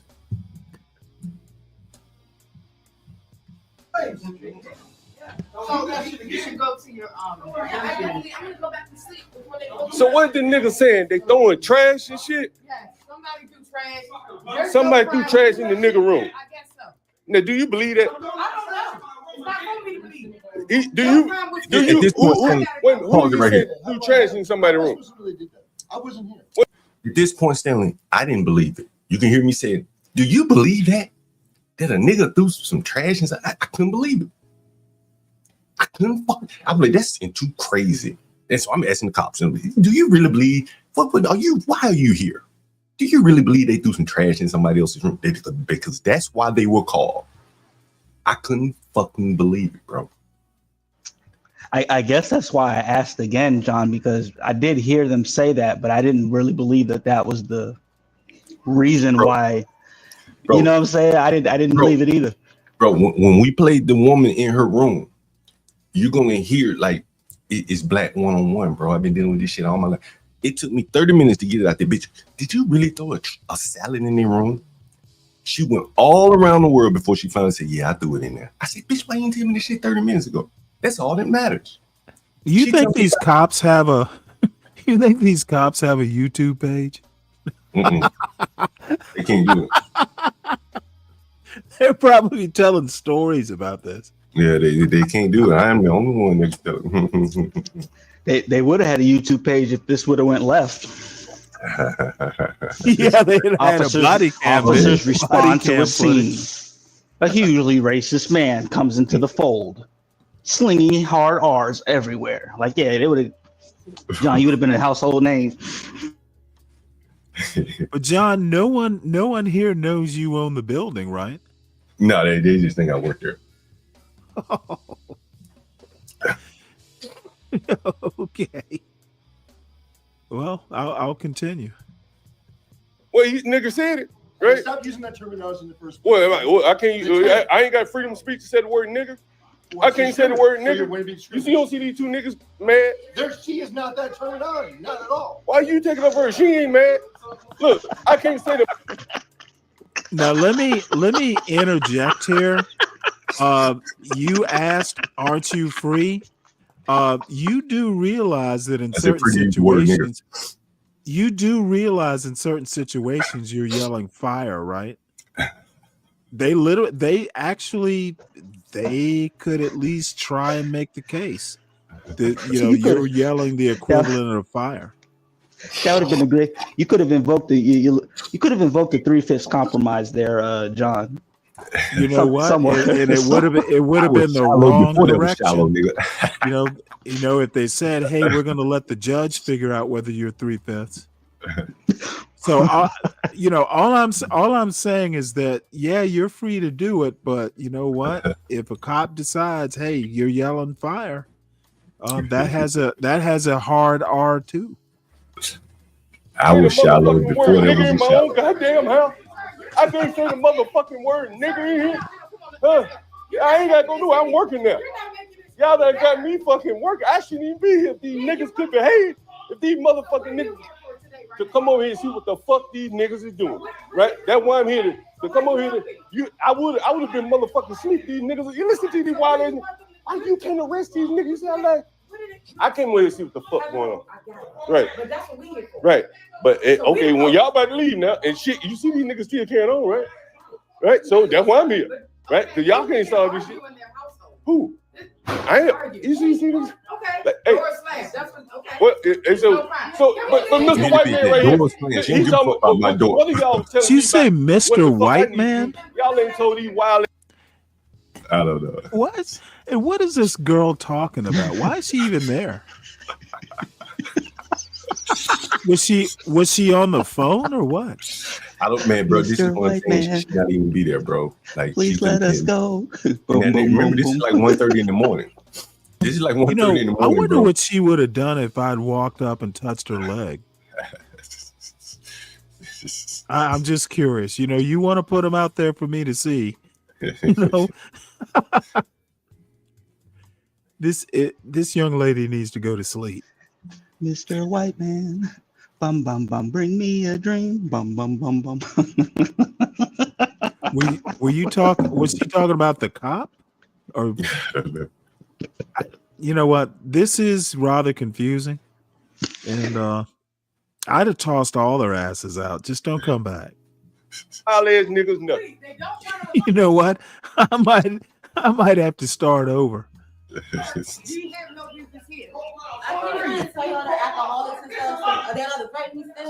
you just go inside and where the hell the trash can come from? Hey, you better stop slamming these motherfucking doors in here, nigga. Hey, who the fuck did all this shit? Y'all niggas gotta get the fuck out of here. Hey man, what the fuck going on? Hey nigga, what the fuck is going on in here? What the fuck is going on? You look at these motherfuckers. Who the fuck threw all this goddamn trash out here? Who the fuck did it? Where they throw it from? Goddamn. Where the fuck it come from? Give me one food in my room. They're throwing food in my room. Don't Give me. I'll be right there. Don't bang on my door like that, though, bro. Why they throwing food in my room? Why they throwing food in your room? I don't know. So they throwing food in your room. I will tell you everything honestly, beginning to end when they're done. All right. I'd have asked, well, was it rap? So she threw food in your room with you. I got somebody deep in here. We chilling, Holmes. So we chilling. We make money. She said that shit. We make money, nigga. If you came in She here, threw food in our room. if you come in here, she had a trash can in front of her fucking door with that trash. We keep it clean in here, nigga. We been clean here the before bathroom she got here. and the stove, nigga, and the bathroom. We keep it clean in here, nigga. She throwing shit in I our know our room. payments. Look, Before she got here. come on, bro. Come on, bro. We ain't on no Obama shit. We Ain't on no motherfucking drugs. Nah, fuck no. We keep it clean. She told the police we on dippers. Wow. Fucking That's on. how cruel this bitch Oh, is. fucking on. Hell no. Fucking we don't smoke no We work motherfucking every dippers. day. We get up in the morning, 6 I'm a in the morning. school We work motherfucking every teacher. day, nigga. You better know who you fucking with. We work early 6 in the morning every day, nigga. Get out at 5:30. We work a job, nigga, every morning, nigga. Shit, nigga, we bought our business. She wasn't even here. We bought our business in here. She wasn't here until she got here. Hey, don't throw shit in our room, throwing trash in our room. The stuff was by her door. Yeah. When I opened the fucking door, bruh. she just threw it in here. Yeah, bro. I'm not lying about that. We make money every day. We wake up, son. I wouldn't lie to you. She threw the trash in our room, bro. now, was she? So you open your door and she just threw trash in here, or Exactly she slid it up on the door? She threw it in our room, bro. She threw it. She threw it in our room, There you bro. go. There you I go. wouldn't lie to you, bro. I wanted the police. I'm a stand-up nigga. I make my money every motherfucking day, nigga. I ain't calling my mother right now, nigga. We gonna make some money right now, nigga. She's I ain't gotta lie. I ain't gotta lie to you. Somebody on dippers. She really want us to go. Dippers? We don't smoke no motherfucking dippers.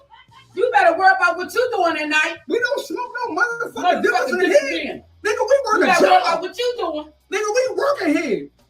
You We don't work no roller we don't case. smoke no You don't do motherfucking shit in dippers. that fucking bathroom. Who cleaning that motherfucker? Ain't nobody cleaning the motherfucker. Ain't nobody cleaning that bitch. Every motherfucker body here is We don't trifling. smoke no motherfucking dippers. We working here, Slim. We got a JOB in I here, ain't Slim. saying that. I ain't gonna say it no more. Under a crusty motherfucker just got here. I ain't gotta prove my life to anyone, I don't motherfucking need body. it. I don't need it. What, you gonna call the police again? Cause I ain't gonna do nothing. So, God, stop talking. so No, she threw all this food on your you floor can right say here. it. You can say it. You say it. How the hell she must came in this motherfucker? This food all the way in the Open room. the door. Threw it in the door, bro. Wait, she had your key, your code to get in. Hey, chill out. How did she get in? How she open the door? Open the door. Were you? Hold on, let me. So when you, where were you? You better walk out the door. That ass up. I'm too fucking old to fight her, but she got an good ass. Call your daughters. Call They your need daughters. to fuck her ass Let me up call on the her. street. Let me That's call what somebody. they need to get her on the street. Call It's somebody. gonna go be done. She think it's a game. She think it's a It's game. a motherfucking game. But watch. This bitch is lying along with it. She don't even know me, and I don't even know her name. Which question now? They gonna take it. Be quiet. Be quiet. Be Get on the quiet. way. Don't call nobody while I'm in front of Get on the you. way. Spank. Get on the way. Be Spank. quiet. Mind your She gonna business. get caught in the street. Don't call nobody while Not I'm in in this here, man. apartment. It's gonna be done on the street. So y'all gonna clean this food up? How? She should clean it up. She the one threw it The in. police, Now, did you hear that, Stanley? Did you hear that, Stanley? we'll clean it up. Pause it right there. That shit right Yeah. I'm not cleaning it. I'm She a does. sweet Now how all this Okay, shit hold get out on, here? hold on. What y'all fighting? She did that Whoa. shit.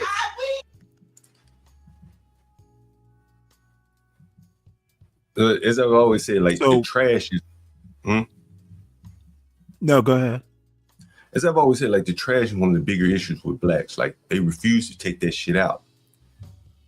You see all the trash in the hallway. You hear the people saying she put her trash in the hallway. They don't take it downstairs. When you take it downstairs, they just put it in the fucking hallway. He comes upstairs, maybe wasn't paying attention. One thing, there'll be a bag of recyclables and trash out there. Kicks it over. He said, "Fuck, I ain't clean this shit up. Goddamn it, I ain't. But you shouldn't be out there." So she says, "Well, I'm gonna go throw some trash in your room since you made the trash in the hallway." So no one could. Wait, hold it. it. So she thought, talk about whataboutism. Why didn't she just throw more trash in the hallway? Well, because that was her trash. I'm sorry, man. I mean, again, these people aren't the most smartest motherfuckers. You Right? threw trash in the hallway, so I'm gonna throw trash in your room. No. What happened is they throw it in front of a door? No, hold on. They kicked her trash. She had, instead of taking her trash downstairs, she put it out in the hallway. The guy coming upstairs kicked it over by mistake. She probably said to him, "You better pick that motherfucking trash up." He said, "Bitch, fuck you. It shouldn't have been in the hallway." Right. So she said, "If you ain't gonna pick it up, I'm gonna go throw some trash in your room then." Okay, again, what aboutism? It's not exactly. It just, he didn't throw it in a room. He didn't throw any trash anywhere. She was the only one that threw trash. Well, no. He kicked it over, made a mess, right? Right, but she shouldn't. If Okay, she but had it's trash in a in the hallway, common area. It's in a common area. Even if he did it, and he obviously shouldn't have done that, her throwing trash in his room isn't quite the same thing. Now, maybe she's pissed off because, if he doesn't do it, she has to do it, but it still isn't. It still isn't the appropriate retaliation.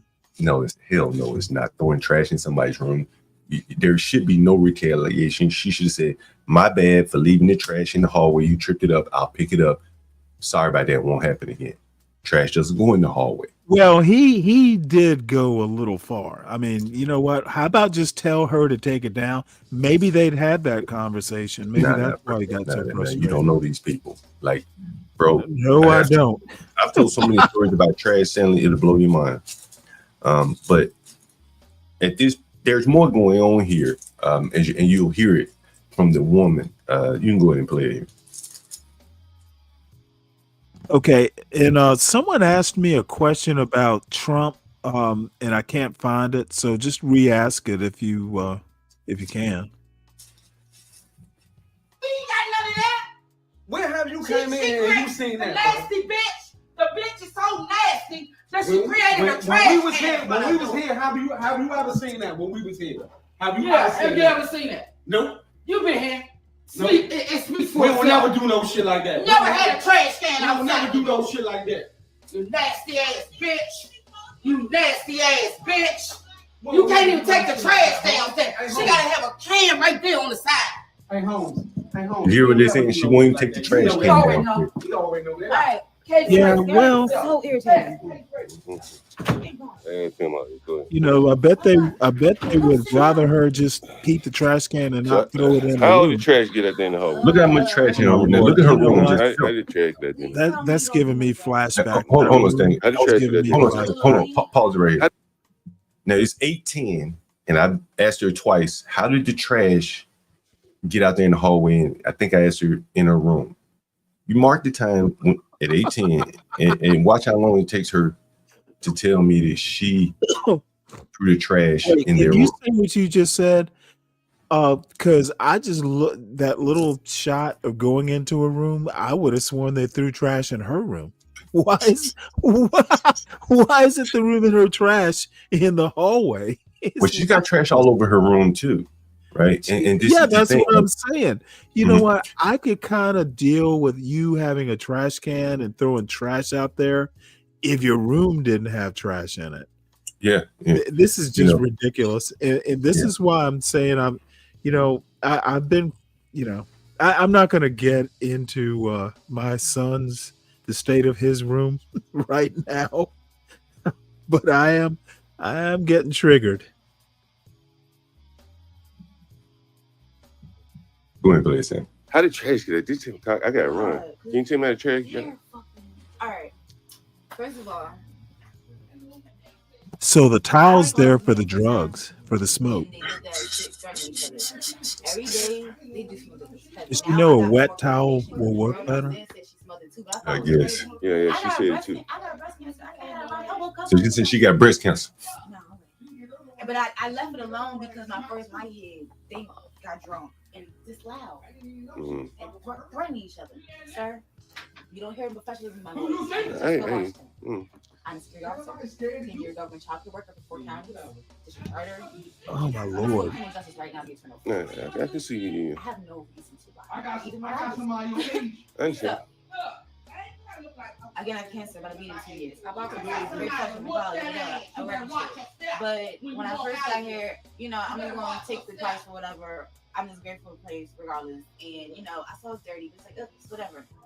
But my first night. You see how long she going on, bitch? How did trash get out there? In the toilet. Yo, I think she's trying to impress you with her articulateness.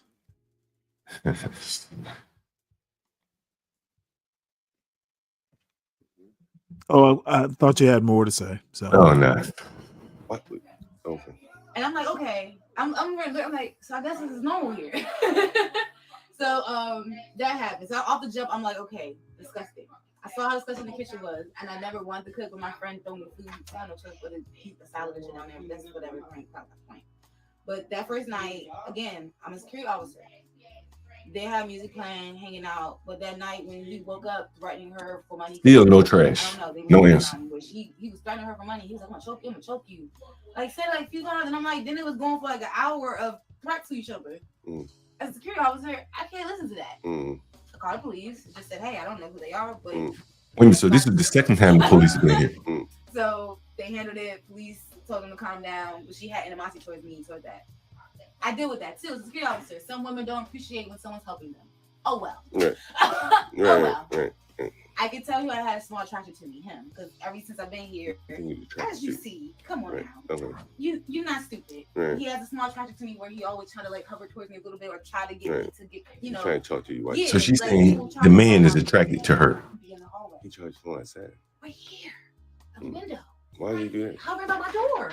And then have music playing, and when I play my music, like he will literally listen to me. Like, I was talking to my friend about Tupac. Next thing he's playing a lot of Tupac music, and Charlie's phone there and just music loud, and now I'm trying to get his calls. Where I had no choice but to close the door and be like, okay. She from DC, When you he know. was realizing that I'm peeping, that he just trying to be close to me, he finally left me alone. Because he came knock my door about it while my phone making up an appointment. Right. We can fuck my door. We need to talk. No, we don't. Fuck my door. Like, I know you're just trying to get at me. And then he's drunk the whole time. Right. Yeah, I know It wasn't when I said it 2 times like a security officer. I had to tell like a security officer. I said it 2 times. Again, where's my door? Like, I know how to handle drunk people. And that's how I feel like a security officer. If I say it against her, I'm going to please it. He knows I will. So he finally left me alone that day. But today, I guess they were gone yesterday. Everything was fine. But he just leaves now. Ever since then, now he knows he can't have me. He used to be in my face all the time. I cleaned the bathroom. I did this trying to impress me about who he is as a man. Because he doesn't want to be with me. I hear their conversations all the time. He only uses her to make his other ex feel jealous. But then he'd be like, "I'll fuck with you," but I gotta tell you, I love her. And then she uses him. Oh, I got a man, but nigga, I don't use you for shit. She got a man too. They use each other just for the moment. Oh, They don't even want each other. So I have to deal with when they're drunk and high, and I have to deal with each other because they don't want each other. They turn on me, where she's gay and screamed out, "Eat my pussy." I bet you do. Obviously, only gay women say only gay women say that to me. Only gay women say that to me. Oh, she told it to you. Only gay women. I'm a tomboy, but I got. Pause it right there, Stanley, for a second. But I researched. I do this stuff. I'm studying. So what you're seeing here is like, it plays out on the streets. With you see it on YouTube, the male-female relationships among blacks. These people are all poor, living amongst each other in confined quarters. This woman doesn't have a man, but she thinks she's so fine. And this other man has an eye for her, but he has a woman, by the way, but his woman is older. So she thinks she can probably steal this man because he works every day. This would be an upgrade to sleeping in that bed by herself. But that old woman ain't gonna let him go because they got a little thing going. You know, they both working, doing well for themselves. They are like middle class. This is like a low class black woman in income and behavior. Although she has more education than the other 2 blacks, it really doesn't matter. And so that's what you're seeing here. Her talking about, "Oh, he liked me. He liked me." You know, she tell me to eat her pussy. You know, shit like that. You know. Go ahead, Sam. Yeah, well, you know, makes me glad I'm not young anymore. Study for jails. Jail women do that. Jail women and shit, especially drug women, and they not getting it from their man, and they see him a little masculine, a little bit. I'm attracted to you. Come on. She was in the bathroom on me. That's why she mentioned that. Yes, I was comfortable enough because obviously I'm playing music in the bathroom and the shower's on. I didn't lock it. She walks in. Except for normal, that's how I know she's gay. You know, Normal let me woman's ask like, oh, you my a bad. question. But Do bitch, you think heard the Whoopi shower. Goldberg, she reminds me of a young Whoopi Goldberg. Have you ever thought of that?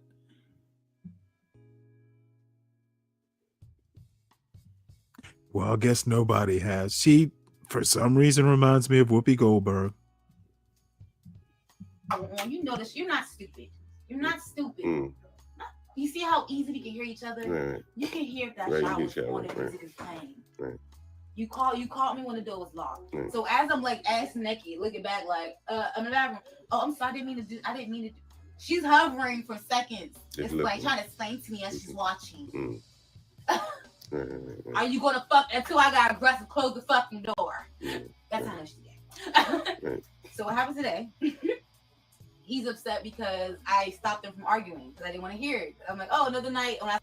Okay, I gotta ask the question. Why is she acting all cute and shit with her room looking like that? What the fuck? Does she not have any situational awareness at all? Can someone help me with this? Most blacks don't, Stanley. This is what I'm talking about. Like, she thinks she cute, fine as a motherfucker. And then she go out I won't say most blacks. I really want to limit it to her. Okay, well, she is, like, synonymous with what I've seen quite a bit. I've seen so much of her, Well, you know what?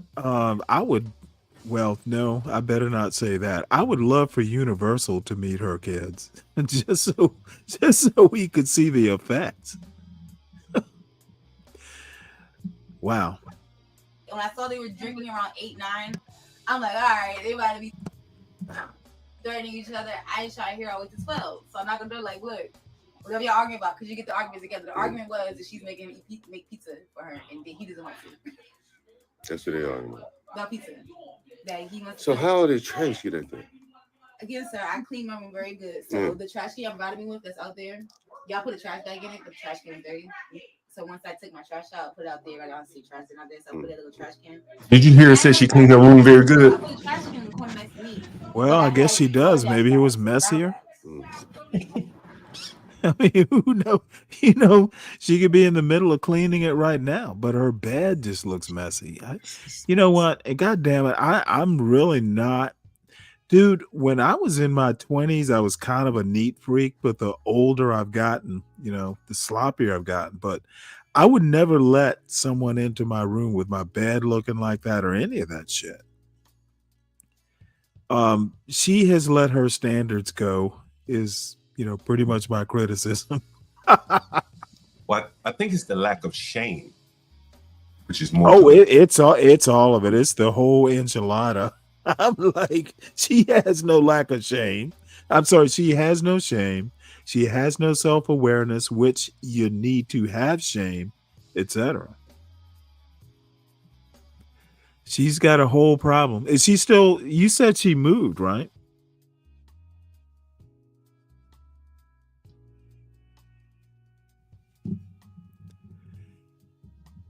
All right, well, let's start this up again. This is a whole problem. One of them was just trash. The other one was filled with my cases of water. Started with cases of water. As you hear, I'm really Caucasian. I recycle. I don't have recycling bin, so I had it in my DoorDash bag. Oh yeah, that's the classic line. Right, inside, right. Yeah, right. Right. Everything was that nice to me because I stopped them from arguing. So basically, I helped her. She wanted food and they're bullying her about it. And I knocked on the door, was like, hey, can y'all get it out before 12? Because I have a project to do. Right. Oh, you in school? I'm in college. Okay, right. So I'm like, I got a project to do tonight. Can y'all at least get the argument out before 12? And then he's like, she's like, yeah, bitch, what up? Get in my door. What you gonna do about it? They're not hearing me out. They're not comprehending what I'm saying as adults. All they hear is I'm knocking on the door. So Tim, I don't want to be too late. What's up with the trash? She said you threw trash in her room. Listen, get in there. So they don't get that. So I close. They close the door, whatever. and he goes to make the pizza, right? But now he's realizing that, and I think they put the music up, so then he's realizing, damn, I make this pizza because if that bitch never came to the door, he wasn't gonna do it at all. So now he's putting animosity towards me because he ended up having to make that pizza. You get it? So when he came back up, it started with him drunk. He knocked the trash. He knocked nice clean water bottles over. I'm like, wait a minute, they were outside? Huh? No, everything was clean. Where were the water bottles? The water bottles was in a brown bag, recycled, that I was gonna grab and go and I was gonna run with them all. Oh, they were right outside. Right, nice and neat. So when he's coming up for making that pizza, he has animosity towards me with that beer can in his hand. I literally hear it get tossed over. You can hear it. Yeah. No, I don't need to hear it, but go ahead. You can hear a bunch of water bottles get dumped. I believe you. Go ahead. And then that's the scene that I walk into is me opening it, seeing it knocked over, seeing it with a beer. Stanley, pause it right there. And I'm like, are you gonna pick this? Pause it right there, Stanley. So what you just saw right there, for people who they're uninitiated, and what you just heard is she's explaining away having her trash out in the hallway, and she's deflecting the responsibility onto him, saying, I heard him drunk and kicked my trash over. But again, it never would have been kicked over if she kept her trash in her room or downstairs, which is what the other couple was saying. You ain't never seen no trash out here in the hallway. As long as we've been here, we take our trash downstairs. She too damn lazy to take it downstairs, so she just puts it out in the hallway. Somebody kicks it over. And so then the next thing that you just out of curiosity, was it intentional or was it accidental? It probably was accidental, bro. He didn't do it on purpose. Shit. Oh, okay. Well, but at the time, but here's what happened. I'm just saying, wow, if it was an accident, But once he kicked it over, though, Stanley, this is where the real big problem comes in. There's no way that they could figure out how to clean it up. Well, he should be cleaning it up if he knocked it over accidentally. Well, but she shouldn't have had it out there. So that's what he's going to say. Yeah, but you know what? It was fine until you took action to disturb it. So and again, if I were the jungle justice judge, he would be the one cleaning it up. As you can see, there are two different ways to look at it, right? He's saying, "Hey, I ain't cleaning up your shit. It shouldn't have been there." You say, "Well, you kicked it over." Okay, well, they'll never figure that shit out, right? That's why they need jungle justice. You belong in the jungle, that's for sure. We ought to, Portia, you're in the audience if you can hear it. We ought to dust that idea off at some point. He's truly drunk, intoxicated, and just mad he had to make pizza. Right. And I'm like, are you gonna pick this up? He's like, you ain't gonna do it. Why you got trash? It's not trash, it's recycle. He's like, and it was nice and neat in the bag. It's like, what's your problem? And he's like, what you got? Then I said, all right, well, I'm gonna put, I guess it's your mess now. So I put it by their door, and that's how everything starts. Yeah, I see. But how did food get in? Wait, whoa. She said she put what by their door? I said, someone's gonna pick up recycle bottles. Y'all not gonna. Did she say she put, like, he kicked it over and she put the trash over by their door? Or did I get that wrong? Rewind it back. I can't remember, but she's about to tell you. Okay, if she touched the trash after he kicked it over, then it is hers. And just mad he had to make pizza. Right. And I'm like, are you gonna pick this up? He's like, you ain't gonna do it. Why you got trash? It's not trash, it's recycle. He's like, and it was nice and neat in the bag. It's like, what's your problem? And he's like, what you got? Then I said, all right, well, I'm gonna put, I guess it's your mess now. So Okay, yep, that's what she did. Yeah. That's what she did. Yep. Yeah, you know what? Yep. If she touched it, it was originally hers. Now He remember, knocked it over accidentally, and then she took the time to move it over to their. Oh, that's fucked up. This woman is crazy. Now remember, we started. I asked her at 8:10 who put the trash in their room. She still hasn't told me yet. Keep going. You know what? Oh, John, you have the patience of Job. I'd have lost my temper by now. Well, one of the things you have to do, Stanley, is blacks. I mean, not all, but what is the majority it's best to just assume that they demand the last word. They don't like to be interrupted. You know, like they just would like to go on long range speeches. And that's basically what she's done. You don't hear me talking much, right? You don't hear me saying much of anything. Now with this couple, well, you're letting her hang herself, but when she said, "Hey, I touched it to move my trash," which was accidentally kicked over to their door, she'd have lost that right there. It's like you either pick up that trash or get your ass out. No, I'm saying if I had asked her those questions, if I had asked her, "Hey, did you move the trash over there?" No, she wouldn't have done. She wouldn't have told me directly. But they're so fucking stupid. They'll just talk themselves. This is why the police catch most of these motherfuckers. They'll just talk. Well, you're right about that. Listen to her just keep talking. Yeah, I was thinking she was trying to get you to join her in bed, but I think it's just congenital. She just does not understand what she's doing. That's how everything starts. Yeah, I see. But how did food get in there? Did they throw the food down? Because they kept tossing it. They kept.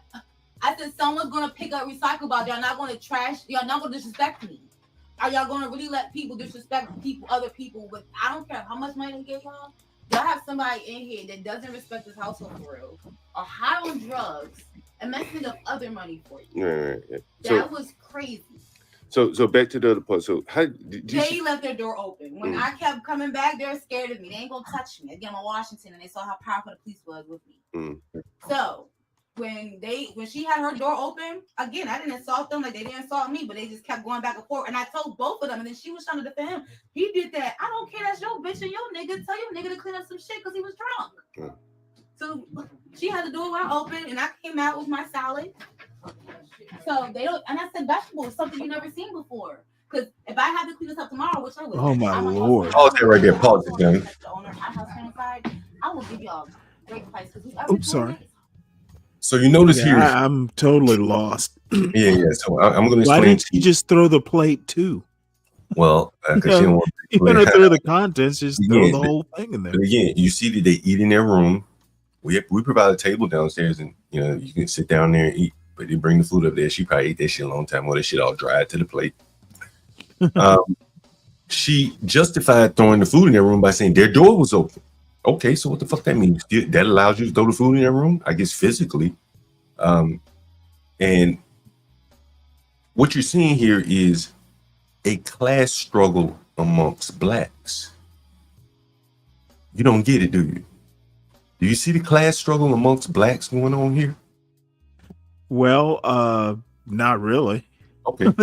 they're all the same class to me. No. Hold on. If you go back and listen to the other couple, and I'm gonna tell you a backstory to them.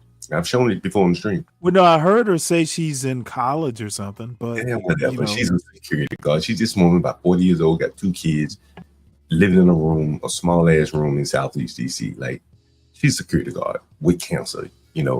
She's down at the low class. The other 2 people who somehow found a way to team up. That's right. They're working. They do both go to work every day. And the guy has a mother who has a lot of money from whatever, and when I say a lot of money, she had at least $100,000 in a checking account. So she's got some resources. They're doing much, much better than this woman. And what she's trying to do is break up their little happy home by trying to fuck the man. That's why she said, he liked me. Who wouldn't like me? Look at me. I got big ass titties. You heard her say that. And he's not taking the bait. Yeah, but one of them has cancer. But he's not taking the bait. This story is like just all over the place. Right. So this is the lack of self-awareness. But he's not taking the bait because he got a pretty good stable thing going. This guy's been staying with me over a year now, off and on. And he's steadily been working same job. He wears his fucking uniform. You've seen him on the stream before. Anyway, so right. She's throwing tropes at these people. I know you never seen a vegetable before. I recycle. That's pretty funny, actually. Right? But it's a trope to blacks. She thinks she's of higher class than the other blacks because she eats better food and shit. They think they're higher than her because, well, they got more money than her. Okay, well, you know what? This is a total lack of awareness. It's like No, they live in All separate I have to rooms. say is that I don't, you can't teach a 40-year-old like situational awareness is what I'm calling it. Look, you are in the same building.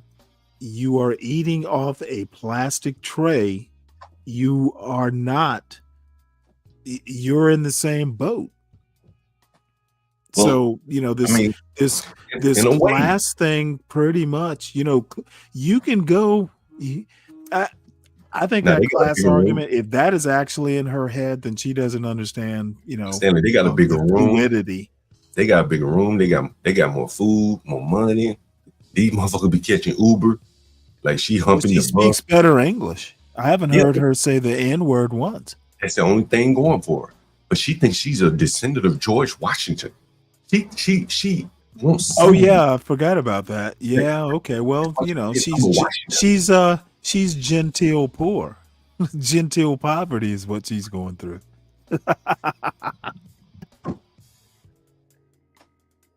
There is such a thing as genteel poverty, right, blacks? It's like that's like the oldest term.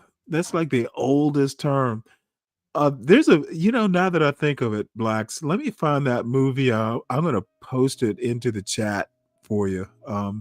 Something called The Ruling Class. Old Peter O'Toole movie that's actually pretty funny. I actually clean houses. Like I do that. I can clean. Like I was gonna do that shit tomorrow. So basically, I'm like, all right. Since I really do have to clean my water bottles and really have. Oh, did she, Rick? I've become numb to it. When she had her door open, now you do have something to clean because I'm not going in your room. Oh, is that actually? Oh, that's a real plate. I thought it was a plastic cover. I got a room around the corner. Maybe. So it's 17 minutes in. It took her 9 minutes to tell me that she threw the food in their fucking room. 9 fucking minutes. Right? She done went all around the world. George Washington. I recycle. I'm white. This and that. And she finds, I threw the food in the room. I mean, like, is she of African origin? Maybe she does think she's white, or maybe at a minimum she thinks she's not black. She black. She thinks she's also said she's a Washingtonian. Oh, okay. Are you familiar with that term? Yeah. I mean, in DC, there's a whole magazine called the Washingtonian. No. Well, I know she lives in Washington, right? She's a resident. Oh, okay. Well, then you better educate me because I don't understand.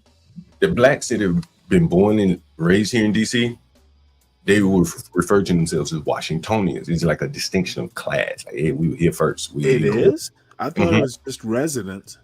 Well, but now it's kind of losing its, stature because there's so many white people here, blah, blah, blah. And I got a video, a street interview where a black woman was saying just the same thing. She said, this don't mean it don't hit the same way. It used to hit when it was all blacks here. And hey, I'm 3 generations in. You just not got him off the watermelon. But now that the city is gentrified so much, being a Washingtonian as a black person, like, damn, what the fuck have you been doing the last 40 years? Well, shit, what the hell she's been doing since when did George Washington die? 17 fucking 1814 or something like that. It was some, she's a descendant. Yeah. So and blacks, actually, since you're here, if you're still in the chat, I don't think Washington was ever accused of having black descendants. Now, he had slaves who took his last name, but I don't think he's ever been like suspected of having, children with any of his slaves. But blacks, let me know. Oh, was it? No, 17. Oh, okay. All right. I'm sorry. I thought it was in the 19th century. Thanks, Spores. The 15th is coming. Oh, yeah. Okay. Yep. Keep reminding me though. We we do want to keep reminding me, SKC, because maybe we can listen to it live. So anyway, yeah, we'll go back to this. Maybe put you in that one. You know. Now, but tonight, I'm not. I ain't say tonight. I ain't say tonight. I'm just saying, you know. If I ever do come, if I Right. ever, Yeah. if I ever use y'all. When is your reservation? Oh, this is tomorrow. Damn. Okay. All right. Is it 5th or 6th or something like that? Yeah. Okay. But y'all have drunk people that's disrespectful. And wait, can I talk to the owner and ask about a job cleaning? I talked to him about it. I Tell told him him. I will clean. I'm talking about. She asked me for a job cleaning. Can you believe that? I mean, these motherfuckers are just unbelievable. Lack of self. Put all that trash on her floor, Stanley. So they're going. I saw it when you walked into the room. It's amazing. You know, I pay like 5, 6, 7. Oh my God! You know what? But imagine. You know what? I've noticed as I've gotten older, I've gotten a lot more squeamish. You know, I can't even look at that without just kind of blanching. What the fuck? I remember growing up where your mother used to tell you, don't let, keep clean underwear on in case you had to go to the hospital. You ever heard that, Sammy? Yeah, I did. Keep the house As a clean. matter of fact, keep a clean room in case. Shit, Right. my mother used to say, hey, keep it clean in case guests come over. Occasionally they do. Mostly for us, it was like in case 911 or somebody. You know what I mean? Well, you know what? That works too. You got to get those kids motivated somehow. 100 for a week, and the whole experience has been dealing with 2 drunk and alcoholic people. You don't went crazy when you started throwing shit. Can you talk to them about compensating me in some way? Yeah, I can definitely do that. I have cancer. You have cancer? I have breast cancer. Oh yeah, my mother had breast cancer. Yeah. I've been dealing with basically 3 nights of different stuff. 2 nights of Does this woman own a broom? There's one downstairs. She can easily go get it. I've been dealing with 4 nights of just grown people harassing, sexually harassing me, walking in on me. You get it? Yeah. I will clean the whole kitchen if you give me 2 days nothing. Oh my Lord. Hey, young, you want to come clean this shit up, young? You talking that shit? Come clean this shit up. That's you throw in my room. I'm not in your room at all. Come clean this shit up. You in your room. Ain't nobody scared of you, bruh. Come clean this shit up. That's you throw in my room. Yeah. Come clean this shit up that you throw in my room. Wait, is that the girl from the basement? John? Oh, sorry. Oh, so let me tell you about the dark skin girl. Wait, hold it. That girl from the basement in the black t-shirt, that's her, right? She said, oh, hold on. How did she hold on one sec? She's in the hallway there. Is she? She came upstairs?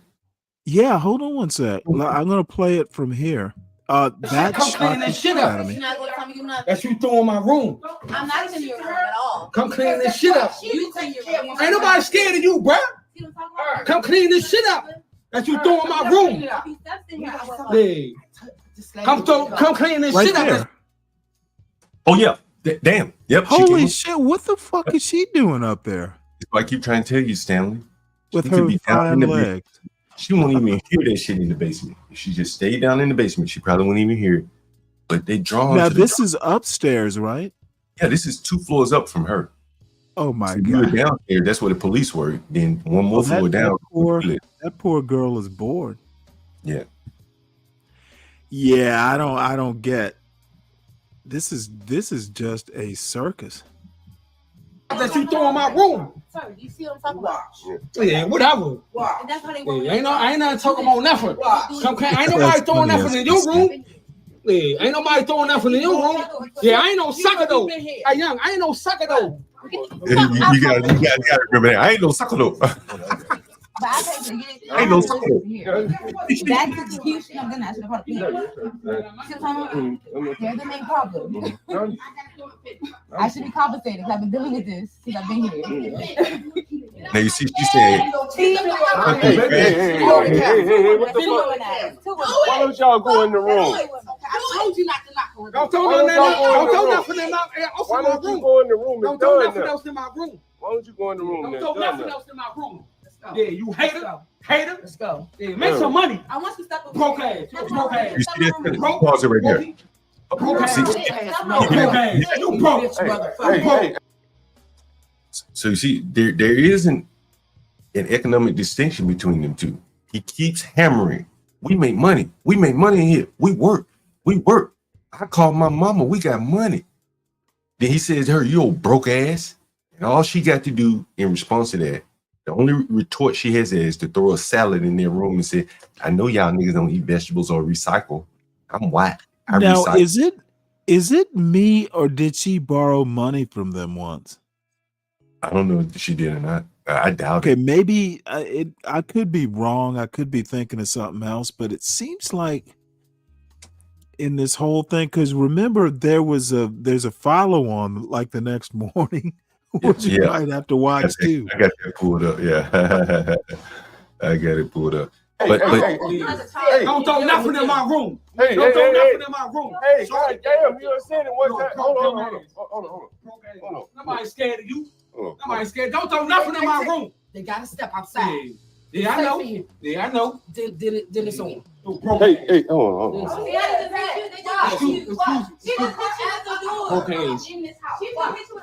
You think, look at this shit, bro. Look at this shit. Ain't nobody do that to them, man. We chilling. We gonna clean it. We chilling. Hey, why you going? We chilling, yeah. Look at this shit. Yeah, I understand. We want to clean. Come on, man. I got somebody for you. Come on, man. We chilling in here. Why you want to throw shit in our room? That's it. I don't want to keep talking to them. Action speaks louder than words. We keep it clean in here, bro. Yeah, I understand. Action speaks louder than words. I don't want to keep arguing. It's disrespectful. It's disrespectful, bro. It's disrespectful. I got a daughter, your motherfucking angel, taking you. You think I'm gonna get out there fight you? Look at that shit, man. Yeah, Come on, bro. Come on, bro. Come on, bro. Drag your ass up out of your place. We don't do that shit to them. Look at that shit. Yeah, that's it. Shit. I'ma do it. Don't keep saying it. What do you keep asking if she's not gonna do it? I ain't got time. I gotta go to work tomorrow. Some fucking people don't got shit to do with this stuff. Nope. She don't even wash her ass. Nope. I gotta go to work. She don't even wipe her ass. I gotta work. That's how nasty the bitch is. I work every day. I work every motherfucking day. You don't even wash your ass. I work every motherfucking You day. nasty bitch. Every day. Yeah, I got a job. I work every day. Why you trying to prove that to some young? Trying to prove that to me. Look at this shit. That's another I would thing. get. I don't care. No, they gonna clean this shit up. No. I'm not cleaning I nothing. did. I did too We much can go work. to something better. Okay. This place gonna be foreclosed. The owner ain't trying to put up no more money in it or anything else. You look back, this gonna be crap now. Oh. Now, is that his girlfriend? Yeah. They've been a couple long times. Disrespectful. I'm trying to get Fucking over that. disrespectful. What happened to the room? I ain't gonna keep going over this. Disrespectful, bro. All right, let me get out of here, man. Shit, I'm going to shit. bed. I'm going to bed. Yeah. You ain't gotta worry about nothing. I'm for real. Wait, that's their room? Yeah, they had a better How room the fuck than is that any better? It's a bigger room. Yeah, they have a 4 Or windows. no, do you see all the trash on the floor? Well, it's a little bit. Well, she threw the trash in there. Most of the shit, I'm gonna say it's fairly Oh organized. no, that stuff up on the table isn't hers. No. There's stuff up on the table. It's probably, I don't know what the fuck it is, but I mean, we're judging on a sliding scale here, right? Like these people are relatively. Are we really? Yeah, they're relatively clean. They're not making messes. So out of you're all. doing cleanliness on a curve. I got you. Hey, listen, I don't care how you keep your room. You understand? But don't make a mess in the hallway, in the kitchen. Right. They were pretty decent about that. You understand? Like, I'm not going in their room until they check out. And all their little cleaning products and shit. Like, think about this. They have cleaning products. Like, most of these people don't have cleaning products. They don't give a fuck. Right. These people are carrying around cleaning products, bleach, Lysol and shit. They're older people, and so they're a little bit more settled than this woman is. And this woman, they probably came in along in a different generation too, where things probably were a little bit better for them, to be quite frank. And this woman, has dysfunction up above and down below her. Her children are not with her. She doesn't have a good relationship with her. I just see I'm gonna have to think about this. I just see culture a totally different way.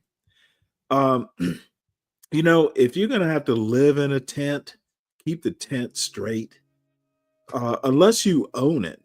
This is how I look at it. Even, when I've rented apartments and stuff like that, it's really not my apartment. I'm just renting it. And you know what? Um, I don't know. I just feel kind of maybe it's weird, but shit, this isn't mine. You got to kind of maintain it. If I owned it, I'd punch holes in the wall if I wanted to. I'd have to Well, repair it, but it's really not my property. And well, apartments get inspected and stuff. the thing is, nowadays everybody's 2 weeks, 1 week. Like these people have been in three of the houses that we have, right? Mhm. So they bounce around. This is his second stint here. He'll Oh, probably be really? back. Yeah. I mean, at this point, he stayed here probably a couple months. Bust out right outside. He goes straight to work. It's in the hood. Which he's comfortable with. So, for them, it kind of works. You know what I mean? The other girl, she probably doesn't want to be there. She wants to be in Northwest, but she knows she can't afford it. Her attitude, they're not going to let her rent in shared housing with them. That's why I've shown you all these affinity-like housing. Or they're in the ad, they'll tell you like what they watch on TV. Sometimes sit down and watch, Tucker Carlson at night. They're hinting to you like, this is a conservative house, or things like that. Rachel Maddow and stuff like that. Yeah. Well, Yeah, let me, BD. It's kind of interesting you bring this up, and maybe I'm just weird, but I'm almost the opposite. I have a thing like my wife was kind of like this too. You know what? If I had a maid, there'd probably not be much for her to do because I don't want this stranger to come in my house and think that I'm some slob. I was kind of that way when I lived in apartments, and I fucking haven't lived in an apartment, and my son is almost 20, 19, probably in 20 years, probably more like 25 years. Definitely once I met my wife, and actually it was before that, but I wasn't a renter since then. My point is apartments get inspected, periodically, that sort of stuff, and I just don't want to have the place like so sloppy that they're gonna think, well, what kind of motherfucker is this? So in New York, you have to, if you have an apartment with a pretty decent rent, it's kind of implicitly you're going to do some of the most basic things yourself. Tub gets stopped up, you try to get it done yourself instead of calling on the landlord. That's why you're renting so low. Hell, I played a video about that. I think I remember in that sense, you start to take on a little bit of ownership because you do own an undervalued apartment, right? An under rent apartment is you got to hold on. Well, to that. I was renting a house when I met my wife. Yeah, I'd call the owner and say, hey, you know what? I want to put more gravel in the driveway or something like that. Yeah, and she'd go, well, hey, you know what? Yeah, do that, and I'll take some off your rent. So, we had that kind of agreement. But before that house that I rented, I was in apartments, and I wasn't going to take ownership of that. But I get your point. But these people, they live, they don't even have the ability to obtain ownership of an apartment because it's like the lady said, shit, we just go somewhere else, and they did. They went somewhere else, maybe the next day or so, and people are living very short term. Like you own nothing and love it. Like, they don't own much, but they can live fairly comfortably. From place to Let me place. ask you a question, and I'm sure I know the answer, but I'm going to ask it anyway. Why don't these people just fucking move out to like Virginia, or you can live, and I know their jobs, they'd have to commute and all that, but move towards the goal of, look, I live in a small little town. My electric bill last month was $100.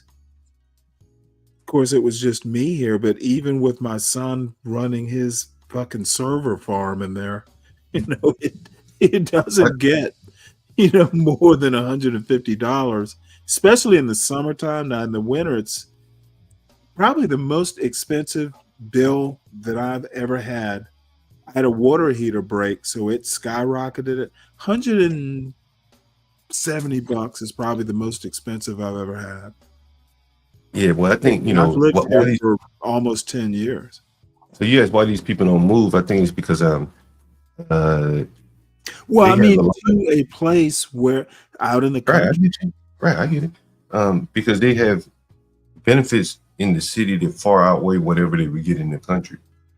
Far, right? You heard JP talking about that when we played that clip of him. I don't know that I saw that clip. Yeah, but I may play it. Yeah, go ahead, BD. You can post it. Yeah, with the amount of welfare that they get. BD, you can. Is he a moderator? Oh no. BD, just come up, drop it in the back, and I'll post it. Or tell me what it is. I'll look it up and post it. I think it's BD Sports. Is it BD Sports? Okay, yeah, I'll have a look at it. I rode the bus. I rode the bus 3 times this morning, right? Say that again. I rode the bus 3 times this morning, right? I left my scooter up in Northwest. I just walk around the corner, catch the bus down one way, catch the bus another way, catch the bus. Maybe it's 4 times, so 4 different buses. I ain't paid 1 time. Really? Yeah. I mean, shit's free. It's de facto free. Oh, I didn't know that. They train the drivers. Don't ask for money. Just let the people get on. And so, I see. So, those type of benefits, man, that's probably $10,000 a year if you really need the bus. And so, so you don't have to have a car and you ride the bus for free. Shit. And that's why he said, I got money, man. We got money, man. Like, bro, you saw me getting all that free food? Bro, they had so much free food, people don't even want that shit. Huh. Listen, I was getting on the bus, right? After I got all the free shit. The bus driver said, bro, I'll hold the bus for you if you go get me some of them sweet potatoes. I said, all right, hold the bus. Oh, this is fresh vegetables. Fresh shit. Today they give out that. Shit, I'm coming up there now. Bro, today they give out Wegmans, bro. Today's Tuesday, right? Tuesday? Today's Tuesday? Oh, wow.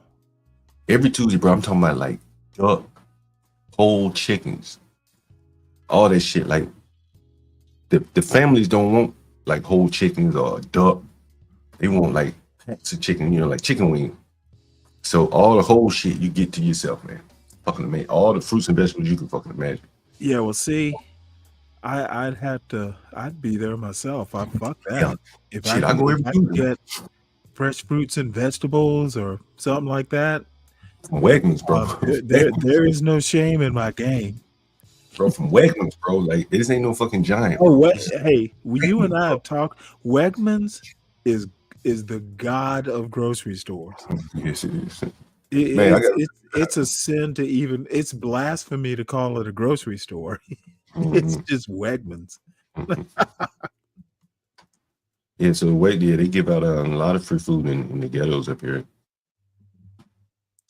Well, BD, which sports is yours? Both.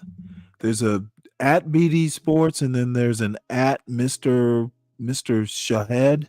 Which is it? So you building a studio, so you'll be up and running soon. We'll start this again. Which one is yours, BD?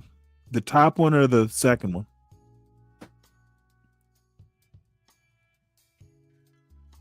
Oh, okay, Portia. We'll get back to the regularly scheduled festivities.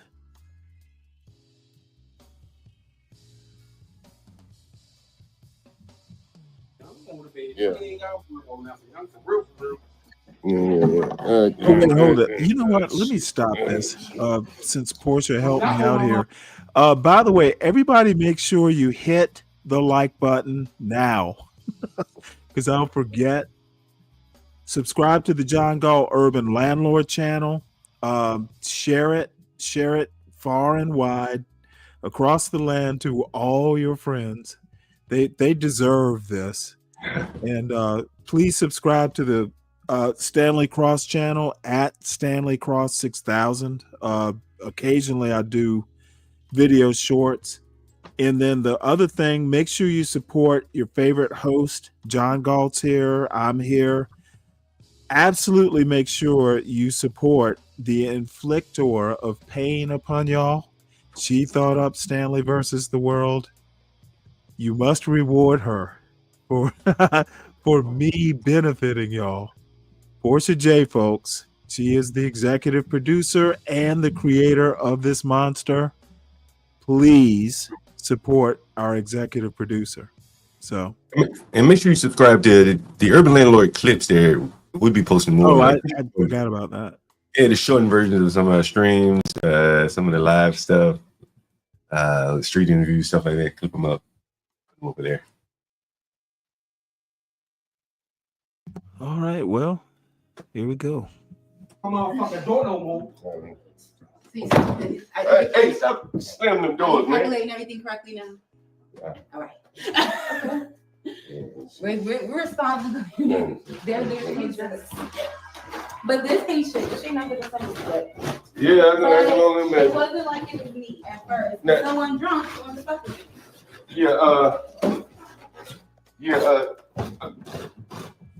You got my number. No, say mine. Let me police still up there. Why that little light skinned girl still up there? Why you still here? They wait for something. Hey, I don't want them to see my gloves on. They still hiding, man. They don't want to come out. I'm all sad. That's what I'm talking about. Cause I ain't no sucker. Why you? Come on, man. Yeah, why you still? You see, he done came back downstairs. Like he should have stayed his ass upstairs. Like they just be looking for conflict, bro. I'm still admiring that girl's legs. Why you still agitating people? You see what I'm talking about? Yeah, I understand. It's over. Now stop it right here, Stanley. I'm going to explain the young girl to you now. Okay. The black girl is trying to like make inroads with the young girl. You know what I'm saying? Maybe even to go down there in the basement and live with her. She ain't got no money. That's why she was asking me the money, asking me, I need to be compensated for me throwing the trash down. So she's trying to like intimate herself with the young girl. And the young girl called in one day and I said, yo, you need to stay away from that black girl. She don't mean you no good. She's just trying to take advantage of you. You're nice and shit. You got a job. She's just gonna try to use you, maybe even live down there with you. And so that's what's going on here. That's why she has that young girl up there. That's why she's involved her in it.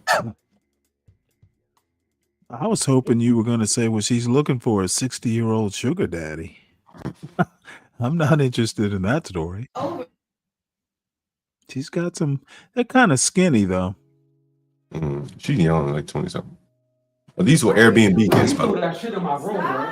You threw that shit in my Oh, really? In your room. Yeah, the black girl and the other guy. All of them came like that. Is that Frida Kahlo right there?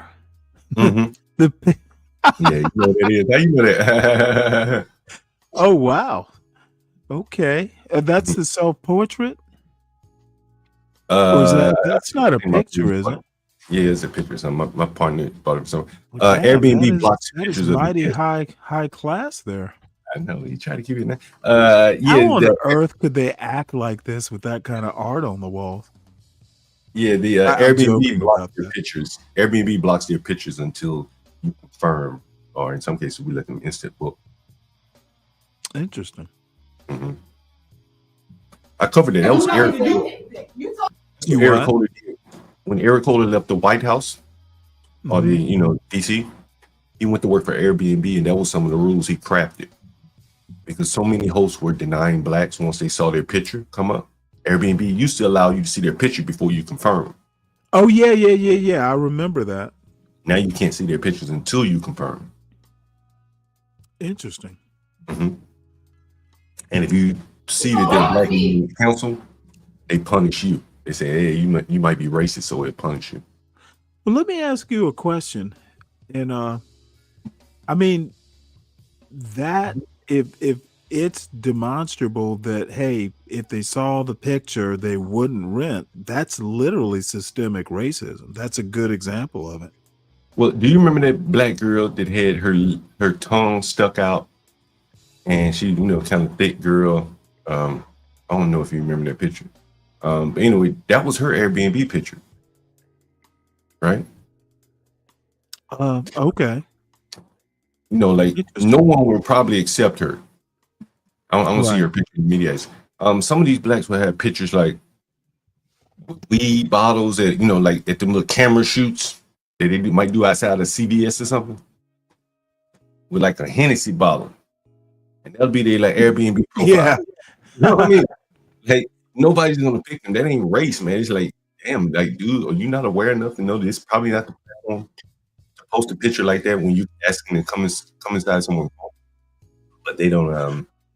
Well, no, I mean that, no one ever says it's not debatable. If you're asking, is it race or just, hey, they think you're gonna, spill Hennessy all over the place. It's always debatable, and it's always been debatable. But I do think statistics don't lie, but they can also be misinterpreted. So anyway, I am kind of pleasantly, I'm impressed with that Frida Kahlo picture. You lied and said it was me. Don't throw that shit in my room. How mentally was he trying to say it was wrong? Like, I saw him say that. Like, you threw this in my room. They want dippers, bro. You know how dippers do.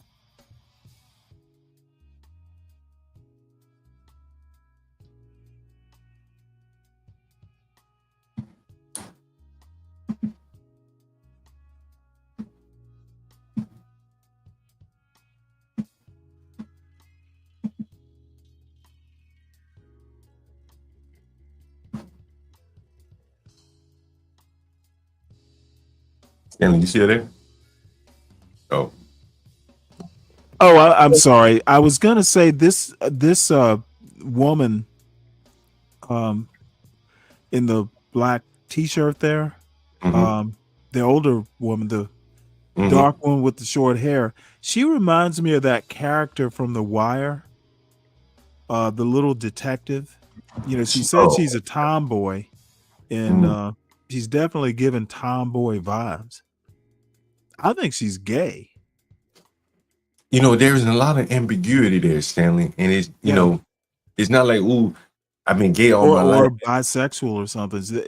She is sexually ambiguous. But I would imagine that a lot of it is the bad mistreatment that they've had in relationships, that they just start looking. Some of them, I think, go to women. I truly believe that. Well, I think that is a phenomenon. You hear, and again, I'm not going to make a generalization, but you've heard of women who've been married for like 30 years to a man and have kids and all that, and they wind up, settling down in their 60s with a woman. Yeah. So here we go. They're fucked. Their mind is so fucked. Especially when she threw that shit towards you and she was like, I didn't do that. I was like, fuck you, Dan. Bro, they're off of every day is alcohol. And now I'm so shaking when she confirmed it was dippers. I was like, bro, I do chemo. That's going to be seen in my chemo shit. That's not good. That's probably why I'm even also a little tipsy. That's 2 nights of me smelling that. That means it's kind of in me. I can't have it in my system. Right. Oh, you say you on chemo right now? Oh shit. I also had dreadlocks. Okay. Yeah, my mother had I had cancer. 2 more months of chemo, but I just did chemo yesterday, and that's probably why I've been like that. Because it was 2 nights of me smelling that, but I was trying to keep the peace. They already argue enough, and I already called people once. stop this right quick. You know, J Dub, I'm kind of weird that way. I actually, the light skinned girl, I find her legs attractive. I'd probably never date her. I'm not really into that high yalla stuff. Um, I would probably wind up dating, you know, if I had to pick skin tone, it would be the little gnome there. I like darker women if they're really pretty, as a preference. So it's like, I don't smell that. Like, I was trying to brainwash myself and I didn't smell that. Like, oh, maybe it's cleaning products. But she just said it was. I'm like, oh, that was fucking weird. All right, let me get out here. I talked to you about the room around the corner. A little bit more peaceful, much more peaceful than this. All right. Some conversation because Well, hate to be pejorative, Portia. Yeah, I talked to him about it. I talked to him about it. Yeah. And that's what I think you do. Yeah. Yeah. Okay. All right. Are you cut it off necessarily? I think that's it. Okay. Yeah, I'll share the one from the next day. I think this was the next day. I don't know if I was putting bed. Yeah, you were sweeping or something. Yeah, I may have been cleaning up a room or something. Yeah, that's what you were doing. I started from the top. You replace some toilet tissue? Why should I know? I mean, sometimes people supply on that. You just say, hey. Y'all are supposed to provide that. That's what I'm saying. If you said, hey. But how if you're not even texting me back? You text me? You didn't text me. I've been calling you about it. Fuck, he's calling. Did the landlord guy answer it? Not the landlord guy. I think you better do. I know it's not you. I feel like, not to say you a bitch, but I think you're just the working guy. You just said it. Shit, what's wrong with a working guy? It's okay to be that, but you can't lie and say you're that. Okay, well, that's what you see me working, so shit. That means y'all not going by the law. You know that, right? Okay. You need to get yourself packing, sweetie. You know what I'm saying? Sir, I packed, but I'm gonna move properly until someone contacts me. I'm not gonna write address. Oh, so you need to have the real person contact. You just confirmed to me that you're not the landlord. Okay, what do you have the real landlord contact me? So what do you need the landlord to contact you about? They make sure I leave properly and to compensate me properly. Okay, so you can't leave until you get some money. I just need to know. It's either transportation to get my key and get my stuff to my car properly, or the money still, regardless, still the money. So you need some money. See, I told you the bitch was broke, Sam. See, I know niggas, man. I know niggas very well. Yeah, I know him very well. Transportation. Yes. Let them know. Transportation. And still time. Still time and still transportation. Okay, how much time you need? Let me know. I said till 2-3. I still need till 2 or 3. I'm dead serious. That's the only way possible. And you don't have and then you need transportation to where? Where do you need transportation?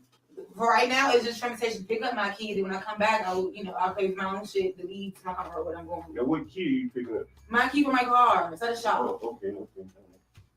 All right. Since you're so nosy, since you want me to land. And you can't get the Uber to your car or anything like that? I could, but who wants to spend it if y'all already took so much money from me? Y'all basically finessed. Oh, okay. Disrespecting me in a wrong state that y'all should compensate for. You feel me? Why should I? Yeah, got you. I'm gonna tell you what, I don't know what they're gonna do. I went bank on it. You know what I'm saying? You need to go through the app. I already did, but you're not communicating. So y'all, I've been telling you to call Airbnb. You told me yesterday you're the landlord. I've been telling you to call me since yesterday. You have never called me back or text me back. So you're still responsible for that. You lied and said you was him. You lied and told me you was that nigga. You do that. You're the nigga. You tell me where I go. But you put a roof over my head. It's your place. You need to talk to Airbnb because exactly. I ain't the one you need to be talking to. You need to talk to Airbnb. You're not the one. Right. So why you? That day when the police was here, you should have done it. You should have brought the real one. No, you shouldn't have called the police. I didn't call the police. He called. T, I got something for you right here. Gonna blow your mind. I am Shallow Hendrix. I am Shallow Hendrix. Before there was a Shallow Hendrix. And I am the host of Carmel. Oh wait, hold it. Before we get into that, we can switch shows. I'm just not into that shallow. I don't think what she did is like. I don't think what she did is a rule. I think that she is literally not all white people, no more so than, you know, Carmelo is all black people. I think have you seen this clip? very particular. Which one? This clip we have on the screen. Yeah, I have. Let's play. Where she starts talking about her heritage and Yeah, let's play. because that's the one where I thought she was really flirting with you. Yeah, let me play it here. She did because she was afraid of her. Now, first off, you heard she criticized me for being a working man. You just a working nigga. You know? Yep. I heard all of it. As a matter of fact, I watched it Because he was live. lusting on me. You had drug dealers disrespect me in a property I didn't even pay for. So I'm the victim. So you gonna throw food at people? What's that word she just used? I'm the what? Victim. Jesus Christ. I'm the victim here. Yes, I'm the victim because they were disrespecting I am the victim. me, and I sure did. And I told the police that. And the police knew I was defending myself. So what's the problem? So you throw food to the I would defend myself. Yes, I called the police first. The first time I ever was here, I called the police on the first time. So let me get this right. Yes, I did. You throw food because they were disrespecting me. So it's called we're both adults, but they're cracking. It's called what? We're both adults, and we're both equal. It don't matter. You cannot disrespect me, and I'm going to disrespect you back. So if they disrespect you, you just throw food at them. Yeah, gotcha, okay. I can. Right, and they don't disrespect me. They're threatening me drunk. Threatening me drunk and sexually harassing me. I can do that. What else would you do? I called the police already, and I kept telling you to contact me. I didn't do your part. What else would you do if somebody disrespects you? I'll shoot them if I had to. Nigga, did I not prove my case? Police already, and I kept telling you to contact me. I didn't do your part. What else would you do if somebody disrespects you? I'll shoot them if I had to. You shoot them, okay. Because if they trying to shoot me, it's called defense. What else would you do? Would you stab somebody if they disrespect you? If I had to, if they stab.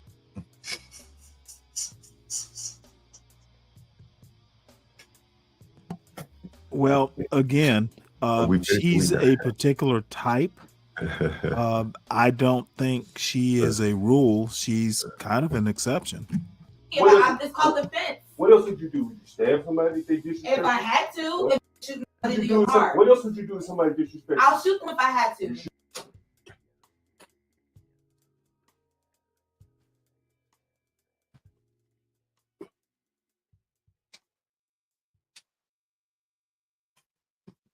This is pre-Carmelo Anthony, by the way.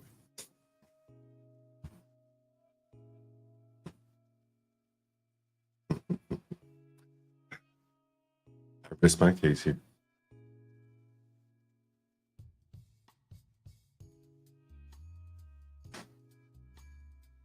Oh, I'm sorry, what? Are you talking I to rest me? my case here. I think I'm done. You know what? Like I said, I've seen it before. Look, I'm just not one to literally do, I'm just not going to make rules out of exceptions. This woman, I've literally, in my 60 years, never seen anyone like her. I think there's probably only one of her. Now, there may be other versions, there may be variations, but this woman could possibly have a mental problem. So I don't know. I struggle to say this is what Black people do.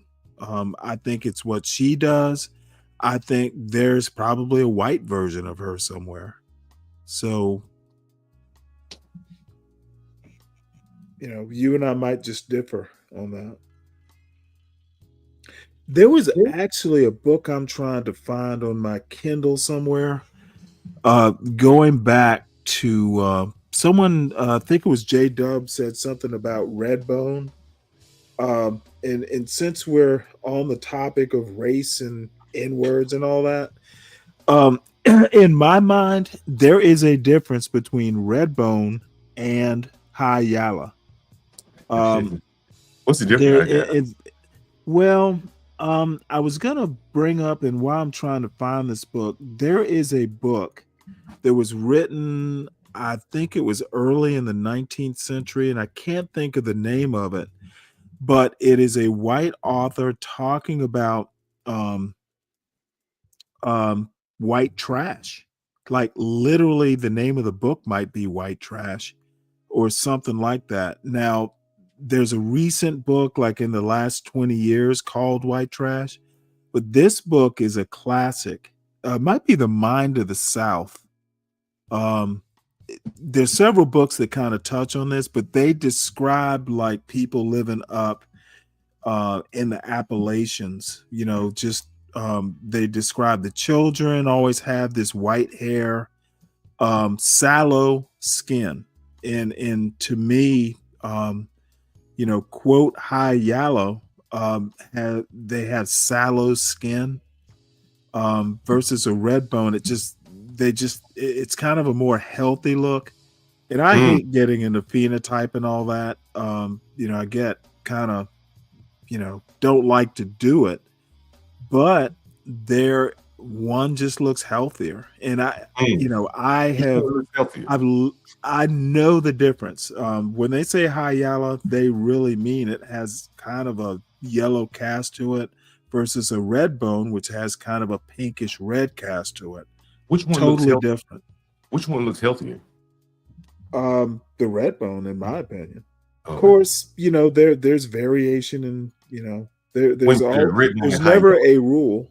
So there's red bone and high yellow, and you said the red bone looks healthier. Well, the ones I'm thinking of, because I've known a few, this is gonna sound weird to you. I've never dated a light-skinned black woman. Really? No. Now it's not that I totally said no. Maybe it's just happenstance, but it's real weird. I tend to prefer women that are like my skin tone or even darker, but there's a particular type. They have to be. I've known some dark skinned women who were just fucking drop dead gorgeous. I just, for some reason, a darker skin tone, my tone or darker, they just look healthier. Who knows? It might even be just like a genetic thing. I just like, my type of attractiveness. If mates are supposed to attract people who look healthier, I just tend to prefer darker skinned women. I guess I never made a distinction between that. I don't think I ever. Oh, John, you just just don't know. I have spent my whole life overthinking shit. Yeah. It's kind of what I do. I've dated one or two real. I don't like blondes necessarily. I tend to like, if I have to date a white woman, one with darker hair. However, my wife was a natural blonde. There are exceptions to every rule. Yeah. I've dated mostly darker skinned women, but a handful of light skinned women at the same time. I for some reason or another, I literally I've dated women who were lighter than I was, but they were just more like a caramel. They weren't extremely light.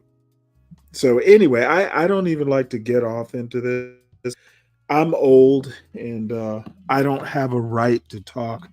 Yeah, get back out there, Stanley, so you have something to talk about. What do you think about that, Stanley? You get back out. I will eventually. You ain't been tempted yet? You better go get it. Strike while the iron's hot, Stanley. Yep. You don't sound too Let's start a show. Am I? I don't know, man. I haven't really put much research into it. Unless someone wants to jump up on the panel and we just go through some topics for a bit. Well, T, hit the panel. You haven't been up here for a while. Yeah, she probably work. I think, does she work during the day? No, T, I don't actually consider you high yellow. I don't really want to get into all this. I would actually consider you more red bone. Really? Okay. But I'm looking at pictures. I've never met you in person, so. I'm talking. If you go back and look at that little girl who was sitting there, she literally looks almost like a Simpsons character. How the Simpsons were yellow. Oh yeah. I know something. She literally reminds me of a Simpson.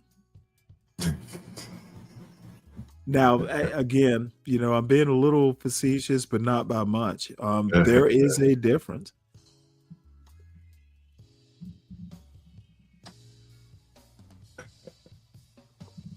So, I'm going to ask once again, everybody hit the like button. Everybody support your hosts, especially Portia J, who I will remind everybody inflicted me upon you all. So, subscribe to the John Gall Urban Landlord channel. Please subscribe to the Stanley Cross 6000 channel. If no one's going to come up to the panel, I am getting on about, it's not quite 6 hours. What's up, Lawrence? So now's the time to come up and get your licks in. I'm surprised Deacon Dave or SKC hasn't come up to take a little bit out of my hide. Weren't they up here? No, no. Dave? Yeah, free zone. Who is SKC and Deacon Dave's representative? He was probably their hired hitman.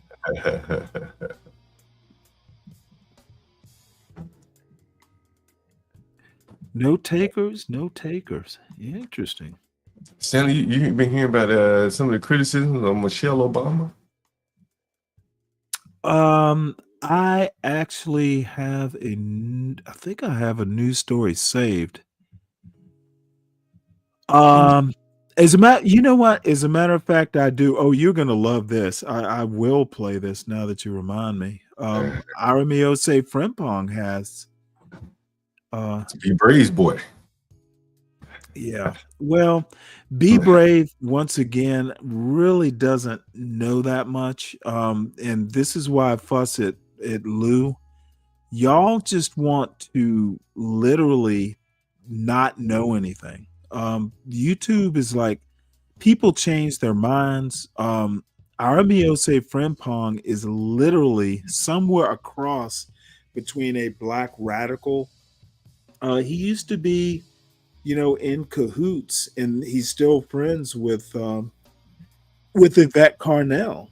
He is a reparationist, but he's also, he's somewhere between a DSA type and a black radical. Somehow or another, he manages to balance those two, in my opinion, opposing ideologies. And progressives do not like center left people. They did not like Joe Biden. They would be more likely to either not vote for Jill Stein, or vote for Trump. Trump got a lot of progressive votes, left progressive votes, and for some reason, people like Be Brave and people just don't understand politics. There were people who considered Trump a useful idiot. Like, hey, we want to see Trump elected because at a minimum, he's going to destabilize the government enough that maybe progressives will have a chance to grab some power. There are people who actually talk like that. They think they're playing chess, apparently. I think Deacon Dave y'all need to get into some politics. I think Deacon Dave wants to link there. It's not at the top? I think he said he wants a pin. Okay. Well, you know what? Let me just drop it then. I can't believe you Dave is always welcome. I can't believe you were quoting a liberal from the New York Times. I mean, a conservative from New York. Why would I? I mean, like he's like a liberal. I not only quote him, I subscribe to his newsletter. Yeah, I'm not surprised. There's Ross Douthat, right? I told y'all I read more conservatives than I probably do because I know what the left thinks. I want to know what the right thinks, and sometimes I agree with them. In this case, I think Doubt That actually made more sense than that crazy dude he was interviewing. I think to work for the I see here Doubt That did he vote for Obama? It looked like he voted for Obama. He might have. That's what I'm saying. Like, he probably voted for Biden too. He was a never Trumper. And that's what I'm saying. Like, I don't think a conservative, the people that, some of the other spaces where I read conservative news, like, there's no way they would vote Obama and call themselves. Okay, no, then you see the people you're reading, the MAGA folks. MAGA is not conservative. There's some overlap, and people think that MAGA is conservative, but they're honestly not. MAGA is populist, and at this point, it's oligarchs, kind of pretending to be populists. Conservatism is not a straight line conservatism, like someone like a George Bush Sr. Oh, he would be nowhere near a populist. Bill Buckley, nowhere near a populist. Well, I think Water might be a little bit more populist. Actual conservatives aren't populists. They're actually fairly elitist. Well, maybe we can hung up too much on titles, but maybe these people probably like I don't consider myself a conservative. There are some things that the thing is conservative isn't a party. Conservative is really more an aesthetic or a point of view. You remember Blue Dog Democrats, like Sam Nunn, for instance. He was from Georgia. He was. See, I think all of that is political, right? Like most people, I don't think live in the political world. What they describe themselves as a Blue Dog Democrat and the Democrat and Republican are political. But have you ever met conservative and liberal are really more in orientation? Like like Nelson Rockefeller would be considered a liberal Republican. There used to actually be liberal Republicans. But have you ever met someone that described himself like, "Hey, man, what's going on?" He said, "Hi, I'm Paul. I'm a liberal conservative." No one really talks like that. I think they're just some they will talk shorthand until you sit down and they're liberal. Conservatives are capital L liberals. If you are conservative and you are an institutionalist, like you believe in the Constitution and all that, you are a capital L liberal. Over the centuries, we've gotten the small L liberal confused with the large L liberal. Basically, the shorthand or the small L liberal is left of center or farther to the left. You've heard of classical liberal, right? Yeah, I've heard of it. Those people tend to be libertarians or conservatives of some sort. When they say classical liberal, they literally mean like John Locke, the Enlightenment, that sort of stuff. And when I say liberal, it kind of depends. But that liberal, conservative, that's not the same as Democrat or Republican. They're intersections, they overlap, and they're Venn diagrams. But conservative and right wing are not necessarily synonymous, and we don't tend to understand that, unless you're really into politics. Like Ted Kaczynski, you would probably consider him. He was a Luddite. He actually would probably be, believe this or not, considered more left, like radical left. So the problem is that the extremes of both sides, they tend to horseshoe and they kind of tend to resemble each other. You heard people talking about, what was it, MAGA communist? Like a Batya Unger. think that's a Ungar. I think that's how you pronounce her last name. She is right wing, but she literally considered herself a communist. Now, it was half a joke. She's more like a right wing populist. Like MAGA is a right wing populist movement in theory, but it's really oligarchs riding. It's almost like if the Tea Party had billionaires. That's pretty much what MAGA is. So it's complicated, and it might take you years to even fathom this stuff. But there are really four major political parties. The Democrats are progressives and more quote liberal Democrats, which are centrists. And then there's MAGA, and then there's never Trumpers, and then there's the farther reaches of the right. But you could literally carve each party, the two parties, into four parties, and I actually think that would be a truer picture of American politics. Yeah, I think you complicate things too much. The average person probably doesn't give it that much thought. No, I don't. You know what? The average person is probably bored by all this. I don't pretend to be a populist.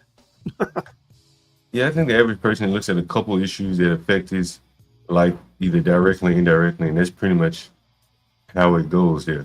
Right, and the average person gets Trump. The average person may wind up voting against their own interests. And I argue that your rank and file Joe the Plumber MAGA person really has voted against their own interests. And you know what?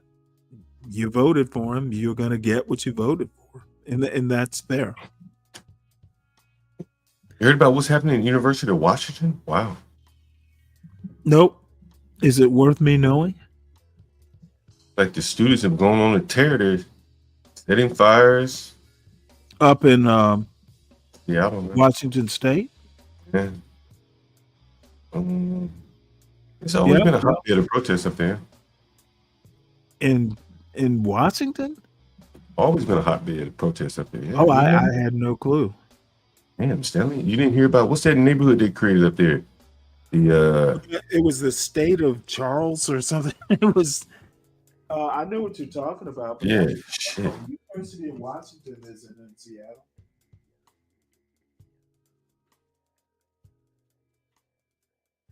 So yeah, I mean the Damn. whole West Coast is kind of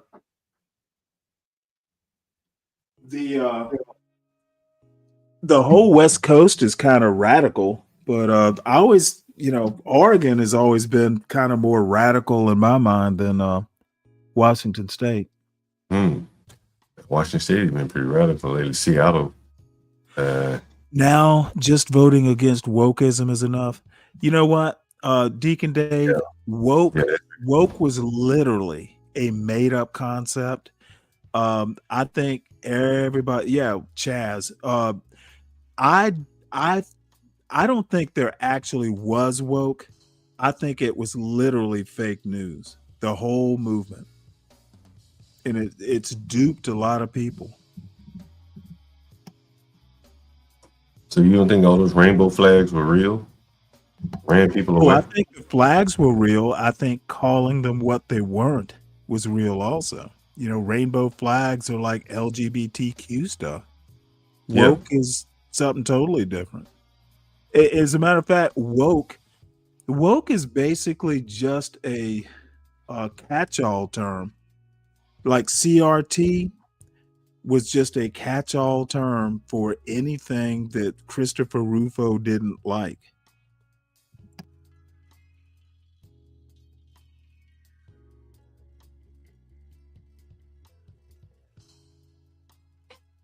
So yes, I overthink it. I also overcategorize it. I think that woke is literally the hoax. It was basically just propaganda to get everyone and left and right, people who just don't want to deal with diversity and all that stuff, all that simple stuff, all that, well, why can't they just be like us? Ism. That's what woke was. It was really just a branding.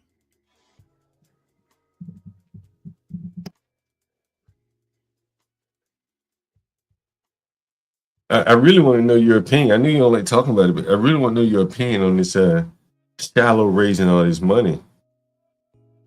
I don't have a problem with it either way. I think that Carmelo and Shiloh are literally just black. It's really racism gone wild.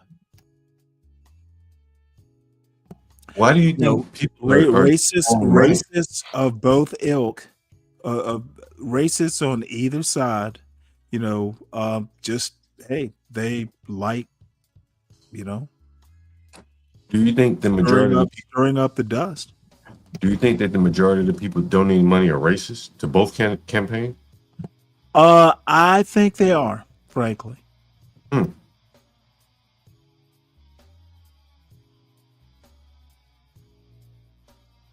That's interesting. Yeah, it's very interesting. I will say that. Very, very interesting.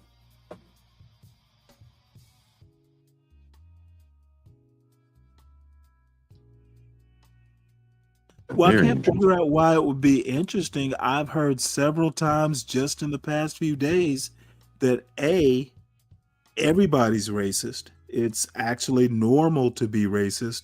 So why wouldn't I think that? Oh, I just asked you a question. I didn't say you should not think.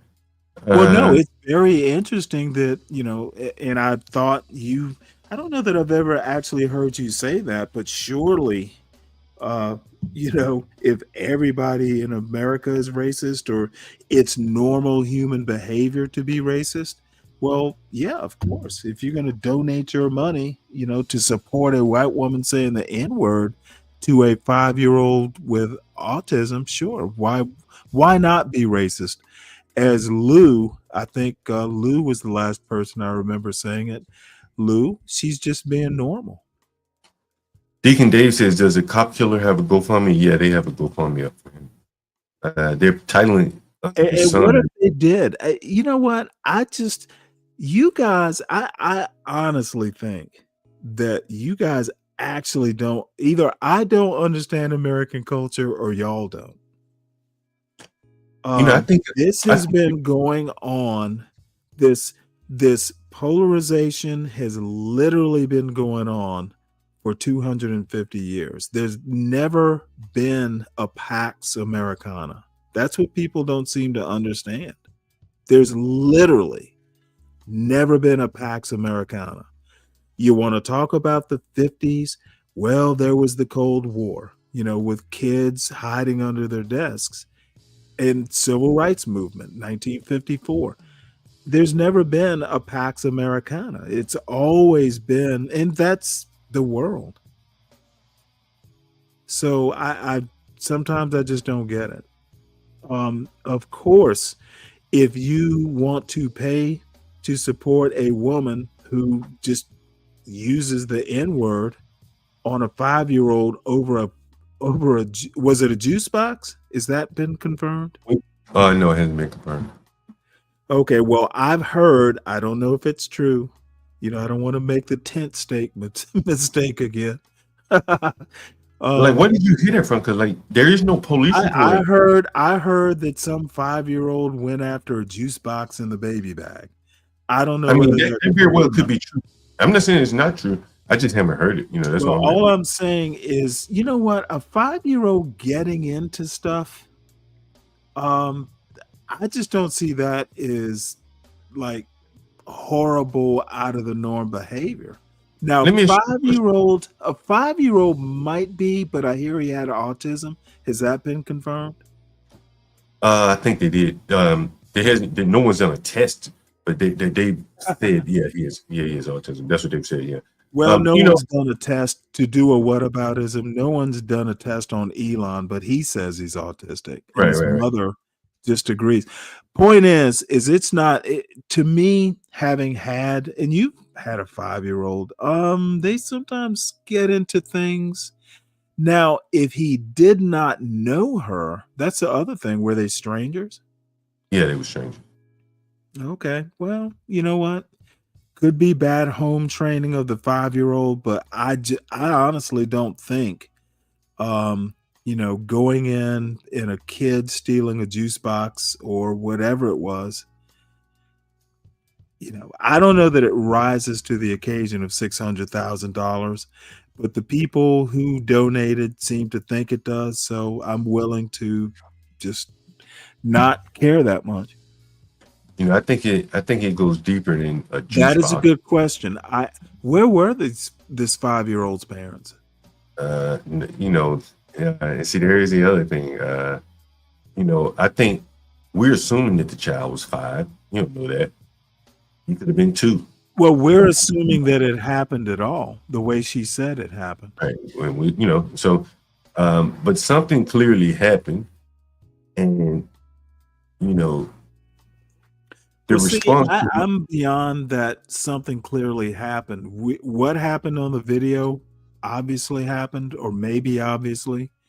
However, if this woman went overboard, now she could have gone into protective, Sarah Palin mama bear mode and overreacted. That's fine.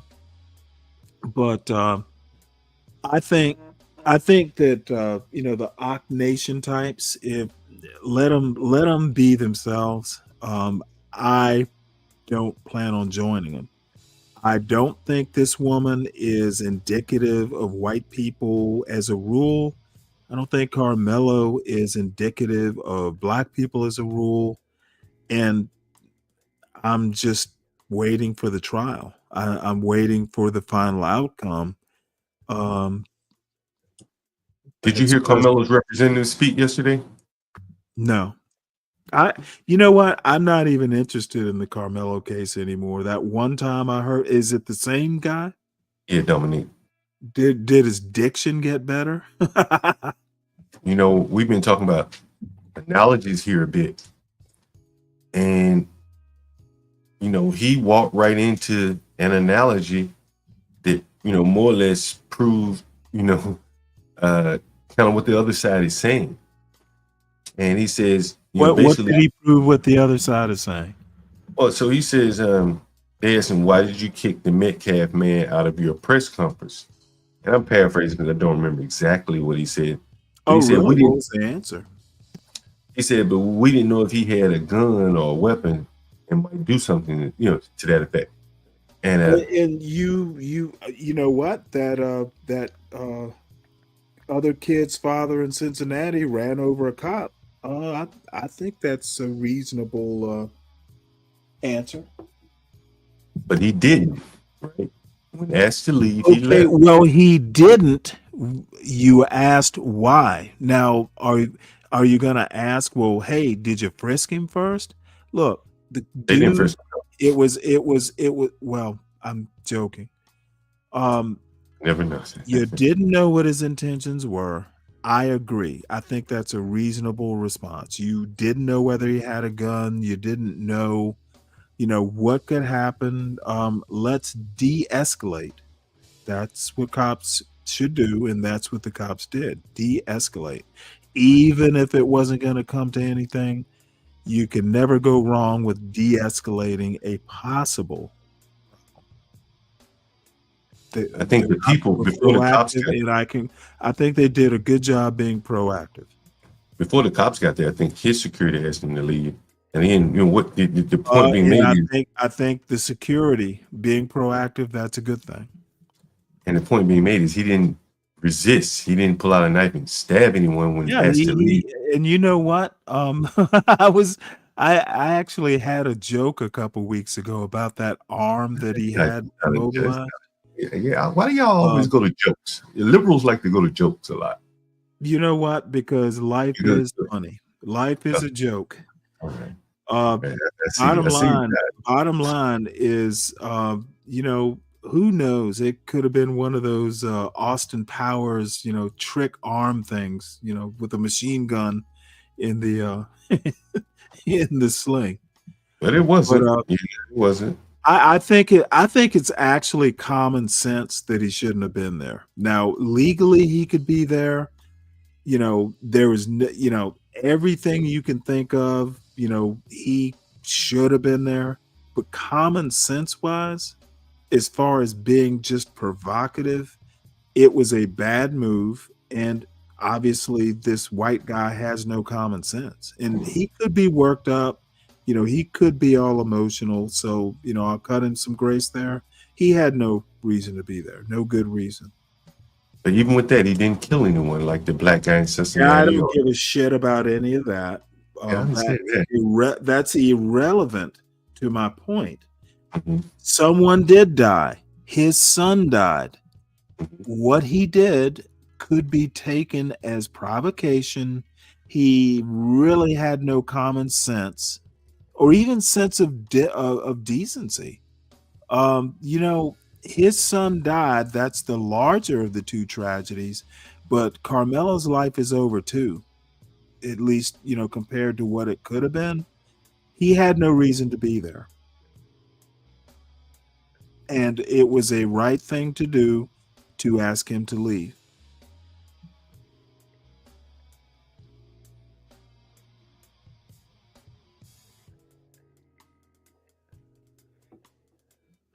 Hey, Emperor, what's up? Oh, someone agrees with me. Now, Emperor, you agree with me? Holy shit. Well, you're a fireman, so you kind of get where I'm coming from, as far as the public safety aspect, I suspect. So thank you for that, Emperor. Even if it comes to nothing, even if it was going to come to nothing, look, it's just kind of provocative and it could not end well.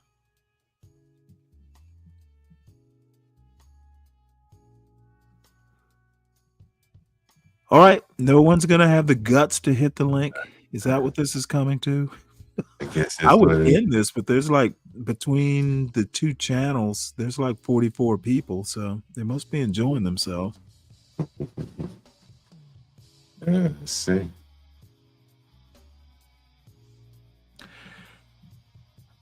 Who knows? Who knew a bleeding heart liberal like me could interest so many anti-blacks? I guess they're trying to make you embrace it, Stanley. They're trying to make me pray it away, huh? Yeah. Yeah. It's untrackable there. What's up, Untrackable? Hey, what's up, yo? Hey, happy Tuesday. How you doing? I haven't talked with you in a while. It's been a minute, but I've been listening, and I'm cool with it.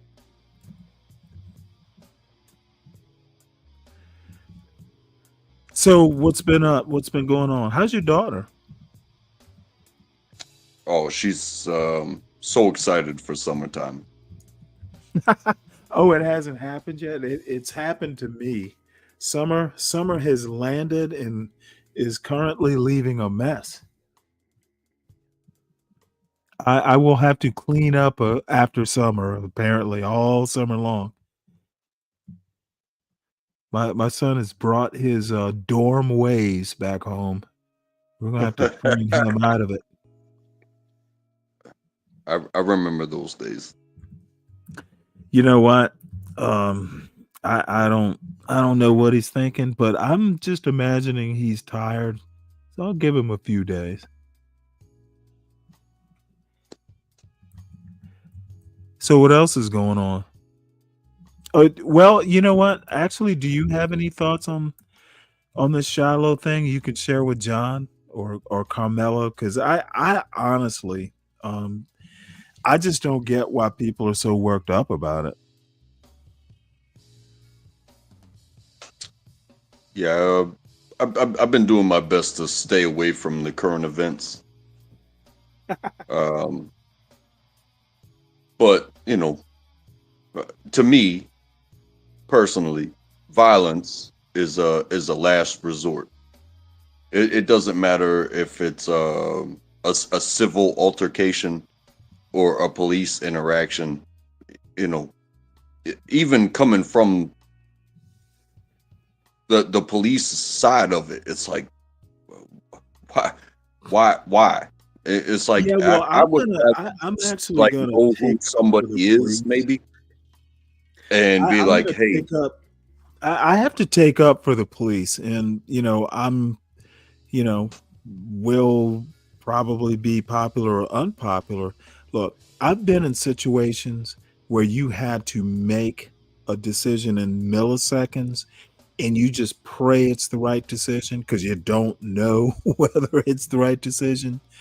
I can only imagine, a cop having to make um, literally a microsecond, live or die, make the right decision or not. And you know what? It just goes where it goes. I mean, they're in a difficult position. Now, when there's time, sometimes your life isn't in danger and it takes experience to know whether it is or not. But even in my brief time in the Navy, I've had to make decisions that were life or death. And just luckily, you know, um, it all worked out. yeah, I mean, I just watched a video where cops approached an individual in their car, and the guy kept, he kept it in gear. He didn't open his door. They kept telling him to get out, and a cop crawled onto the hood of a car and had his pistol out, pointed at the windshield, at the driver, and then went for a ride. And at any moment, he could have decided, hey, you have now threatened my life. You're driving 40 miles an hour with a cop hanging on the hood of and the bonnet, the top of the car and all that stuff. At any moment, that cop could have pulled the trigger, and he didn't. But then you have these instances where it's like, I saw another video where it was like a cop searching a house, and the cop, I think it was a female cop. She already had her pistol out, and she comes around a corner and sees a mirror and just immediately fires a shot. And it's like, yeah, but the first things I would ask in those instances is how long had either of them been a cop? You remember, was it in Dallas? Portia would know, where the female cop comes home from work, goes into an apartment. There's a guy there and like eating ice cream. I can't remember the exact details. She winds up killing the guy because she thought it was her apartment. It was his fucking apartment. She just got the wrong floor. No one, I mean, that's like totally ridiculous. And so things like that happen. People make the wrong decisions. Like, how the fuck? Now, I actually have, like, people sometimes in these cookie cutter neighborhoods or cookie cutter apartment buildings, maybe the female cop was new to the building. There are all kinds of reasons that something like that could happen, but it worries me that why would there be a guy eating ice cream in your apartment and the door is open? To me, that's like, holy shit. first thing I'd think is, well, let's see. He's not holding a gun, so I'm not in immediate danger. Do I even have ice cream in the freezer? Why is my door open? There are all kinds of things that should have run through her head. Now, I'm just saying that, there are all kinds of situations where people have to make snap decisions, and a bunch of them sometimes in seconds. Experience helps. Knowing how to control. You can say that all day long, but then there's No. I'm not just saying it. I've lived it. But then you have the Acorn incident with the cop that he heard a noise and he rolled on the ground. He combat rolled on the ground, and this dude is a cop, but he's also it was found out that he was a former special forces officer in the United States Army, and he rolled around on the ground and mag dumped his own car where he had already searched and cleared and handcuffed and put up the. So what's your point? I'm saying it's like this dude has way more experience than most people have at being a soldier. See, and yeah, I love splitting hairs. Cops are not synonymous with special forces soldiers. As a matter of fact, I would almost say that police shouldn't even hire combat veterans. They're two different things. I mean, police aren't trained to kill people. Well, military people are literally trained guys. To kill they're people. not trained necessarily to kill people. Okay, they whoa. Who's not? To situations and be given Hold objectives. on. Let's slow down. Police are not trained to kill people. They, if you pull your gun, you hit center of mass. You don't pull your gun unless you intend to kill. That's literally how cops are trained. If you pull your weapon, that is extremis. You better be ready to pull the trigger. Am I correct? Well, I would say things changed. It is the concentration of your job, this one class that you took to use your tool, or is it to be a service to the public? Okay, cops aren't supposed to be a service to the public. They are literally here to protect property, and lives are property. So, that's how that works. But, they are here to protect, not necessarily to serve.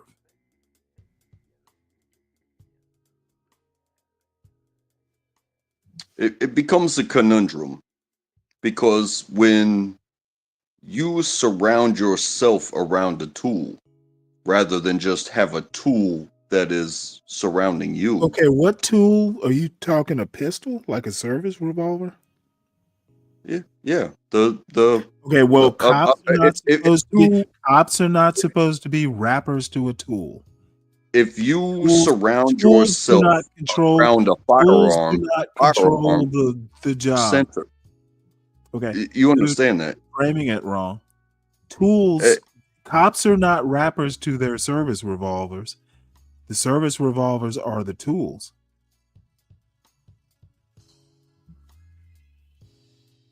I guess the best way to say it is if you center yourself around a singular tool,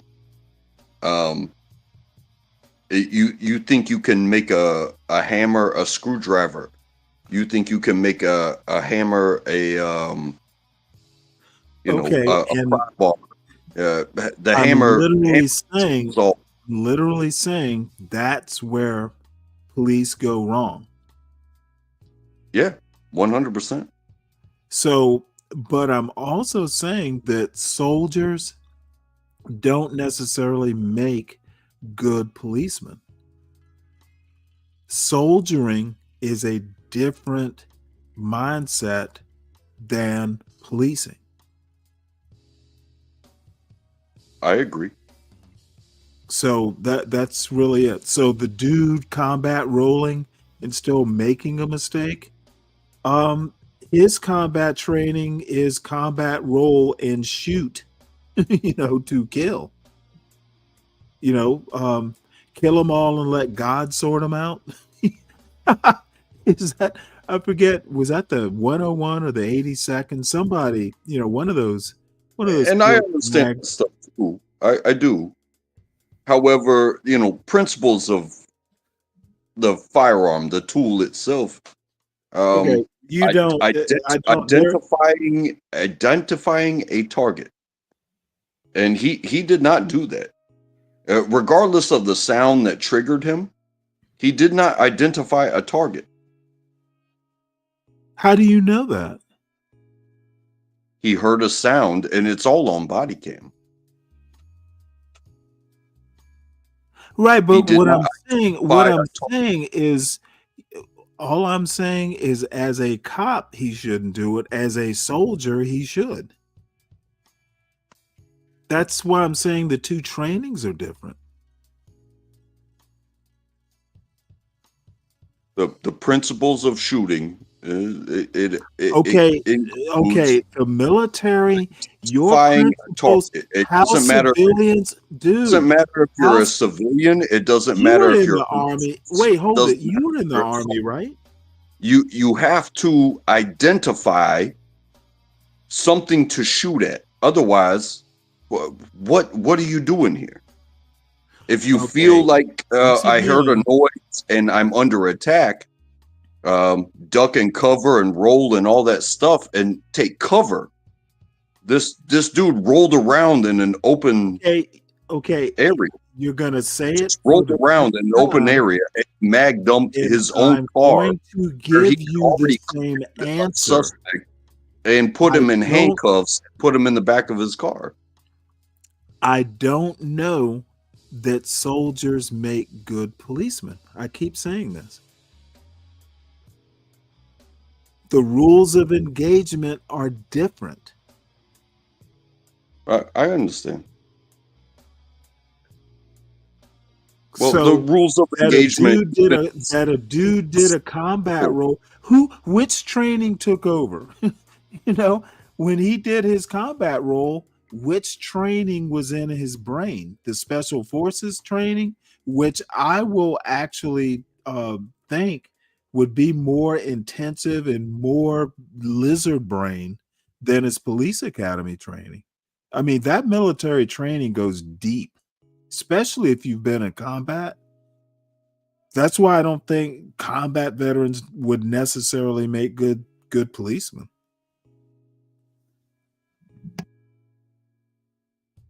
Well, coming from somebody that thinks that we should all police ourselves, like, hey, let somebody know when they're doing wrong. Just hey, you were driving crazy on the way to work.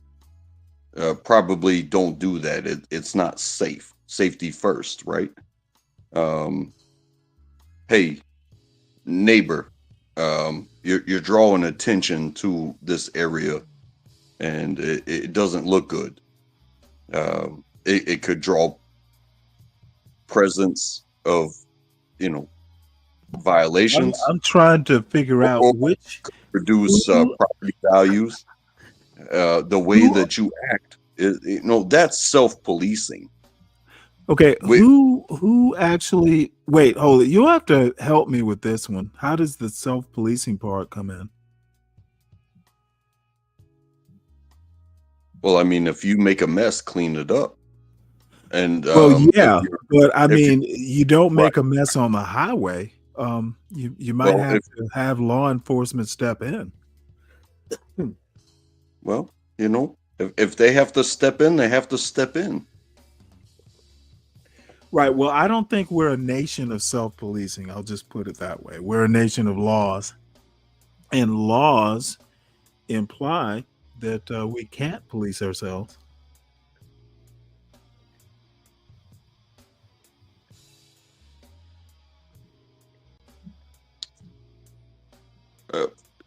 It's like a what do you call it? Like a ground up thing.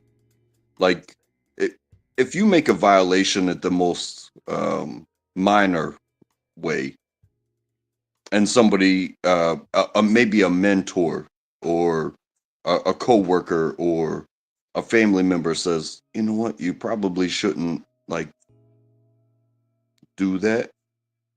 That's self-policing. Whereas if you reach the the top tier of violations of, well, you know, what are you gonna do? What am I gonna do when somebody's going 120 miles an hour down the highway and putting everybody at risk, and they have no regard for, forget the laws, but safety. Well, that's when, you know, that's when a state trooper is gonna put on his lights, and there you go.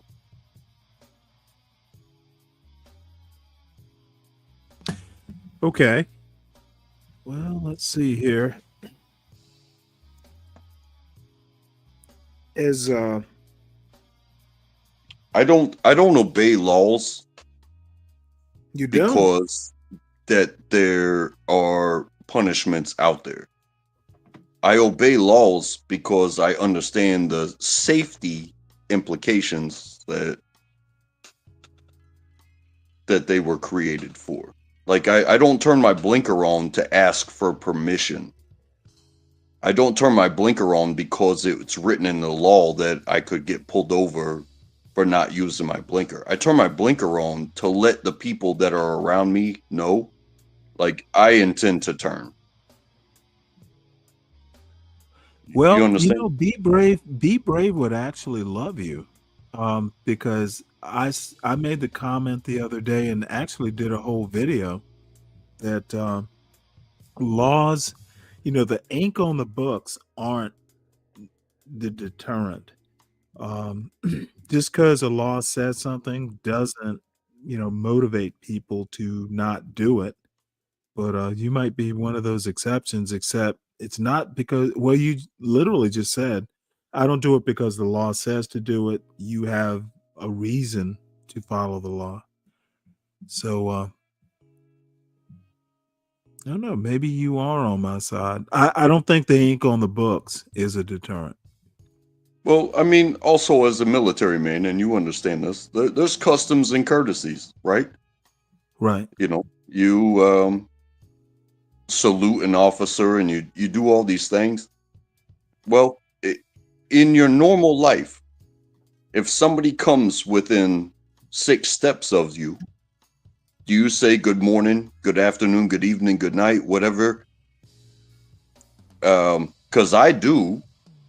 And when they don't respond, I don't turn on flashing lights and be like, oh, I gotta go get that motherfucker. They didn't respond. It's like, no, I extended a courtesy to somebody that came that close to me. And they did not respond with a reciprocal. I'm cool with it, man. I say good morning remind to me, you live in the South, right? and it's like, okay. You live in the South, right? I do live in the South. I'm in North Carolina. Well, I can tell you right now, a buddy of mine, we were in Manhattan somewhere, just like, you know, we just hopped up one day. He was from Virginia. I'm from Georgia. We just hopped up on, you know, a statue base or plinth or whatever it is. Just watch these people walk back and forth. No one, they were all like, almost like robots, you know, staring straight ahead, not even interacting, you know, as people passed within inches of you. So I don't even think of politeness or interaction or courtesy when I think of big Right. I mean, cities, especially. I've said it before. I've said it before. Like I've been to, you know, sporting events and crowded areas and festivals and stuff like that. It doesn't matter whether it's me or somebody that I'm with. I will touch random strangers on the shoulder and be like, pardon me, excuse me, I need to get through here. And I will. Well, you don't gently squeeze. You don't gently squeeze their shoulders, do you? I touch them. I touch them, and I use words, and I move past. And once I'm by them, I don't care. I do not care whether they were offended by being touched. I do not care, if they heard my words or not. When you need to get somebody to the restroom right now. Oh, yeah. Well, an emergency is an exception.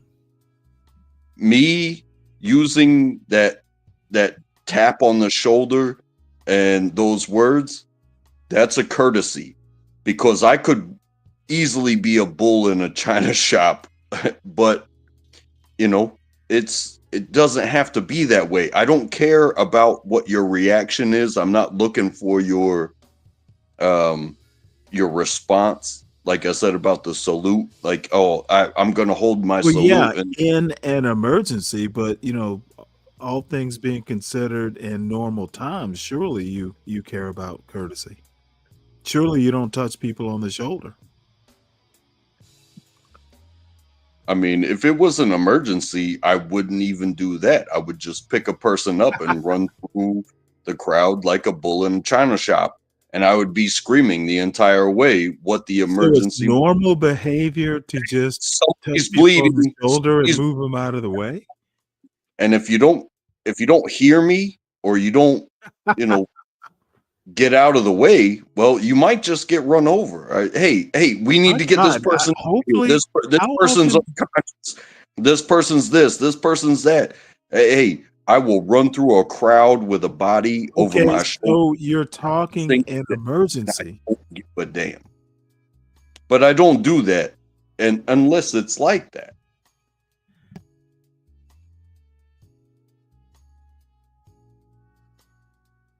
Well, I got you. Let me remind everybody to make sure, please, hit the like button, because we're always light on likes. Everybody gets in here, gets so enamored with John Galt's voice and forgets to hit the like. So hit the like button. Make sure that you subscribe to the John Galt Urban Landlord channel. Please subscribe to the Stanley Cross 6000 channel, all one word, where I do a video essay or two every now and again. Make sure you support all your favorite hosts. It's not Wednesday yet, so I won't start begging for beer money for the weekend, but it's getting close, folks. Don't make me don't make me beg for my Bud Light. And also reward the young lady who put me up to this and has inflicted me upon you all. So blame Portia, but reward Portia. She is the executive producer, and sometimes the best part of the show. She just doesn't know it sometimes. And let's see what else. Excuse me. John Galt will be starting a show here momentarily. So Portia says they deserve it. That's funny. So I've actually kind of enjoyed it. I do have some loose ends I didn't get to today, but I'm sure I'll get to them tomorrow. And I don't know. I just, there's this cooking show host that I didn't think. Well, anyway, I'm not going to even get into all that. But let's see, what else do we have here? If anyone wants to come up for a very like 5 minutes just to have their say and fuss at me or excuse me, anything like that, feel free to do it. I will be up at 3:45 or so tomorrow. And who was it? Tyrone Sly. Look, I'm an old man and I start a show at like 3:45. If I wait till 4:05 to start it, dude, you know what? I could be, the prune juice could be taking effect or whatever. Don't be so mean. If I don't start at 3:45 a.m., please accept that I'm too busy and I might be able to start it at 4:05 p.m. Surely you can wait 20 minutes. So, that's my oblique prune juice joke.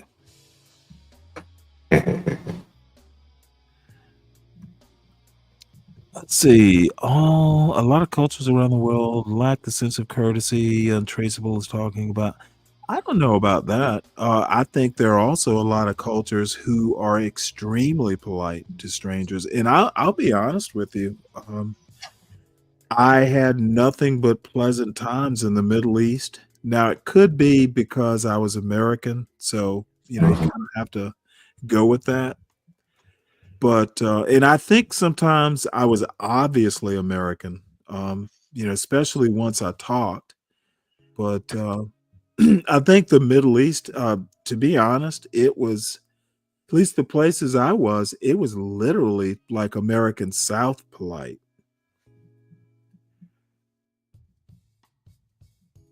So let's see. We have not gotten the John Golf thing. Oh, you know what? Actually, Black dandyism. Apparently, the Met Gala was all about Black dandyism, which reminds me of that. You know how over the top outfits, like you remember the movie "I'm Gonna Get You, Sucker," and Tough Guy brought it up the other day. Like pimps. That image of a pimp with the flamboyant, opulent sort of dress and apparel and all that stuff. Just dress fancy, basically. Dave did a really good the players ball kind of skit. So I understand the over the top. Right, but it's called dandyism. And dandy, when I think of dandies, at least before today or yesterday, was like the English dandy, where you always have a flower in your lapel and your shoes are polished and your fingernails are manicured, very attention to detail oriented about your appearance. So apparently there is Black dandyism. Like Cab Calloway, if you know who Cab Calloway is, the hidey ho. Well, you just have to, and I have a story behind that one day. I'll tell everyone. But anyway, he was always impeccable. Like his hair was always impeccable, and his outfits. He'd wear like white tuxedos with tails and stuff like that. Duke Ellington, just like elaborate, ornate, very meticulous. Well shaven. You got some cologne on, hair. Not a hair out of place. That sort of thing. There's something to be said there, and it doesn't matter where you got the notion, but if you are consistent and you are clean, if you are consistent and clean, and the flex is the success. You understand? I think so. Because coming from military background, you could be at the bottom, but you've got the cleanest haircut, and you've got the starched, creased uniform. Oh, you look like something. You look like something. But if you choose a different path in life, but you live the same way, strict, clean. Well, we would call it fastidious. The flex is success. Right. Because you could be brand new and look beautiful, pressed and clean and all this stuff. But how many ribbons do you have on your chest? How many medals do you have? How many this, that, or that from the military side? But from the civilian side, it's like, well, I got a $100,000 gold chain hanging from my neck, and I'm wearing the royal purple, and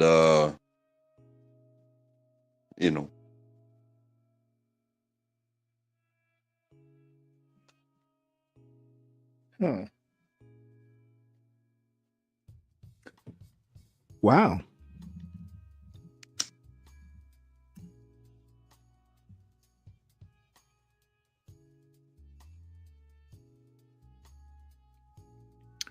Well, this is weird.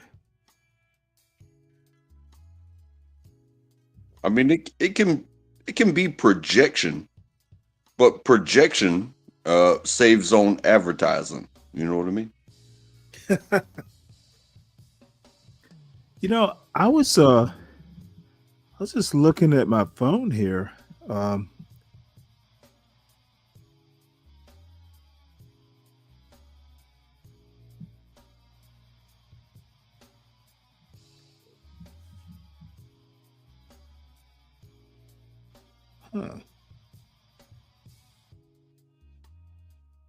Oh, wow. Well, this will be a story I cover tonight. So anyway, I think John, if he doesn't come up in the next 5 minutes, I'm gonna have to end it here because I am getting tired, and I am at almost 7 hours. Used to be back in the day I could go 12 hours, but I have learned that I get fussy after about 8 hours. Well, just know this, Stanley. From me, I love you as always. I will talk to you about anything, and I will only come from a place of truth, which is my experience. So thank you for having me as always. Oh, absolutely. Keep being Stanley, and I'll keep being me. And okay. Well, that's a bet. Always. All right, folks. Well, if no one is going to come up in the next 5 minutes, take it easy, Intrackable. I'm guess I should wrap this up, though I have nothing in particular to do. And well, I do have to take out the dishes from the dishwasher, so that can certainly wait. But let's see here. No one's coming up. So I guess I'll have to wrap it up. John, I believe, will have a show in a bit. And he has a specific topic, which I am hoping he is on the panel, but he's been muted for a while, Portia. He might be on the phone. Who knows? But I do have some loose ends from tonight, which might still be good. Do want to do this show, Shahrazad Ali thing on the Rock Newman show. That will definitely be a must. And let's see, there was something else. Oh, the you know, I guess I'll just go into this whole thing about the Shiloh and the in the Carmelo. I don't think that either are rules. You know, either situation are rules. There are just sometimes exceptions to rule. Well, not sometimes, all the time there are exceptions to the rules, but I tend to view them as one-offs, and I'm just unwilling to say, you know, all young people, all young black males are like Carmelo, and you know, he's some example, like hold him up and y'all don't be like Carmelo. No, he's not that kind of archetype. And the same thing with Shiloh. I don't think most young white women who are new mothers are anything like her. I think she's just possibly a bad actor. I think Carmelo, I can't understand why he thought it was okay to do what he did. It's always better to just walk off. Um, you know, you might be seen like a punk or something in the short term, but you know, you could potentially avoid a life sentence otherwise. So I don't find them as emblematic. Shiloh's married to a black man. Oh my lord. Is that right? Seriously? I can only imagine the race play. That little boy she had didn't look okay, I'm confused now. The little boy she had, he must have been like her husband must be like a male Meghan Markle. Well, wait, hold it. That is false? Oh, okay. Well, you know, stranger things have happened. However, I don't see either of these cases as emblematic. I don't like to go as far as to say, well, all black people this or the blacks. I don't like to go the whites or getting tired of us. You know what? Good luck if they get tired of us. Too late. You know, they should have exported us all back in Lincoln's day. Not gonna happen now. It's true, Portia. It just came out last night. I saw the picture. Well, Borgum, how about come up and drop a link? Um, should I sully my fingers tapping out Shiloh Black Man? Shiloh and the Black Man.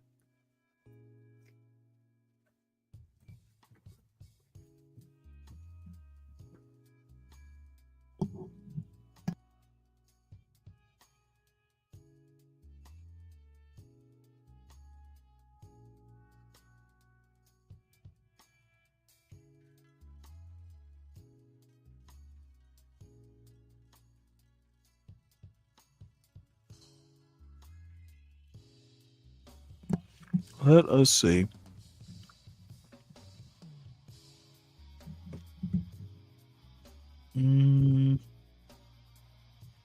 There we are. New tab.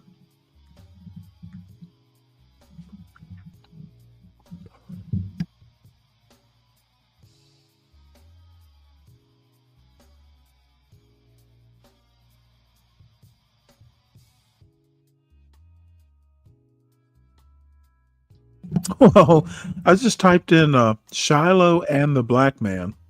And this is from People magazine. Woman who appeared to hurl a racist slur at a child in a viral video has raised over $600,000 in donations for herself. It doesn't really say anything about a black man. Let's see. Hindustan Times, you often run in dead Shiloh Hendricks. Previously date. Okay, so it looks like she might have dated someone but not married. Is that how it works? Oh, is that real or is it maybe uh a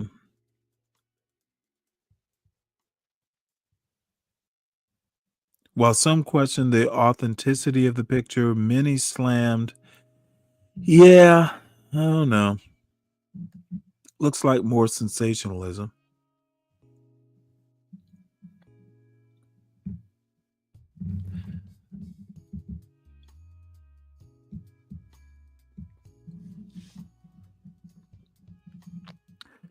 Well, there is a picture, Portia. I don't know if it's real or not.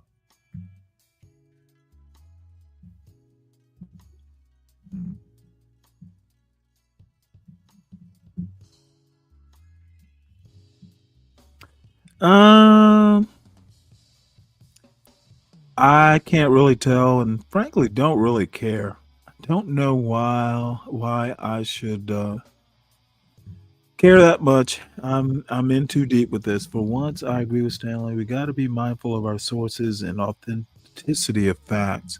For once, this is twice in 3 days you've agreed with me, Sam. I am.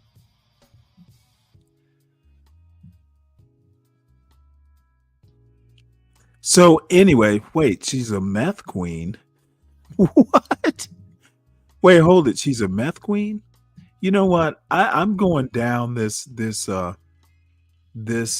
rabbit hole, and I don't necessarily want to. So let us stop.